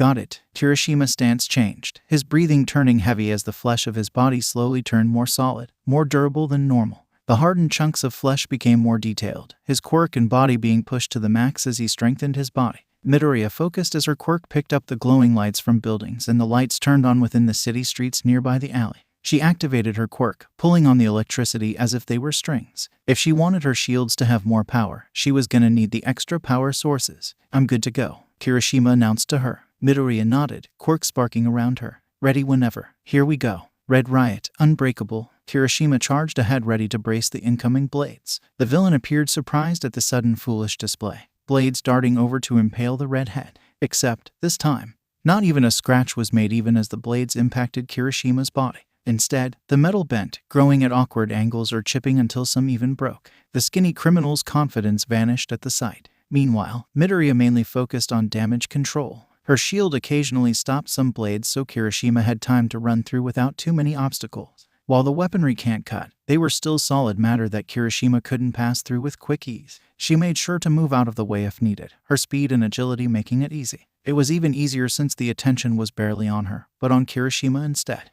There were some odd blades here and there that went a little too far back for her liking, the girl forming shields as she shouted at the bystanders to move away. Then, the criminal decided to retract his blades before unleashing them in a single attack focused solely on one area. It was like a brigade of blades as Kirishima came to halt. Bracing himself against the fierce steel, Midoriya narrowed her gaze, focusing intensely on a move she had yet to master. She didn't want to test out whether or not Kirishima can last against such a continuous attack. The green-haired teen's fingertips sparked as she mentally repeated a similar process to when she creates her shields, except she decided to manipulate it in another way. Instead of creating a simple shape, she added details and colors. Close behind the skinny man, tiny lights filtered into existence, gluing themselves together to create a wavering image of Fat Gum's appearance from what Midoriya could remember. The digital illusion was shaky, nothing too impressive, and was a lot like a failing hologram. But the sudden bright yellow and light of the imagery were caught in the criminal's peripherals. For a split moment, the man paused with fear as he slightly turned his head only to stare in fear at a familiar costume. By the time his mind registered the low-quality fake, it was too late. Kirishima shattered every blade, taking the opportunity to dash forward. Red Gauntlet. With a single move, the redhead took the villain down and out. The blade vanished and the man collapsed with pain and exhaustion. When he attempted to use his quirk, it was obvious that the drug wore off. Midoriya sat down with a heavy sigh. Finally, with the villain back to being helpless, the guy then continued back to his sob story state. Kirishima just scratched the back of his neck as he stared. Really, man? When the villain decided to go off and run, Midoriya felt her eye twitched. Oh, Kirishima, you can't keep holding sympathetic conversations with every criminal you meet. With her legs powered up, she swiftly caught up to the runaway villain. A mere tap and the guy was stunned as if tased. He fell to the ground, slightly twitching and in no condition to run. Kirishima walked up to her awkwardly. Sorry about letting him almost get away. Midoriya just shrugged. Don't keep delaying a capture or arrest and you'll be fine. All right. Footsteps hurried down the alley and it was then that they realized they made it to the opening of the alley. The city lights flooded their vision and nearby civilians calmed down at seeing the capture. Fat Gum appeared in a jog, eyes widening with relief as he spotted the pair. He glanced at the villain before picking the skinny man up. Fat Gum, Kirishima spoke with surprise at the sudden appearance. Sorry, I'm late. The hero glanced at the villain before facing the two teens. But it looks like you did well enough on your own. It was obvious that the hero was worried about them running off. Remember this though, when you're squaring off, the villain can win by killing, running away, beating us up so bad we can't recover, etc. On the other hand, there's only one way for us to win, capture without causalities. He grinned at the pair. Basically, the key to fighting villains is, how fast can you make them lose the will to fight? Kirishima nodded with a smile of his own. It was tough and I barely held my own even with Locke, but we gave it everything we had. The redhead turned his head so he could give a thumbs up and a grateful wink at Midoriya. Also, thanks bud. It probably would have been a real mess without you. You did most of it. I'm sure you would have done fine on your own. I only slowed you down since you had to protect me. Midoriya spoke up softly, staring at her shoes. Then, the civilians who witnessed the fight approached the pair of teens with gratefulness and praise of their own. Thanks, young uns. Thank you so much for protecting us. Even when your friend was keeping the blades from pointing at us, you still made sure we were safe. That was incredible. You two are a fine team. You two were so brave. Most people'd get scared of a blade guy like that. You really saved us. Midoriya and Kirishima had wide-eyed expressions. The green-haired teen soon pulled her hold down over her face from the attention, her shyness peeking through. Fat Gum just grinned with pride, internally chuckling at Midoriya's reaction. It was a total Tamaki move. What a spectacular debut for you two. Completely different from my first job. You both really helped us out today. He gave a thumbs up to the pair of teens who had growing smiles of their own. The both of you will become amazing heroes someday. I'm sure of it. Thank you, Midoriya and Kirishima responded together. The two glanced at each other with surprise at the sudden parroting before they had soft laughter of their own. The pair turned around when they heard the voices of the people they protected. You two, what are your hero names? What are you called? The redhead grinned brightly. I'm Red Riot, Kirishima answered proudly. Midoriya gave a shy smile and nodded. Lockdown, Red Riot in lockdown? Huh, I won't be forgetting that. Thank you, Red Riot. Thank you, Lockdown. Midoriya smiled and gave a small wave in response. Kirishima voiced his own thanks from beside her. The green-haired teen discreetly glanced over though when her ears picked up an odd tone in her friend's voice. It appeared to go unnoticed by everyone else though, so she decided to not bring attention to it. Before the girl knew it, Kirishima was back to smiling as his energetic aura returned from its brief downtime. Midoriya will ask about it later. Now wasn't the time to worry about such things. To make it so you can't use your quirk, Kirishima muttered with a frown. What a terrible way to treat a hero. Midoriya, Kirishima, and Amajiki stood side by side as Fat Gum spoke with the police. The elvish teen already had the injection wound treated. The on-site paramedics giving the teen a checkup due to being a victim of the drugged bullet. Amajiki felt an embarrassment in his heart, a hand already pulling down his hood to cover his face. He needed to say something to Kirishima, and if he was still a bit shy, he couldn't let that stop him. Something Midoriya was sure to keep teaching to him. More importantly, you defended me. Amajiki's quiet voice spoke up. Kirishima faced his senior with surprise. You even defended Izuku, a fact that Amajiki was even more grateful for. It was an uncomfortable and unsettling sensation to try and use your quirk only to feel something holding it back. Just like Mirio, you're a person who shines brightly, like the sun. Kirishima smiled. If you're going to say that, then you're like the sun too, for introducing Midoriya and me to this place. From underneath his hood, Amajiki felt his lips curl up into a smile of his own. He didn't even need his sight to tell that Midoriya was smiling at him too. The elvish teen realized how doomed he really was. He already has a shining sun in Mirio, Nighteye, and Midoriya. But now he has yet another life that shined brightly, and he has the pleasure of meeting such a person. Just like that. You're amazing, you know. Amajiki took a minute before finding it okay to release his grip on his hood. The teen turned to Midoriya, eyeing the white bandages that were in view due to the small tears in the outfit's fabric. How are the wounds? The paramedics fixed them up. Nothing too serious, though I did need some stitches on my side since it was a bit deep. The blade that got my thigh was very shallow. Midoriya responded, eyes glancing up from her game for a moment before returning. Amajiki just nodded with a hum at her response. With that, Fat Gum approached as things were wrapping up. Amajiki getting a more thorough check once they arrived at the city's hospital. With some insistence, Midoriya even gained a visit from a doctor with a minor healing quirk. The cut to her thigh was healed, but the one to her side still needed to stay bandaged and clean. It went from an inch-deep slice to a very shallow break in the skin. It was better than nothing, and it was mostly the best they'd get from Midoriya, the girl being persistent that the wounds were fine. Kachin, what's wrong? It was rhetorical as Midoriya sat in a beanbag chair within her dorm room. Bakugou raised a brow, leaning up from where he lied on his back across the girl's bed. Midoriya frowned as she stared at her game screen, the small TV lighting up with an old pixelated racing game. Don't me. I've noticed that you've been bothered by something for a while, especially sometimes after you were recently accepted at Nighteye's agency. The blonde huffed out a breath with annoyance. Nothing's wrong, nerd. I think you're busy thinking too much. A brief silence filled the room, button tapping and control pad clicking pausing for a second. Eventually, it returned after the girl's momentary lack of control over her character led to her driving into a banana peel. The green-haired teen corrected her character as the controller filled the silence once again. Don't keep things from me, please. You don't have to give details if it's personal to the point that I have no right to know, but at least tell me something. She frowned. Katsuki, Midoriya spoke up with warning, though her voice was empty of any actual threat. Bakugou clicked his tongue with near silence at the correct use of his given name. Midoriya could only sigh at the lack of response. Nighteye isn't saying more stuff about you in a bad way, is he? Nah, I can still sense his disapproval, but no, he isn't, like, harassing me about the whole thing. He answered. The blonde stared up at the ceiling with thought. Midoriya could tell without even needing to look at her childhood friend. She let the silence stretch on with hopes that he's finally going to speak. Izu, if you met someone who reminded you of yourself when you were a kid, what would you do? Bakugou's voice suddenly sounded louder than it really was as Midoriya took in his words. She paused the game as she stood up, walking over to her bed before sitting on the edge, Bakugou's legs resting behind her. Is this about something that happened during your work study? A mission or task? Bakugou smirked slightly.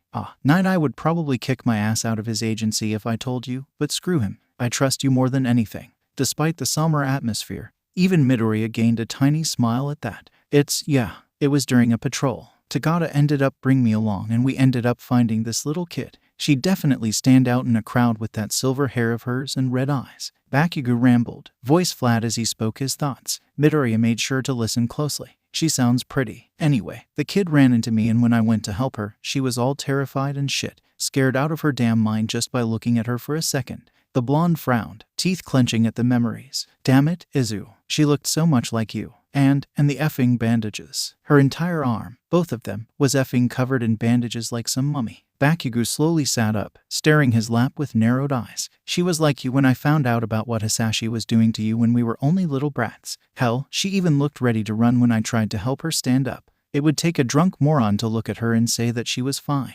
It was wrong, all of it looked so wrong. A child shouldn't look so much like you. In fact, something tells me the kid probably has experienced something worse. As he spoke, his voice growing harsher with every word, Midoriya climbed the rest of her body onto the bed. She crawled over as she reached her arms out to embrace him. Her chin rested on the top of his head. Her knees bent in the space between his legs as she did her best to comfort him. Bakugou grasped at the hood of her jacket that hung down her back as the words kept flowing. Then, this villain bastard showed up. Turns out he was the one we had to stay on high alert for, and it was obvious he was doing something to her. He even had the guts to call her his daughter. I don't even know if that's even true since they look nothing alike.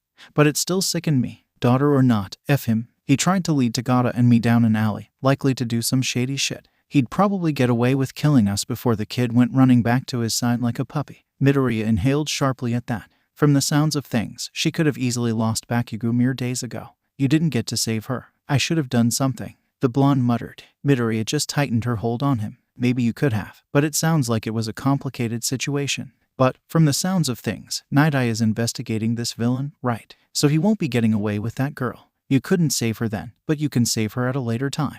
I know, but waiting is, I'm effing impatient as hell. A brief and sorrowful silence passed between them before Midoriya's soft voice filled the room. Do you know her name? Bakugou took some breaths as he thought it over. Yeah, I think the bastard called her.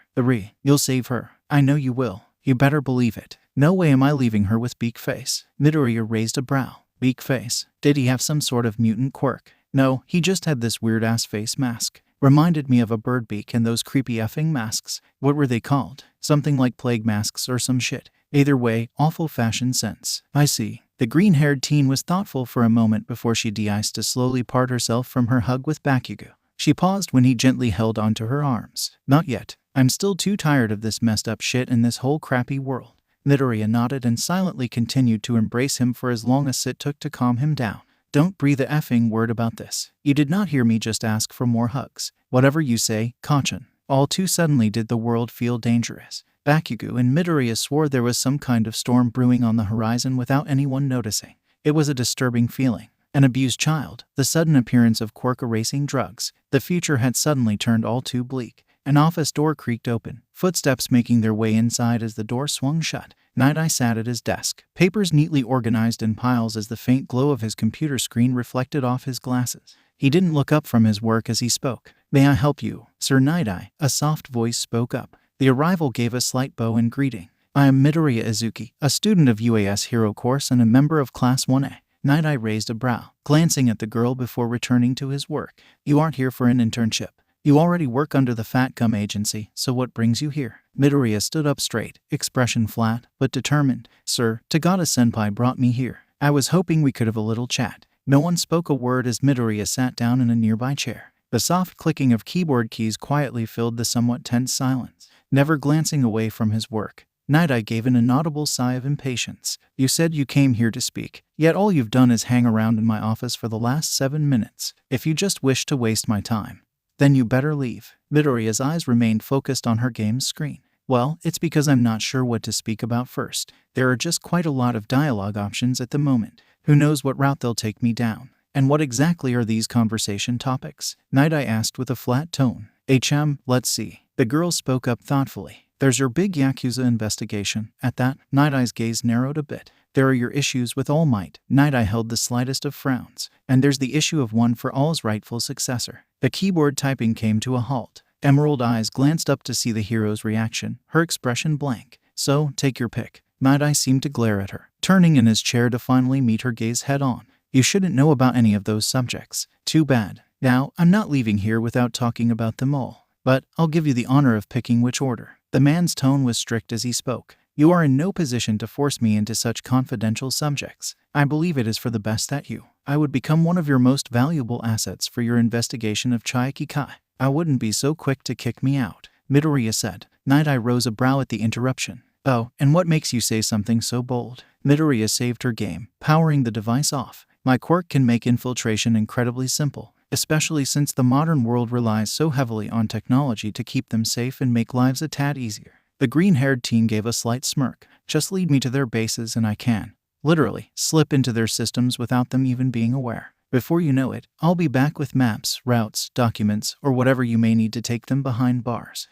I can easily find out where the child, Eri, is located and the easiest routes to her. Midoriya finished, leaning back in her chair. Nighteye reached a hand up, pushing his glasses up as he stared with a narrowed gaze. Bakugou Katsuki, he's the one who told you about the investigation. Despite the fact that such information was restricted to certain people, Kachin normally wouldn't say anything. He's as loyal as they come. But I'm a bit of a special case. Midoriya swung her legs from her chair. That still does not mean he was given any permission to share such information with outside. I know how you are when it comes to your job and I know you aren't stupid. The green-haired teen frowned with slight disappointment. So, are you really going to turn my offer down? After all, you already planned to rope in the Fat Gum Agency for this investigation. You might as well let me help out. How? Don't take me for an idiot. Last night, we just got shot at with Quirk erasing bullets. Fortunately, they appeared to be temporary. However, I could tell that was the moment we were going to be wrapped up in something much bigger. Midoriya sighed. The exact contents of the bullets are still being discovered, but after what Kachin told me about Eri's bandaged arms, her expression soured. Something tells me that these special bullets have something to do with her. The hero was silent as he observed Midoriya.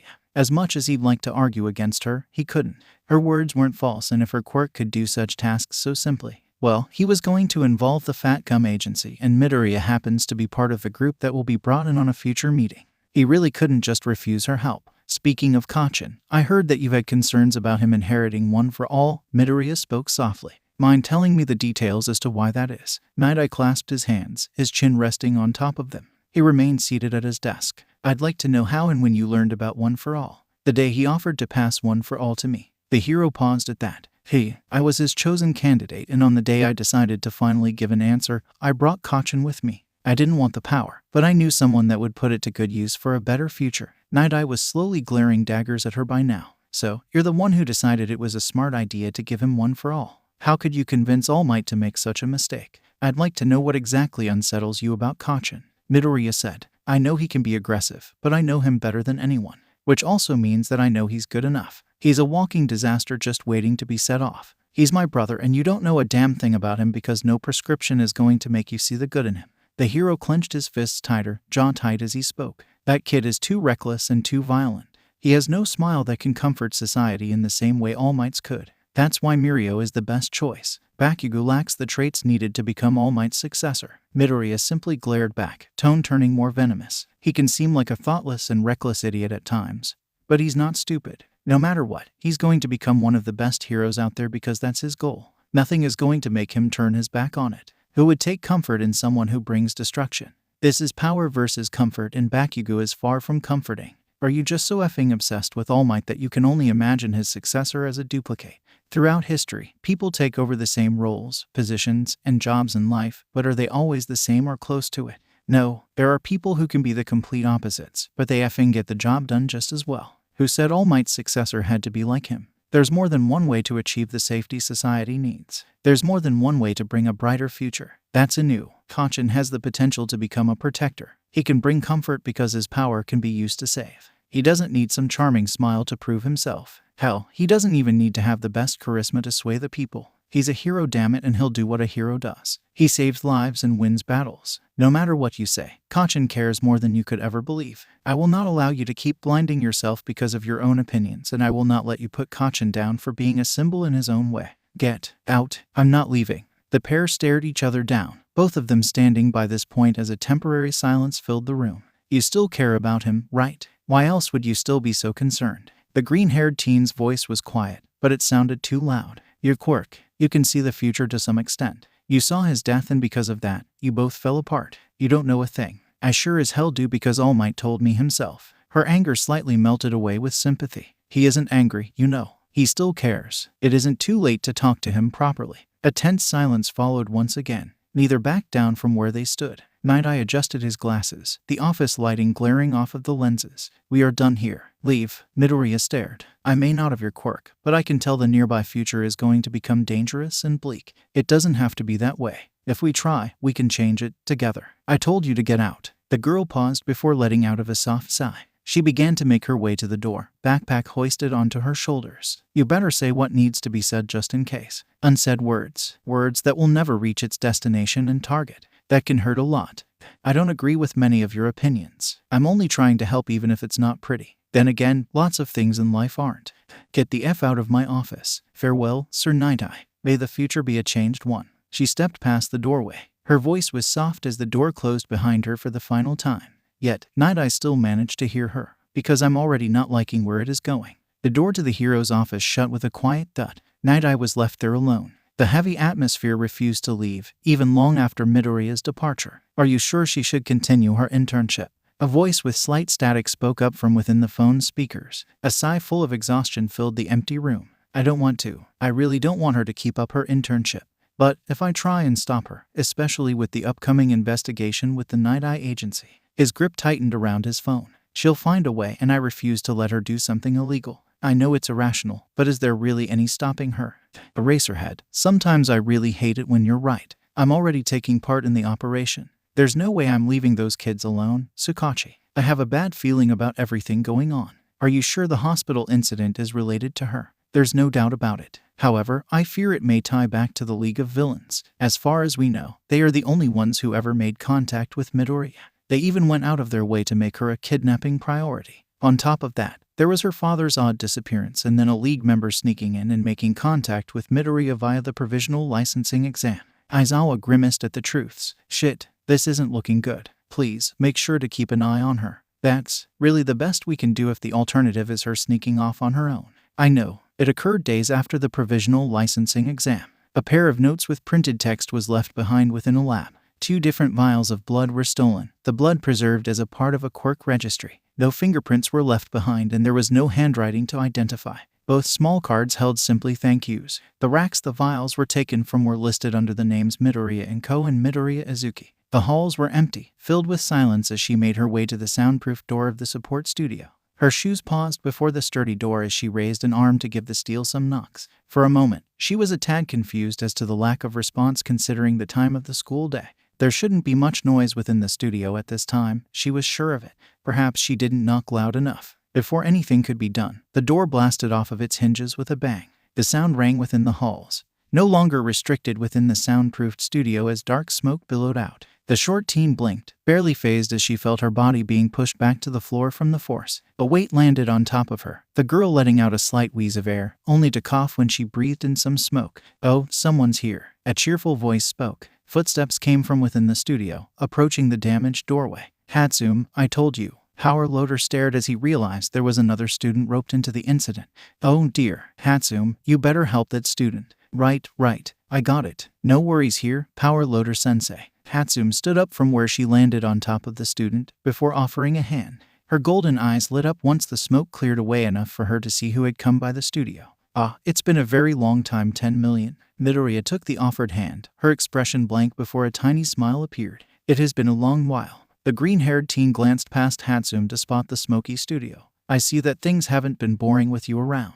The pink-haired teen let out an energetic and static expression as she laughed. You bet. A genius's mind never rests as long as there are ideas. I've been really busy creating as many babies as I can. Power Loader shuddered at the memories and amount of damages from where he stood inside the support studio. He helped clean up the lingering smoke in the air as the 2 girls entered the room. Hatsum spun around, ignoring the rule of personal space as she rambled. So, 10 million, what are you doing around here? Could it be that you need an upgrade? Or are you here because you need a special baby made? I'll let you know that I'll be happy to make whatever babies you want. They'll be the best ever. Midoriya's sweat dropped as she listened to the other's typical wording. You could say that. But this particular project that I have in mind. Tell me. Hatsune found herself pausing at Midoriya's serious expression and tone. How good are you at programming? I know quite a lot myself due to the nature of my quirk. But it'll help to have someone else who's knowledgeable about it. Hatsune hummed in thought, a rare display of silence coming from her. Well, I'd consider myself pretty good. After all, programming is important when it comes to making certain types of babies. She leaned over, poking a finger at the green-haired teen's forehead. I won't be able to see how much use I'll be if you don't lay it on me. Midoriya frowned slightly and a tense atmosphere filled the room. It's a big project. It's more of a failsafe for the future than anything. It for a worst-case scenario type of situation. With a frown of her own, Hatsume's golden eyes lit up with determination. I don't care how difficult this project of yours will be. Even if I can't do it in the end, I'll still try. After all, creating something will always have its trials and errors. The green-haired teen stared directly into Hatsume's eyes for a moment, as if searching for something. She gave a sigh of her own before approaching a nearby work table to place her bag down. Unzipping her backpack, she rummaged around until a notebook was in her grasp. The pink-haired teen approached with concentrated silence as Midoriya opened the pages of text, notes, and simplified diagrams. As Hatsume analyzed the notebook, Midoriya stood by the inventor the whole time. Power Loader glanced at the two with concern as he cleaned a studio. It was odd to have such a lack of noise within the support studio. Even if no one spoke due to concentrating, there was always the sound of tools being used. Hatsume slowly looked up from the many pages before turning to face Midoriya. This is going to take a lot of effort and skill. Are you sure about this? I know how impossible this may be, but we have to try. I already have tried by myself over the years, so I can show you the progress I've saved up to this point. Midoriya bit her lower lip, fingers tugging at the ends of her sleeves. I told you that I'll help. This is important to you. Midoriya blinked with surprise. Are you sure? You have no reason to accept. We haven't even spoken since the sports festival. Hatsume just gave a light jab with her elbow. Come on, do you want my help or not? If we succeed, then I get to say that I helped make one of this world's best babies ever. Midoriya couldn't help the gratefulness that swelled within her chest. Thank you. This means a lot. Light filtered through the room, just like all those times before. Doggy passed a second cup of tea, the heat steaming into the air. Sitting across from the retired hero was Bakugou. The teen accepted the tea in silence, his expression conveying a need to speak words. Young Bakugou, is everything all right? Yagi asked, feeling slightly awkward. Everything's fine. I just wondered if I could ask you something. Bakugou leaned back from where he sat. I see. The older man gave a bright smile. I do not mind. I'd be happy to answer. The spiky-haired blonde glanced at the reflection within his tea. Even if it's a personal question. Well, that depends, Yagi said in response. But how personal is? I wanted to know about your predecessor. Yagi choked on his tea. Tashinori. Murai. The heroes stared at each other with surprise, both clad in their civilian wear. Yaga's expression was slightly harder to see due to the baggy hood from the jacket he wore. Now that people knew what his true form looked like, he had to find some way to not stand out as much in a crowd. It wasn't foolproof, but it was better, especially on days like this where there weren't as many civilians wandering the daylit streets. Either way, neither of them had expected to run into each other. Not after they've been able to avoid such an occurrence for so many years. Nighteye glanced down at his phone, opening up the communication tab between him and Bubble Girl. Her recent text was bringing him to this quiet cafe to speak about a report regarding the investigation. Of course, he now figured out it was a setup. For a brief moment, Nighteye glanced at a nearby bush with slight irritation and paranoia. All that could come to his mind was the memory of that girl with viridian curls. A part of him felt like that student was laughing at him right now. With a small scowl, Nighteye pocketed his phone before turning in the opposite way from the skeletal blonde. I'm busy at the moment. Have a good day. Wait. Yagi swiftly gripped the other's wrist before Sasaki could run off. The retired hero briefly remembered his conversation with Bakugou and the words Bakugou and Midoriya shared with him so long ago when he first revealed his status with Nighteye. Now that he finally is able to see him, he couldn't let this chance slip by, even if it ends in disaster. Well, he can at least say he tried. Sasaki's gaze narrowed. I am not wasting my time with some outing. I have an important case to work on. Despite the harsh words, Yagi found himself giving the slightest of smiles. As dedicated to your work as ever I see. The following silence was his answer before Nighteye eventually sighed. What do you want? To talk. It didn't even sound like an answer. It was also a very predictable response coming from Yagi. Before Nighteye could speak, Yagi spoke first. Can we just talk for a few minutes? Just as Yagi and Sasaki. Please, Murai. Both seemed to stare each other down into giving up, but neither was backing down. The two of them were stubbornly wanting to have this scenario end how they want it. Yagi is determined to talk and Sasaki just wants to bury himself back in his work. The skeletal blonde's grip tightened slightly from where it locked around Sasaki's wrist. Fine, Sasaki's voice came out bitterly, but Yagi took it as a win. However, don't think that I'm not agitated by your recent life choices. I know that. From what I've heard, you've been busy. When is hero work ever not busy? The pair sat at a lone table somewhat off in the corner of the cafe. Their drinks emitted faint trails of steam that lifted into the air, the room's ambience filling up what would have been an eerie dead silence. So far, their conversation has been casual at most, though it did not go without the awkward pauses and answers that were either slow or brief. Yagi took a deep breath, mentally preparing himself. He knew that if neither of them brought up take elephant in the room, this meeting would end with no results. As much as the retired hero didn't want to, he had to. Not after the support of a certain pair of students. Murai, about back then. Sasaki raised a brow. What about it? What has been done, has been done. What good will it do to bring it up now? You made your choice and I made mine. That's not. Yagi let out a sigh, a hand slightly rubbing his temples for the subject he was ready to bring up. I'm sorry. You're many years late to be saying that to me now. I know, the skeletal blonde said. But you need to know that I wasn't trying to hurt you back then. Sasaki hummed, as if not really taking the words seriously. So, that explains why you disregarded how I felt. Good to know. The blonde blinked with surprise before biting his bottom lip. In a way, he already knew there was a possibility he gave off that impression to Nighteye. Yagi had plenty of time to ponder about the ways Nighteye could have taken his words and stubbornness that day within the hospital. It still didn't mean it was painless though. I never meant to make it seem that way.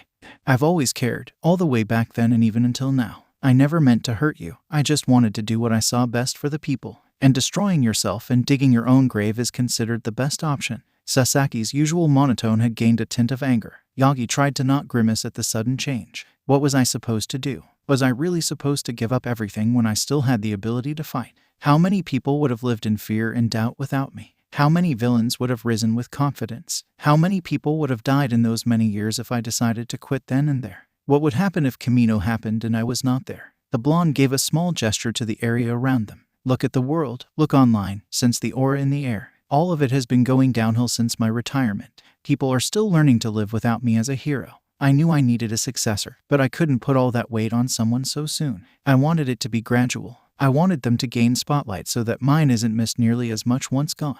Yaga's expression was sorrowful. In the end, I guess I got close to such an ideal retirement scenario. But now, Yagi, Murai, I don't want to make my successor a child soldier. I only felt okay with giving my quirk away in such a manner because I believed that man was gone. I thought I ended the cycle. I thought the only thing left to lose was how the public would feel. To now see how things have gone and to think of what would have happened if Kamino happened without me. He would have won that night.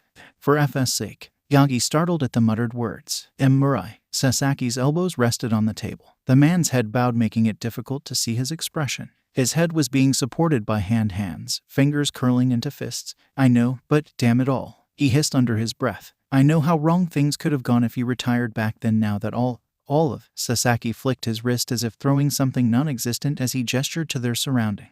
This has happened, but I didn't care. Once I used my quirk and saw your future. Yagi frowned with sadness and guilt of his own as Sasaki finally lifted his head. The man wasn't crying, but his face was slightly flushed with agitation. If the hero was ready to cry, then he was certainly determined not to do so. Sasaki's voice remained as a hissed whisper as he glared. All that mattered was you. All Might was important, of course, he was. But what about me? Why you and your need to play hero without a care for your own well-being, as if there aren't people who care about the real you? Was I supposed to just accept that you would have died in a gruesome end?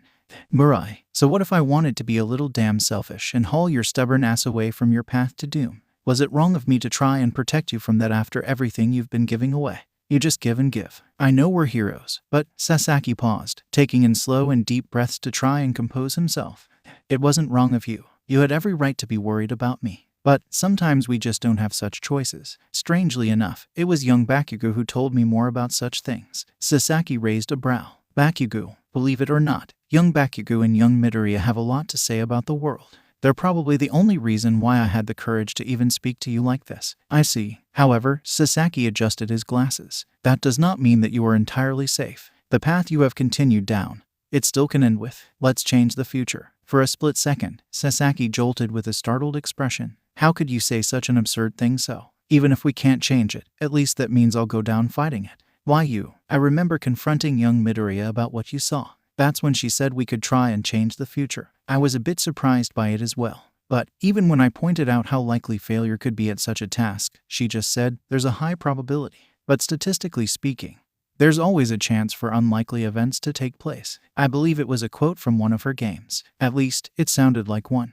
Yagi chuckled. I never got too much into video games when I grew up, but I have heard that there are quite a lot of true-to-life lessons and statements in some of them. The skeletal blonde gave a happy sigh as the memories. Young Bakugou just said that it didn't matter if the future was set in stone or not. All that mattered was if whether or not he fought for what he wanted. I guess, sometimes that is true. Midoriya and Bakugou, huh? Sasaki still felt a little bitter when thinking about his conversation with the girl. The same went for the boy who, initially, shouldn't have gained one for all. Yet, a hopeless part of him wanted to believe. He wanted to desperately believe in the hope that these students were trying to provide. Those are the students calling themselves siblings? Yes. Yagi grinned cheerfully. They aren't related by blood, but it doesn't matter. It is also quite obvious how much they've influenced one another. It is a wonderful relationship to see. Then, perhaps, Bakugou has some potential. The skeletal blonde hummed with a nod. You still aren't completely set on him being my successor. Of course not. But maybe I've been given some more things to think about. He's a good kid and he'll be a fresh face in the world of heroes. I know he'll do well. Sasaki stared at his friend. I'll still miss the presents you left behind.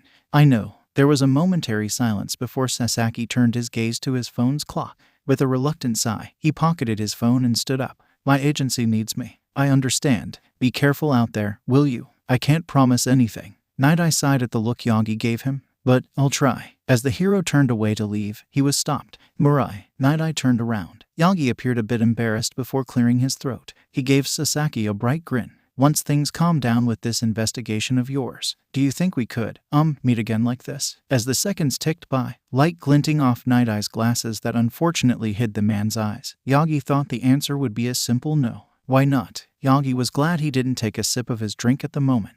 He was pretty sure he would have choked again. Night-Eye turned away, Yagi being unable to see the slight smile on the hero's face. I look forward to it. Have a good day, Yagi. Their relationship wasn't completely fixed from one simple meeting. Things in life were not always so easy to fix and solve. But at that moment in time, Sasaki and Yagi felt closer than they have been in years. And just that was enough. One step at a time. Just one step at a time. She sounds like one hell of a woman, Bakugou said softly, blinking at the ceiling as he gulped a sip of his tea. Yagi just smiled mournfully, lost in the memories. Yeah, we can try and save him, you know. Maybe there's a chance we can undo what All for One did to him. The retired hero stared with a frown. I want to believe that as well, but what if? Then, at least we tried. In the end, he also has his own actions to be accountable of. He's not entirely innocent, but he's also a victim. If we can help him, then why not try? If we can't, then I'm sure Shimura-sen would be grateful that you tried. Bakugou faced Yagi with one of the softest and most caring smiles the man has ever seen on the boy's face. She chose you because she saw your dreams and heart,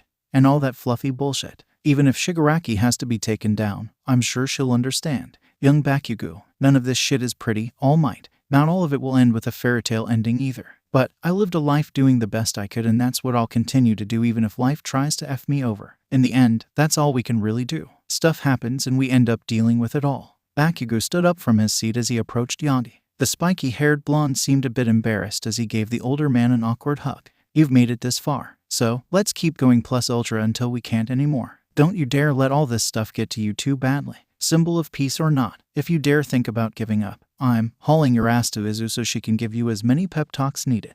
Thank you. Bakugou ended the hug before turning away with a huff. You don't need to thank me for shit. This is more of Izu's thing, not mine. Just remember to have hope. Yagi smiled gratefully. Of course, Midoriya and Bakugou. What a unique pair of individuals. Both of them seemed to make hope practically contagious. It made Yagi wonder who gave such undying hope to who first. 6 hands joined together in a sloppy high five. Midoriya, Bakugou, Amajiki, Tagata, and Bubble Girl gave quiet cheers at the successful staged meeting between All Might and Sir Nighteye. Of course, Amajiki was shyer about the energetic celebration, swiftly retreating his slightly trembling hand.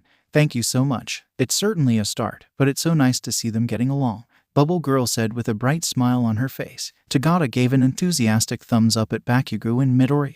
You did an excellent job. Sure, I was a bit nervous about how this would go down, but it turns out that it went even better than expected. You first years certainly keep things exciting around here. I say that it was about time they get their heads out of their asses and actually talk. Bakugou huffed with a hidden grin of his own. You could practically feel the prideful aura around him. Midoriya let out a relieved sigh. I'm just glad it didn't go badly. Meanwhile, Amajiki thought to himself in silence. His gaze stared at his shoes as he thought over the planning and positive results of getting All Might and Nighteye to talk. It made the elvish teen think about his own unspoken words and feelings. He snuck a glance at a distracted Midoriya before looking away. Amajiki bit his bottom lip with anxiety thrumming in his veins. If he doesn't speak up soon, he's not sure how long his heart will last. Midoriya, you've been trying to help me and teach me to gain that courage needed to speak, to become more open. You're always by my side and you've always been so patient with me. His eyes glinted with resolve as he took a deep breath. I hope you won't reject me. The meeting room was full of tense silence. Heroes and interns alike swore they could physically feel the pressure of the situation upon them.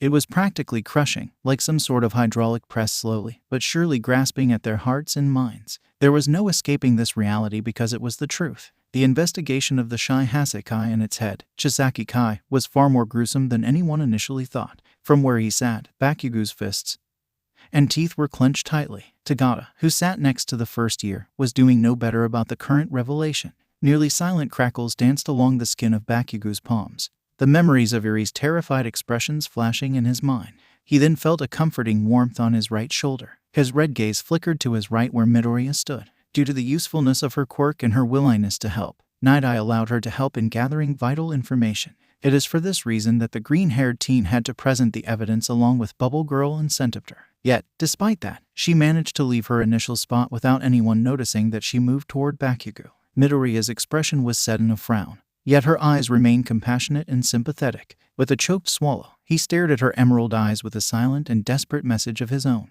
The green-haired teen simply gave a faint nod, giving a light squeeze of her hand to try and help pass along her own comfort and understanding. The revelation that the quirk erasing bullets were made from the body and blood of a mere child was not an easy pill to swallow. Briefly, the Class 1 students who were involved in the investigation couldn't help but think of the League's Nomus. Once again, villainous originations were stirring chaos in the world with sickening human experimentation. Some of the One students shivered as their minds thought of another possibility. The possibility that not all Nomu ingredients were grown adults. What if there were children like them or younger who suffered? None of them dared to continue such thoughts, their stomachs already brimming with nausea. And, you're sure of this? Rocklock spoke up. As a man with a child of his own, he truly didn't wish to entertain the idea that someone was using a kid for such twisted goals. Sir Nighteye adjusted his glasses. He could sense the fear, the anger, and the denial that hovered in the air. His gaze landed on Midoriya as he nodded to her. All members involved turned their attention to her, or where they remembered where the girl once stood.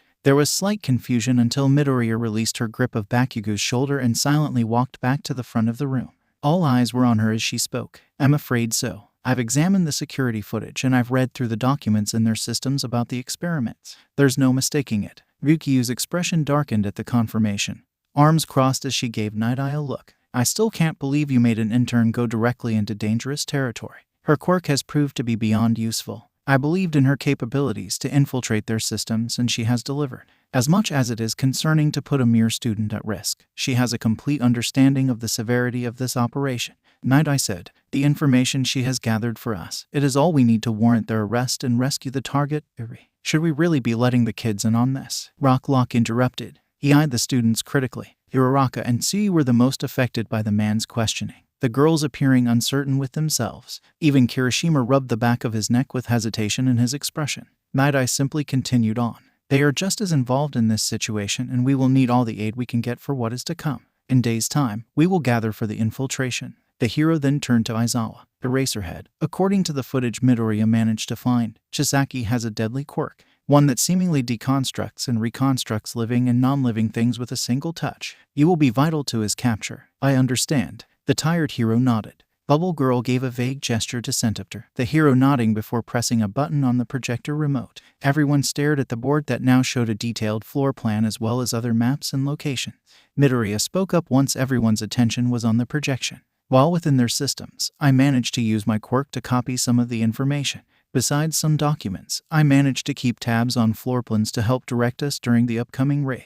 With another click of a button, the same floor plan images returned, but with markings. I also managed to keep tabs on areas that have shown higher security than others and any areas possessing secret pathways. Of course, these things are subject to change, so we must be careful. Night-Eye's voice carried in the room as he spoke. Thanks to her efforts, we have also gained more detailed information on the possible threats we may encounter, mainly on Chisaki's elite men. You should find copies of their profiles within the folders you have been handed at the beginning of the meeting. Some heroes skimmed through the cockpit info with nod and hums of approval at the work. Despite the seriousness of the matter, all of the students glanced at Midoriya with pride. You mentioned earlier that 2 of your interns met the kid. Why didn't they just take her then? At that moment, no one cared who spoke the words. The simple question cut through the air and hit Bakugou and Kota harder than anyone in the room. Who said it didn't matter? It was the question itself that mattered. Nighteye sighed. I take full responsibility for that. I was not aware such an encounter would occur, nor did anyone foresee the importance of such a chance meeting.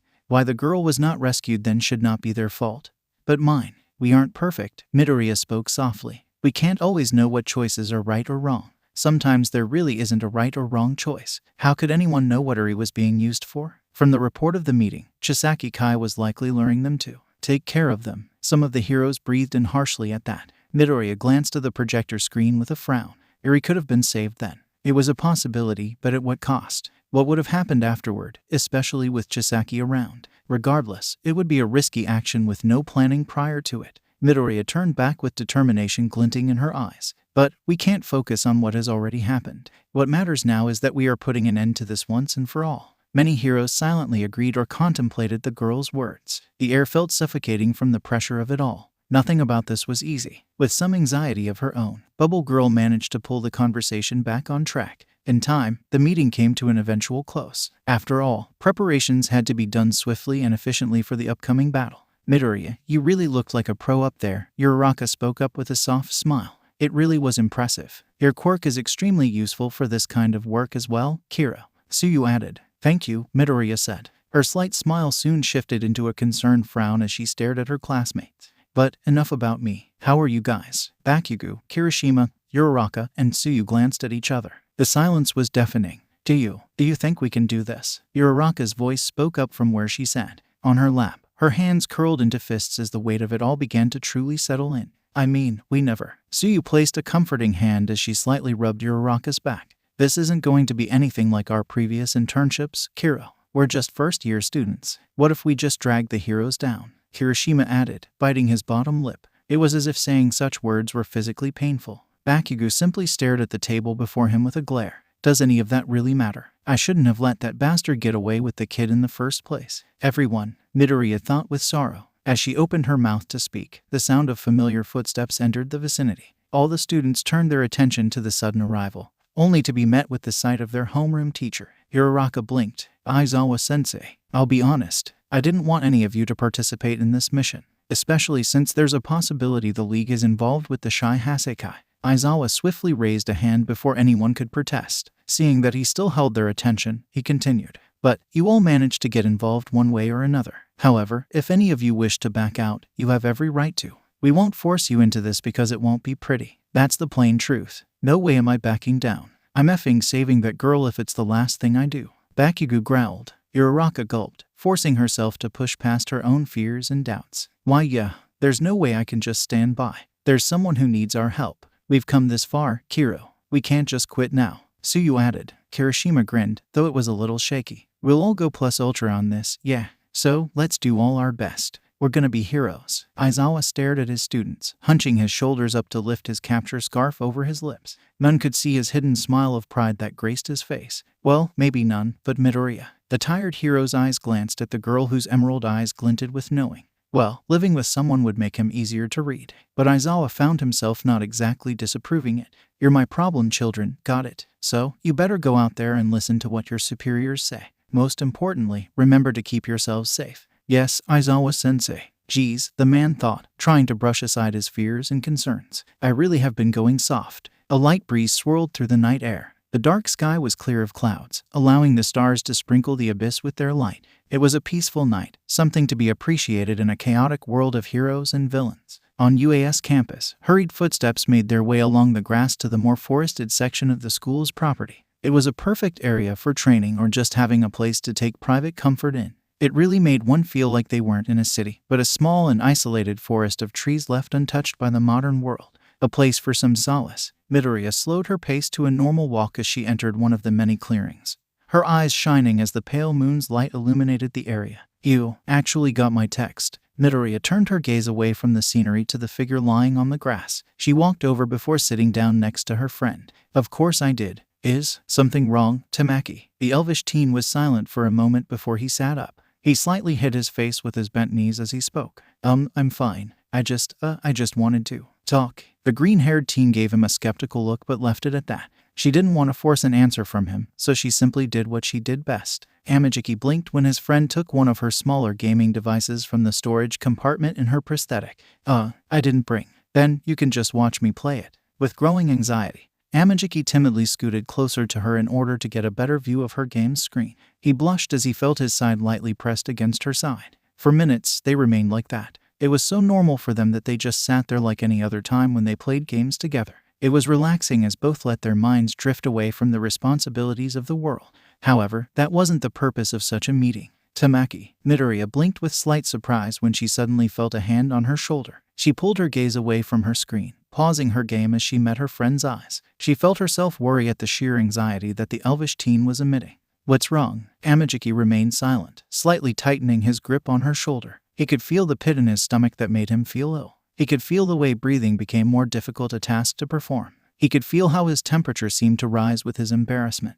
The elvish teen bit at his bottom lip, a swelling sensation growing from behind his eyes. I must look really pathetic right now, he thought with bitterness. Midoriya's eyes widened slightly, the light glinting off the pinpricks of formulating tears. She didn't even realize that her handheld slipped from her hands and onto her lap. The green-haired teen daringly rested a hand on Amajiki's shoulder as her concern and worry grew. Tamaki. Amajiki could only watch helplessly as his vision became more blurry and watery by the second.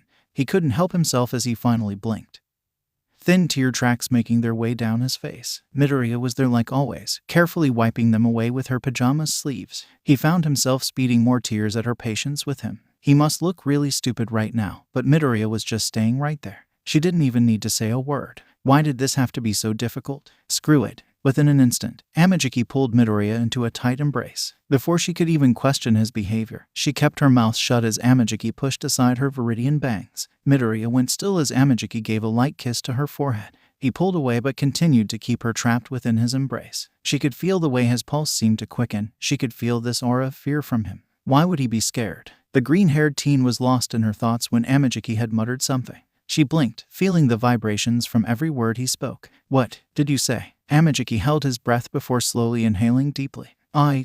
He gulped, trying to push away the doubts that tried to ward him away from speaking. I've liked you for a very long time. Why you're always there and I've always felt so much happier with you. Tamaki. I thought we'd never become friends like we have. I'd just return your game and that'd be the end. But you chose to befriend me and I found as something new to look forward to.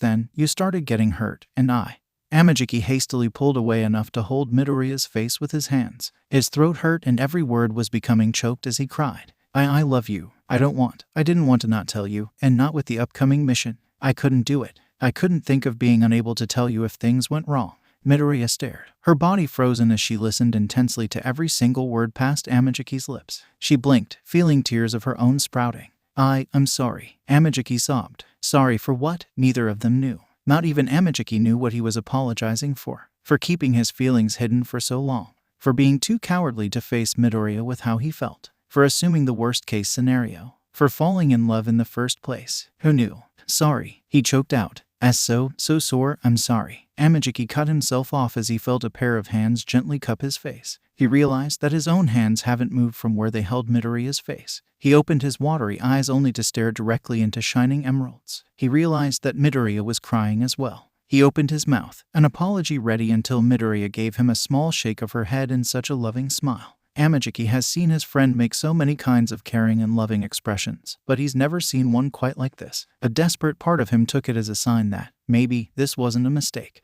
Aizawa. Amajiki's eyes went wide, mouth slightly open in surprise. Midoriya returned a light kiss to his tear-stained cheek. He struggled to find words to say. All he managed were pathetic and broken little sounds of unfinished letters. Midoriya gently pulled him close, her forehead resting against his. He just let himself give in to the action as they sat there together in silence. Love you too. Amajiki stared, managing to hear her soft voice through the emotions. I never had the moment to really consider love. Not in this way. I couldn't afford to.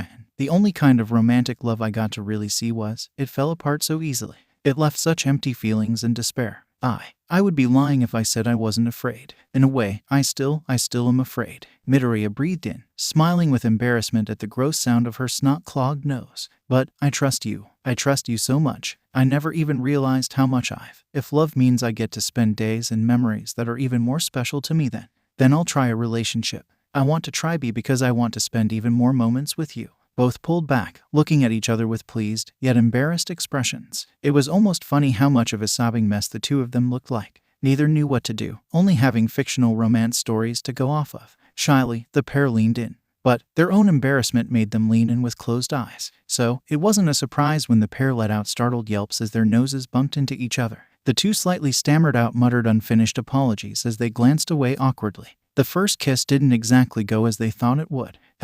So, maybe, another time. Amajiki stuttered. Why yeah, Midoriya quietly agreed. They both turned back to face each other, staring with pink-dusted faces. Before they knew it, they were smiling and then breaking out into giggles. It wasn't long until they were lying on their backs next to each other on the grass. Chuckles and laughter filled the night air as they thought about their failed kiss. Something tells me that wasn't as supposed to fail. Amajiki wiped the remains of his tears away as his blush grew. Midoriya held a silly grin. I don't know about you, but maybe my bad luck at romance visual novels affected my actual love life. Considering how you've wooed me, I'd say your love life is perfectly fine. Time seemed like a foreign concept as they stared at the night sky together with clasped hands. If there ever was a chill in the air, they'd just focus on the warmth and the overwhelming fuzziness in their chest. Even if the feelings were finally spoken and were mutual, the emotional overload of it all still overwhelmed their bodies.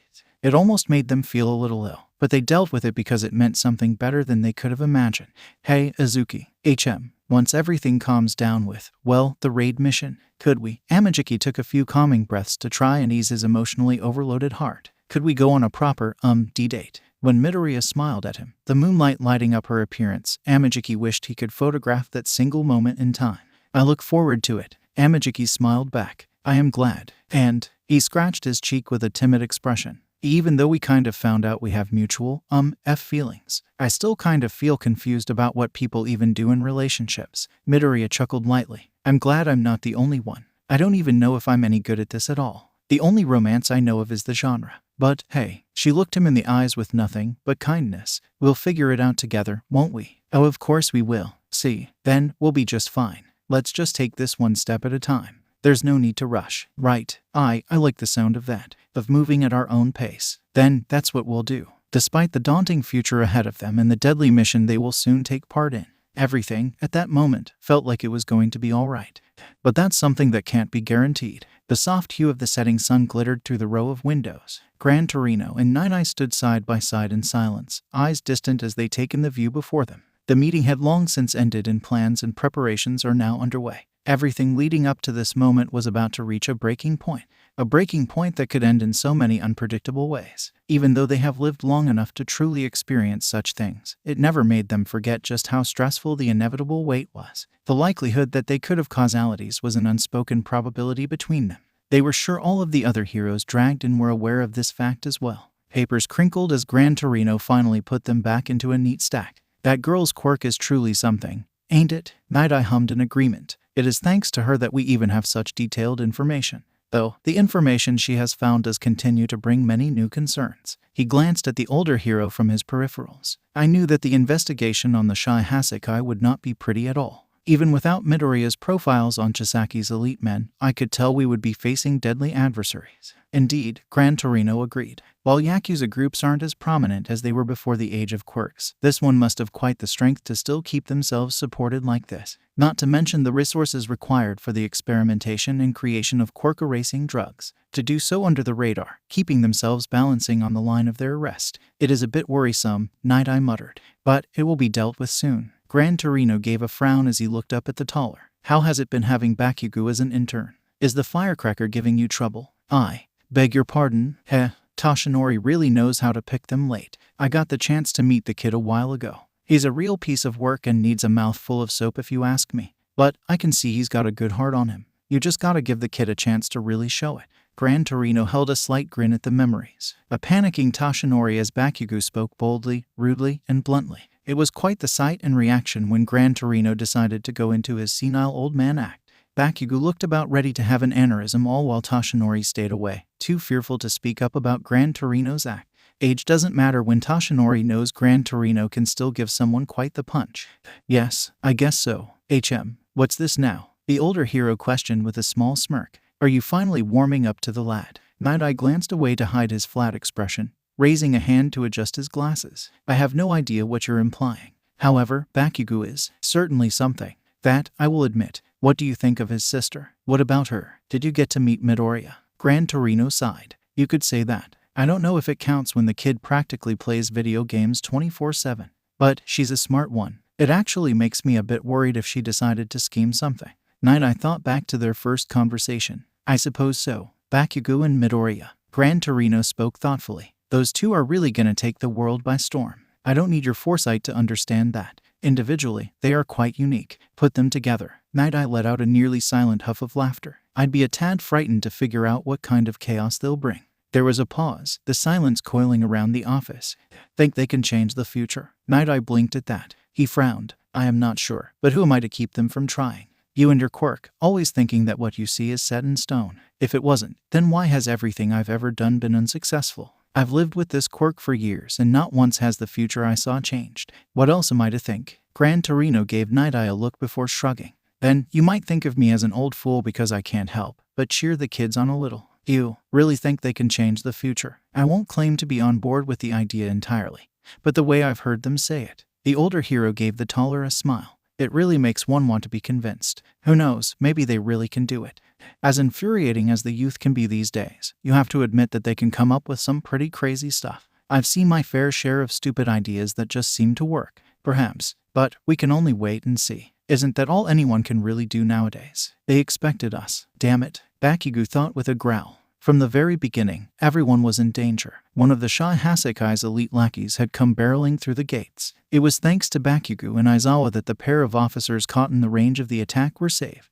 But the fact that the intrusion was expected, it did not bode well for the heroes. Ryukyu's group had chosen to stay behind while the rest of the charge continued. Before they even got into the basement, they already lost more members, Bubble Girl and Centipter, to fight off more Yakuza members. Despite that, they managed to make it this far. Nighteye and Midoriya managed to at least lead everyone down into the basement under the main building. It would have been passed off as some sort of dead end if it weren't for Tagata. Eagerness filled Kirishima and Bakugou as they helped bust down the wall that attempted to keep them from continuing their mission. Of course, as soon as something good happened, something bad happened. Fortunately, there has been, at least so far, no current signs of the League of Villains, as if they needed more things to deal with already. Before anyone knew it, another elite lackey had managed to merge with the underground itself. The walls, floor, and ceiling were wavering and shifting. Rocklock used his quirk to try and steady their path as much as possible. It was almost nauseating with how twisted and warped the once normal halls had become. Amajiki had spoken up that all of this was just a stall. It was highly likely that Overhaul and Uri were getting away while the heroes remained stuck dealing with the distraction. Not to mention that the ever-changing paths also meant an incredible number of escape routes. It was then that Tagata had used his permeation to run off and catch up to their target. Tagata smiled at his friend, hand leaving Amajiki's shoulder. Time was of the essence, and he said all he could to try and help the negativity that grasped at Amajiki. Just before the blonde ran off, he caught Midoriya's attention. Lock down, I'm counting on you to watch over him. Help him do his best. Tagata hadn't stayed around long enough to take in Midoriya's surprised expression. It didn't matter though, because he knew the girl would do her best to watch over his best friend. Just as he was about to phase through the wall, he heard her soft voice raise louder. Stay safe, Lemillion. With Tagata gone, everyone else had to figure out a solution for themselves. Aizawa couldn't do a thing without seeing Irinaka's real body, and no one else could get through the walls and twists like Tagata could. Bakugou was sure he wasn't the only one who was concerned about the others' well-being. The spiky-haired blonde appreciated Midoriya's brief efforts to try and comfort him and Amajiki after Tagata's departure. It was a shame that the chaos didn't allow for more time before they were thrown into the deep end of it all. Not even batting an eye. Everyone felt the pull of gravity as the floor disappeared from underneath them. It was yet another thing to keep them farther from their goal. Bakugou wanted to strangle the damn Yakuza responsible for this mess. Everyone all right? The question was met with a disgruntled chorus of assurances. One thing led to another, and Bakugou grimaced when Amajiki decided to fight by himself. Sure, he would consider Amajiki something like a friend with how close he was to Midoriya. But Amajiki now meant a lot more to her. Bakugo remembered not even needing to pry the information from Midoriya the morning after the confession. As happy as he was for her, he could remember the irritation he felt at the thought of Midoriya by herself at night with just Amajiki. Not that Bakugo thought Amajiki would do anything bad to her, but still. Kaminari got an explosion to the face when the electric blonde said he was in overly protective brother mode. He was not being overly protective. He was just being healthily concerned about the actives Midoriya gets into. But now wasn't exactly the time to think about that. Sun Eater, lock down, please. I can do this. You're important to the mission. You have to save that girl and you have to help Mirio. You may not know him for as long as I have, but you already know how hard he can push himself. Amajiki's eyes were pleading with her. He didn't like what he was doing either, but his words rang true to everyone. They couldn't afford to waste energy and time on mere Yakuza members. If they failed at their main objective, then all of this would be for nothing. Bakugo's grip was firm around Midoriya's arm. LD. Trust him. Midoriya stared with reluctance, but she eventually gave a shaky nod of agreement. Emerald eyes shined, her gaze determined and holding an empty threat as she stared back at Amajiki. You better come back to us, got it? Of course, Amajiki found himself giving a brief but soft smile. I still have that date to take you on. You're made of some tough shit elf ears. Don't you dare let yourself be taken down by these pathetic extras. Tugging on Midoriya's wrist, the childhood pair ran out the door where the rest of the group went. Bakugo's voice echoed back as he shouted to Amajiki. And don't you effing make her cry or I'll kick your ass. You're coming out of this as her knight in shining armor. Amajiki chuckled silently before his expression straightened.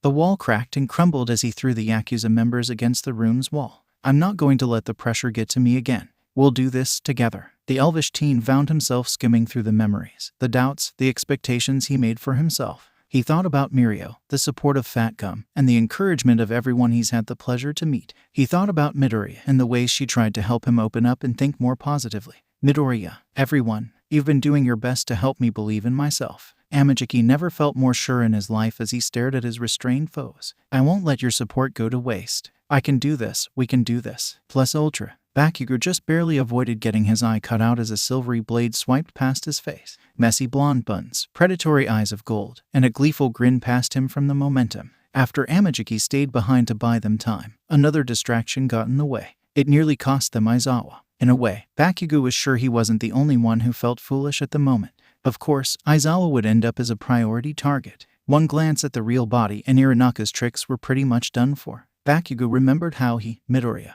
and Kirishima spun around to try and save their teacher from being lost to the maze. Before any of them could reach, Fat Gum got there first. Aizawa was free, but Fat Gum had been whisked away along with Kirishima, who accidentally got absorbed by Fat Gum's body. At least, the last part was explained by Midoriya. It didn't really surprise Bakugo. Midoriya had quite the sharp sight, especially when mastering those impossible bullet hell games. Even though Bakugo sounded completely fine about moving on, he was pretty sure Midoriya saw right through him. The spiky-haired blonde kept his worry for Kirishima in silent mode. This wasn't the time nor place to let the worry consume him. But damn him for not pulling shitty hair back. Fat Gum better make sure the moron doesn't get himself killed. Bakugo muttered to himself with a glare before the group of heroes was forced to continue their path. Either way, sometime after that assault, everyone was separated. Bakugo ended up being closed in with Aizawa, which wasn't too bad. It was good to be with someone you're familiar with. The only issue was that no one has seen or heard Midoriya. Bakugo could sense his teacher's worry. So far, most of the parted groups had managed to make some awareness of their presence by shouting or banging against the walls. Yet, all but one were accounted for so far. It was painful for Bakugo and Aizawa that Midoriya happened to be that unfortunate person. Another swipe sliced through the air as Toga attempted to attack him again. And now, that brings us to his current situation. The first wall that Bakugo decided to blast to shit in order to find anyone. Though his main priority was Midoriya, obviously, he and Aizawa found 2 rock locks. All it took was one shared glance with his homeroom teacher in order to understand that this scenario was highly suspicious. More specifically, the real rock lock, the one who was speaking to them about being attacked by a fake, was suspicious. Bakugo didn't buy it for a second, and by the time the imposter figured out that the heroes were onto her game, the disguise was ditched. At the moment, Bakugo could only hold back his anger and frustration. Midoriya was nowhere in sight and no one has heard from her. With the status of their surroundings, it was safe to say that Midoriya had no way to communicate with them. Bakugo isn't quite sure when he last saw some sort of security camera or anything really. The blonde could only pray that his childhood friend was alright. If she wasn't, "Uo, you aren't Midori-chan, but I guess I still have a job to do." Toga chimed. "How sad we don't get to meet again." Bakugo aimed an explosion at her as he growled. Don't you dare effing go near my sister. Oh, siblings. How cute. The girl giggled, moving out of the way of Aizawa's capture gear. Too bad you probably won't see her again. The spiky-haired blonde swore, his eye twitched. What the hell do you mean by that? What are you shits up to? Toga winced as Bakugou aimed more of his explosions, the girl earning small burn marks when she failed to get far enough away. Still, she smiled. It's nothing really, but Shigaraki's jailed-up boss has a lovely gift for her and for her only. You're not Izu-chan, so you don't get to be a part of the surprise. I don't give a F. Before Toga could respond, she felt Aizawa's capture gear tighten around her body. The man glared at her through his yellow goggles. Within a split moment, the girl skillfully used her own momentum and weight to use the scarf to her advantage. With swift grace, she flipped her body behind Aizawa's. Bakugou's eyes widened as the villain's knife plunged into his teacher's back. Aizawa hastily unsheathed his own knife, severing his capture gear as Toga leaped away. Dust and debris filled the air, crumbling concrete raining down in the direction the villain disappeared. Aizawa and Bakugou stared, gazes searching only to come up empty. Bakugou kicked a nearby scrap of a wall with contained rage. F. Aizawa silently agreed, hand pressing against his wound. We have to find Izu, now. Aizawa looked up. We can't. Bakugou whipped around with clenched teeth. And why the hell not? She's like your kid. Think about it. If she were nearby, then we should have been able to at least know where she is. Out of all of us, she'd be the one to try and make contact with all of us first. Bakugou found himself staring at Aizawa's pained expression. It wasn't because of the man's knife wound, but of the words he made himself speak. From the sounds of things, Midoriya has been isolated from us. But we can't. We have a mission, and if we can't reach the objective, then everything we've sacrificed and done so far will be useless as hell. Bakugou bitterly admitted. They could search for Midoriya, but it wouldn't go without a cost. For the two who saw Midoriya as family, this was tearing them apart. Ground Zero, Eraserhead, Nighteye, anyone. Midoriya panted with heavy breaths, her voice slowly wearing thin. She wasn't used to raising her voice so loudly, but she had to if there was a chance her voice could be heard past the walls. She isn't quite sure where she is, but she has a feeling that she's been moved to a different floor entirely, a completely different area from where the others were last seen. When everyone was separated, she nearly got crushed by a wall. The green-haired teen remembered hastily throwing her body to the side before the ground shifted underneath her. Her world spun as her body rolled a bit and the gravity changed around her. It made her feel a little ill in her stomach. Everything was so quick and sudden that her mind struggled to catch up after the shock of it all. Before she knew it, her surroundings just stopped moving. It at least allowed her to finally catch a break, but as she tried to make any kind of contact with the others, nothing. There was nothing, and that worried her the most. It was less of her own safety she was concerned about. All Midoriya could focus on was Bakugou and Aizawa, as well as the other heroes and officers. Were they okay? Did they manage to stay together? This isn't good. Midoriya turned her body around. Her emerald eyes met with a single clear hallway, even if it was a bit twisted. I'm all alone and there's only one way I can go. She glanced behind her. The other side is completely cut off with debris. Midoriya swallowed before steeling herself. Her footsteps echoed down the lonely halls as she dashed forward. She could only hope that everyone was okay and that she'll be able to find her way back to them soon.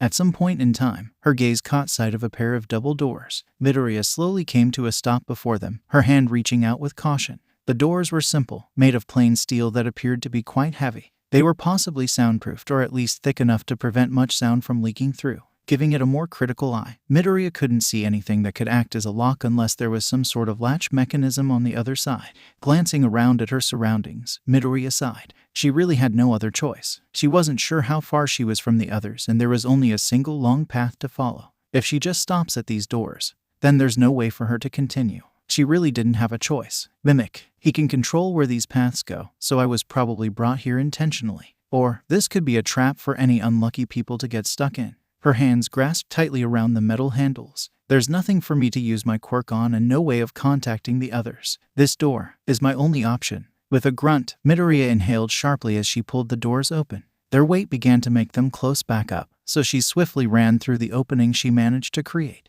The doors clanged shut behind her and she was met with darkness. From within the abyss, Midoriya swore she heard something scrape against the floor. She backed up until she could feel the cold metal of the doors. Turning around, she tried to open them. Midoriya didn't know why, but something about this felt dangerous. Too dangerous. Her temperature rose, her heart beating faster as the doors let out endless clinking noises. Her eyes widened a bit with realization. It's locked. How? Or is it just stuck? The green-haired teen felt along the wall near the door until her fingers finally made contact with a row of tiny switches. She recognized them instantly with relief. Light switches. She quickly channeled her quirk into the light switches, just in case they lacked power since there could have been electrical damages with all the hallways shifting as she flicked them on. With an annoying buzz, the lights of the room flickered on. Midoriya turned around, eyes finally examining the room she was trapped in. She blinked in confusion. That confusion swiftly turned into fear as her emerald gaze took in the sight before her. Her eyes were wide in disbelief. Midoriya didn't even have time to blink when her instincts screeched at her to move out of the way. She reacted blindly, throwing her body to the side just as a raging line of flames engulfed the spot she previously stood.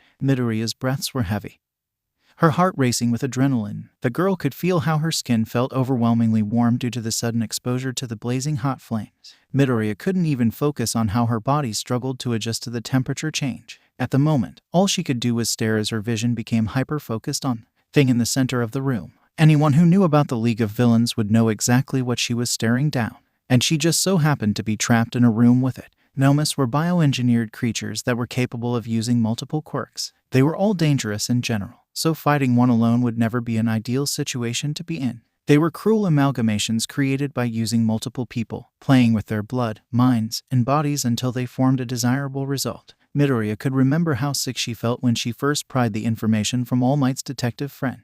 The whole idea of human experimentation and forcing lives to painfully transform into something so grotesque. And now, Midoriya could be somewhere completely out of anyone's reach. She was trapped in here with such a deadly and pitiful creature with no escape or help. Nothing about this was a desirable scenario. It felt as if she had become paralyzed, her eyes unwillingly taking in the details of the Nomu in the room. Perhaps she could find weaknesses. The thing was something out of one of her horror games. A tangled mess of limbs that helped the main body crawl low on the ground like some sort of lizard. The skin was a disgusting mixture of pale flesh, exposed muscle, and slimy scales that were comparable to a gross and oily tar. Hell, the thing even had some webbing between some of the fingers, or what veer they are, on the many limbs. The nails weren't even nails. They were mainly just elongated and sharp claws that seemed too risky to even touch. Sweeping behind it was a pair of thin, reptilian tails. The end of them just held curved versions of the sharp claws. In a way, it was like some sort of sickle. But the worst part had to be the thing's head. Midoriya felt herself gag from the sudden queasiness that formed once her eyes got a look at the Namu's face. She already had her suspicions after the fire quirk attack,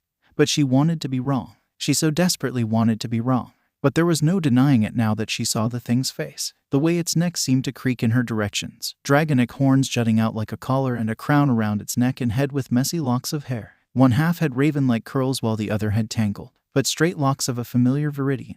The color of the face was practically white with a dirty gray film, the structure of it morphed and deformed. Yet two pairs of eyes, the sockets practically right next to each other on one side of the face, stared at her with nothing but death. They were an unseeing and empty onxy and green. Dad. A grotesque abomination twitched in her direction in response. Its mouth let out a wordless and animalistic mix of gargling and screech squawking similar to that of a bird. Disgusting puffs of coal-like smoke was being hacked out with an inhumane version of a wet cough. It left a small patch of deep gouges in the floor, nails scraping as nearby objects seemed to gravitate toward its body. Midoriya could only observe with a terrified expression, the objects uselessly crashing to the ground as the Namu had no need or interest in them. And Mom, she never got an answer, not like she should have expected one. Midoriya released a choked sob. The project has been going much smoother than I thought despite delays. Getting the father will be easy and so will acquiring the blood of the mother and daughter. Good, so it'll be done in time before my possible arrest. Of course, though, I do wonder what you plan to do with this. Midoriya Izuku has been successfully captured and her quirk is ready for the taking whenever you desire.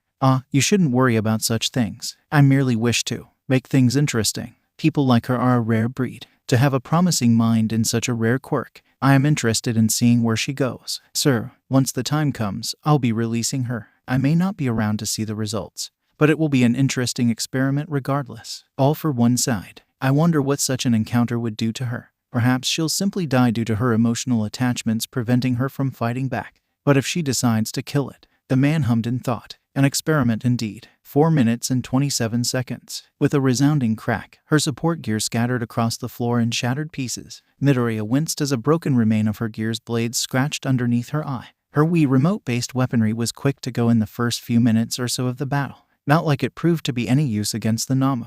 The damn thing just formed familiar hexagonal shields to protect itself. Though, instead of bright, transparent green, the color was a dark, transparent green. It was almost like the quirk in use was tainted. In a way, it was. The first time the Nomu did that, it didn't take Midoriya long to learn that the Nomu had more than just her parents' quirks. No, it also had hers. Midoriya released a high-voltage wave of electricity at the Nomu in the hopes it could do something. The moment it made contact with the creature, it went still, flesh rippling and twitching. But it only lasted for a mere 2 seconds at best. The Nomu swiftly recovered, not even minding the blackened and burnt flesh from the voltage level it took. Instead, it seemed to absorb her attack. The girl hastily ducked low to the ground, the Nomu releasing a wave of darkened electricity in a circular pattern that washed over the entire room. Midoriya swallowed as she felt her viridian locks raise from the static. That was too close, and that likely would have put her out of commission if it hit. Midoriya glanced at the Nomu, only to use her hands to force her body to roll to the side. Just a second later, the Nomu's sharpened tails pierced the floor where she once was. The girl didn't waste time as she quickly made herself stand up. Staying in one place for too long was proving to be a deadly mistake.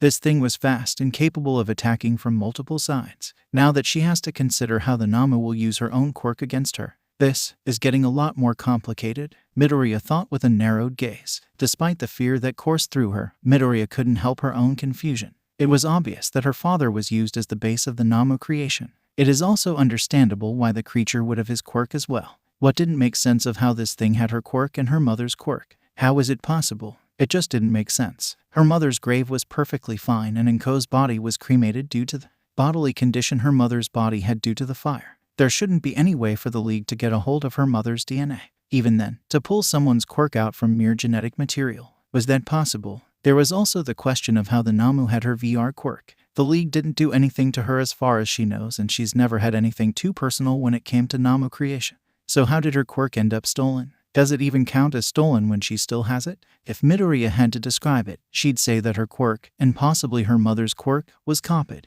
But is that even possible? She didn't have any time to ponder about it any longer as she just barely dodged multiple vases that flew her way. 7 minutes and 51 seconds. Midoriya screamed as one of the Namu's claws punctured her right foot. Her body went tense at the pain before her mind began kicking into gear. It wanted to get away from the cause of the pain, and so she blindly moved her foot. She whimpered as she finally freed her foot, blood splattering to the floor. The girl hurried as she rolled from her back to her stomach, quickly crawling away. The Namu's eyes watched her, the thing appearing to not be worried that she was moving away from it.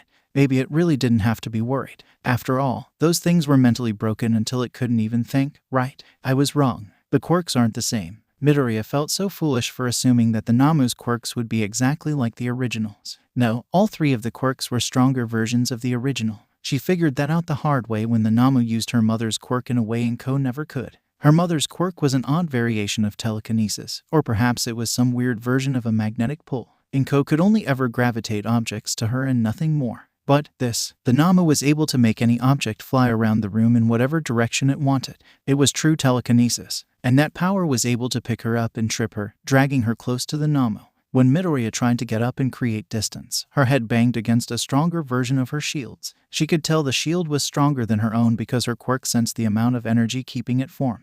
It was a better shield than her own in so many ways. Regardless of that fact, by the time she realized she wasn't entirely boxed in and could crawl away, the damn thing stabbed her, which now led to her current situation. Midoriya panted heavily as she scrambled back up. The girl's right leg trembled as she let out a pained gasp. Her shoe was torn right through, a puncture hole leaking crimson blood all over the floor. The pain was agonizing, and Midoriya was sure that it would hurt worse without the adrenaline coursing through her body. In her peripherals, she noticed the glow of flames approaching. Midoriya reacted quickly as she bit back a scream from her sloppy dodge. But that's when her eyes widened with horrified realization. The flames can only come from its mouth, but when Midoriya stared at the source of the line of fire, the Nomu was nowhere to be seen. Instead, her emerald gaze could only watch helplessly as the fire pixelated and faded out faux existence. Midoriya immediately thought back to her maneuver she attempted back then on the night her friends were shot at with quirk-erasing bullets.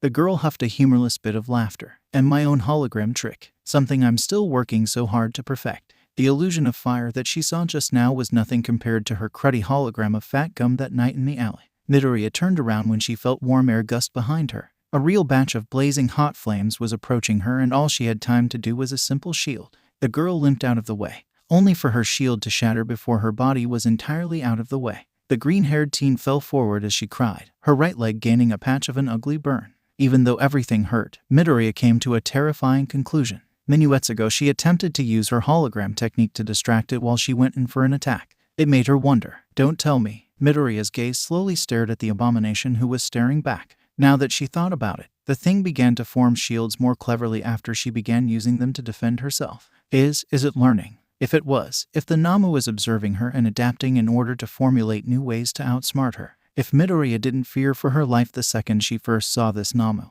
then she definitely feared for her life now. 16 minutes and 34 seconds. How am I even alive? Midoriya thought in a daze, grimacing as the Nomu dragged her body like she was a fish being caught out of the water. Her emerald gaze stared at the smears of blood that her wounds left behind. Her right foot had a puncture wound that went entirely through. Her right calf had a horrifying burn on its side. Her left thigh had a blade launched in it. The Nomu used her mother's quirk to take the broken-off blade from Midoriya's nunchuck side. The support gear it had broken earlier. Her abdomen was burned. Blood was dripping over her right eye from a head wound, and her chest and left arm had diagonal claw scratches that were likely more than an inch deep. Hell, even her prosthetic arm was dented with multiple teeth marks. The thing had some chips and tears in it, but that was nothing compared to what could have happened. The Nomu was clawing and snapping its jaw toward her face. With hardly any energy to use her quirk to protect herself, she relied on the durable material of her prosthetic to keep her face or neck from being torn out. At that point, a damaged prosthetic was a minor inconvenience. But what did any of that mean now? There was no way she'd make it out alive, and the chances of reinforcements were slim. The best she'd likely get would be some of the police that were a part of the mission, but they wouldn't be a match against this thing. They'd be slaughtered. Midoriya didn't even try to fight anymore. She's only alive because she has continuously chose to run and evade.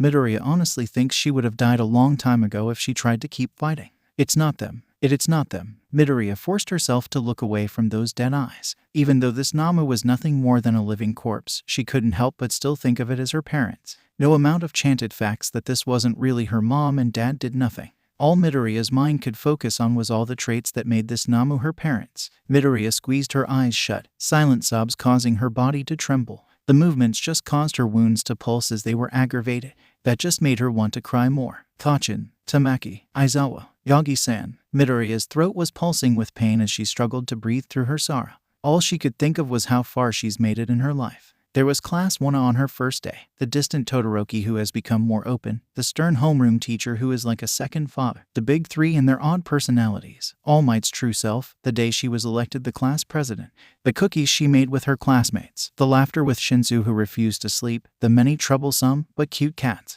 Her first time not cutting her hair really short, the first time she got to wear something she picked out, Aizawa's efforts to give her a furnished room of her own, Katsuki's efforts to get her friends, the games she played with Tamaki, the time she got to really hang out with the girls as herself, the time Todoroki brought her to visit his mother, that morning when she first introduced herself officially as Izuki, the support and love everyone gave her, the Ida who has managed to live and learn, the same Ida she brought to visit her mother's grave, the joy she felt when Katsuki began to gain his own friend group, the cheers for Uraraka during the sports festival, the time spent with the ever-excitable Hatsune. I don't want. Tears blurred her vision as the memories, good and bad, flew by. It was like rapidly flipping through a picture book. Everything was painful. Her entire body hurt like hell and her muscles protested with every movement she attempted. Everything equaled agony and exhaustion. But nothing hurt more than the idea of leaving everyone behind. I don't want to die. She could feel something pulling on her mind, as if something was coaxing her to let go of her consciousness. She remembers this feeling well from those nights where she'd spend too long staying up to play games. I wanted to stay with my classmates. The air shifted and Midoriya swore she heard actual footsteps, not the usual scraping and clinking from the Nomu, but steps from actual shoes, or maybe just the steps of a person in general. But Midoriya found herself unable to focus on whatever noises were happening around her. Not anymore. I wanted to play again with Tamaki. Midoriya couldn't even open her eyes anymore. Was it the blood and tears making them so difficult to open, or was she just that tired? We could have played games again. Almost like a picture. Her mind formed its own version of a group photo of everyone she's let into her heart. A part of her wished that photo was real, and maybe it could have been, but at least it was a happy thought. How wonderful was it to dream? Reach, damn it, Bakugou mentally hissed, pushing past the pain as he used his explosions. His muscles ached, air breezing past his face as he propelled himself into the air. He completely ignored the way his blood dripped from his wounds, his actions causing the injuries to continue pumping out the crimson substance. So much has happened in so much time, even though it felt like so much has happened in so little time. Just when things were picking back up, life decided to throw more obstacles in their way. After what felt like forever, Bakugou finally caught up to Tagata. He never felt more satisfied to blast a stupid wall to smithereens, Aizawa and Nighteye trailing right behind him. Yes, the success of finally catching up to their objective was just as equal to the amount of rage he felt toward Overhaul.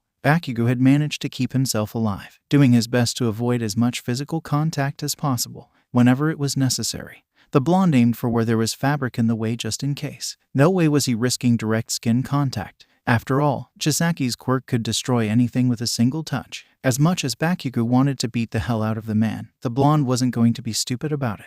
Then, Chisaki rapidly formed a sea of spikes when Aizawa had to blink. Everyone got scattered around, and before anyone knew it, Aizawa was missing. Bakugou could only hope his teacher didn't just get himself killed by some lackey. There was no use in worrying too much over it though, even if he wanted to. Chisaki and Eri were of utmost importance, and they couldn't just try searching for a missing Aizawa. Bakugou could only hope that his teacher will make it out okay. Midoriya would be heartbroken if their teacher got killed, and that was yet another unresolved issue that plagued the spiky-haired blonde. He was really getting tired of having to just hang on to hopes and prayers. Eventually, Nighteye joined in, and Bakugou would be lying if he said he wasn't impressed. The hero held great skills and agility when put on the front lines. It was no wonder the man was able to keep up with All Might during the symbol's glory days. But, like all good things, they must come to an end. Bakugou was sure he wouldn't ever forget the exact moment when Chisaki got a clear shot at Nighteye, the hero ending up impaled by a large spike. Tagata was still hanging in the back to watch over Eri, but that didn't stop the older teen from seeing his mentor's fatal wound. Bakugou still can feel the burning hatred in his chest at the grief that one moment caused. He made sure to use his explosions to break up the area even further. It won't stop Chisaki entirely, but Bakugou was willing to do anything to make this fight harder for the villain.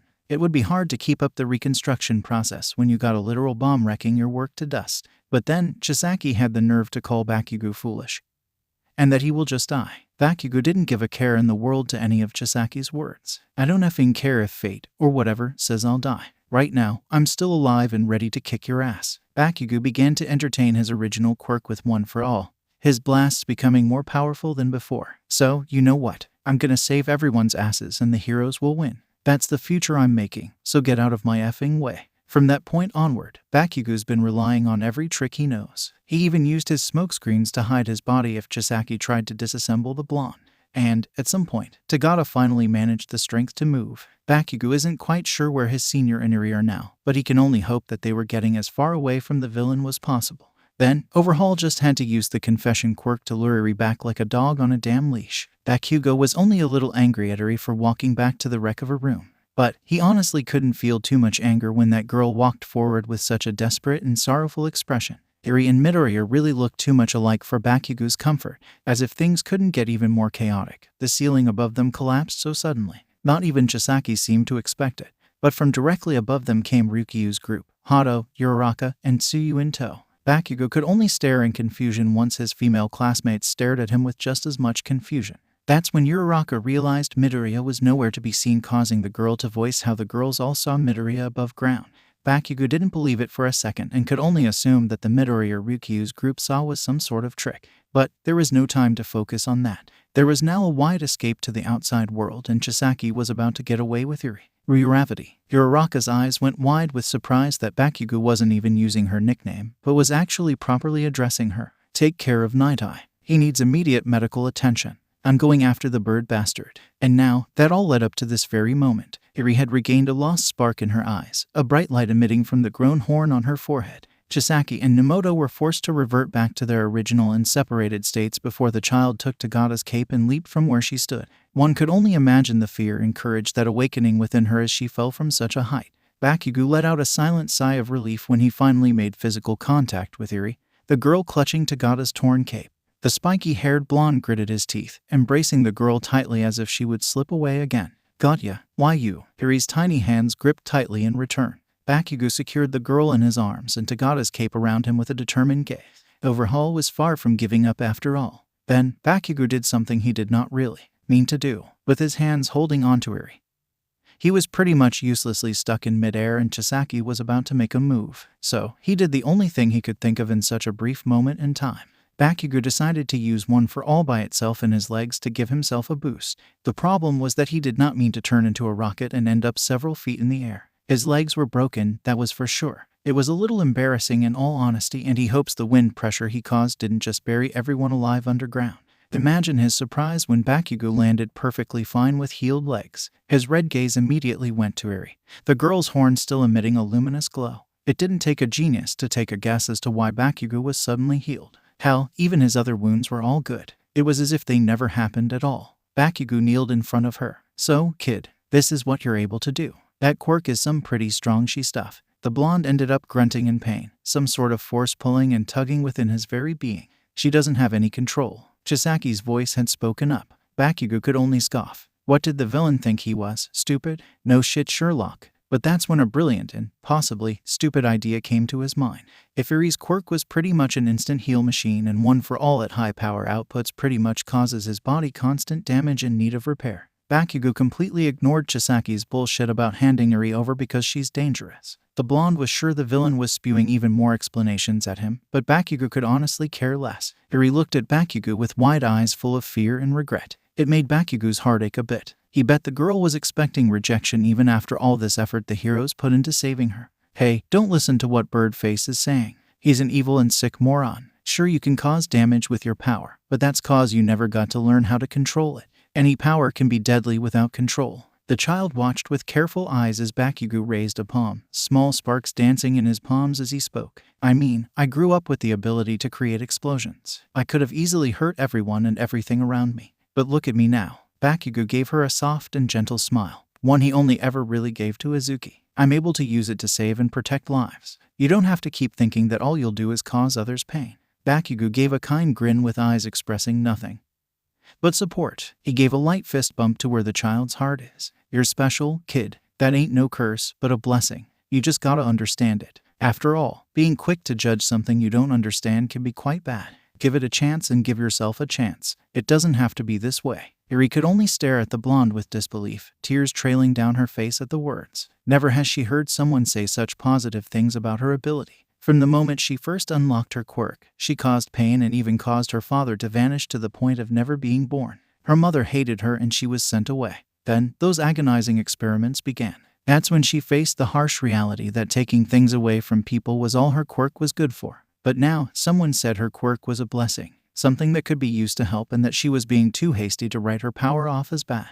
This boy, these heroes, they all see value in her even when finding out what kind of destruction she can cause. It felt as if the reality she built around herself was shattered. A part of her felt so glad, but another part of her wanted to reject this reality that made her heart swell with such happiness. Change is scary, and that part of her craved to go back to how things were. It was simply because it was something she was highly familiar with. Yet, she just couldn't do that. Not after everything that's happened on this day. Eri finally feels something she never has, and she has witnessed something from her long-lost dreams of rescue. Eri couldn't afford to let everything fall apart now. Kid, do you mind lending that power for a bit? Let's save the day together. Eri had never agreed to something so wholeheartedly as she did right then and there. It was a wonderful feeling. Bakugou gently took Tagata's cape, Eri being hoisted onto his back as he swiftly wrapped the cloth around his torso. With clenched fists, he tightened the improvised wrapping. He made sure Eri was secure as he glanced back at the girl. Don't worry about your power for now. I promise I won't disappear. Chisaki glared at the pair and Bakugou glared back just as fiercely.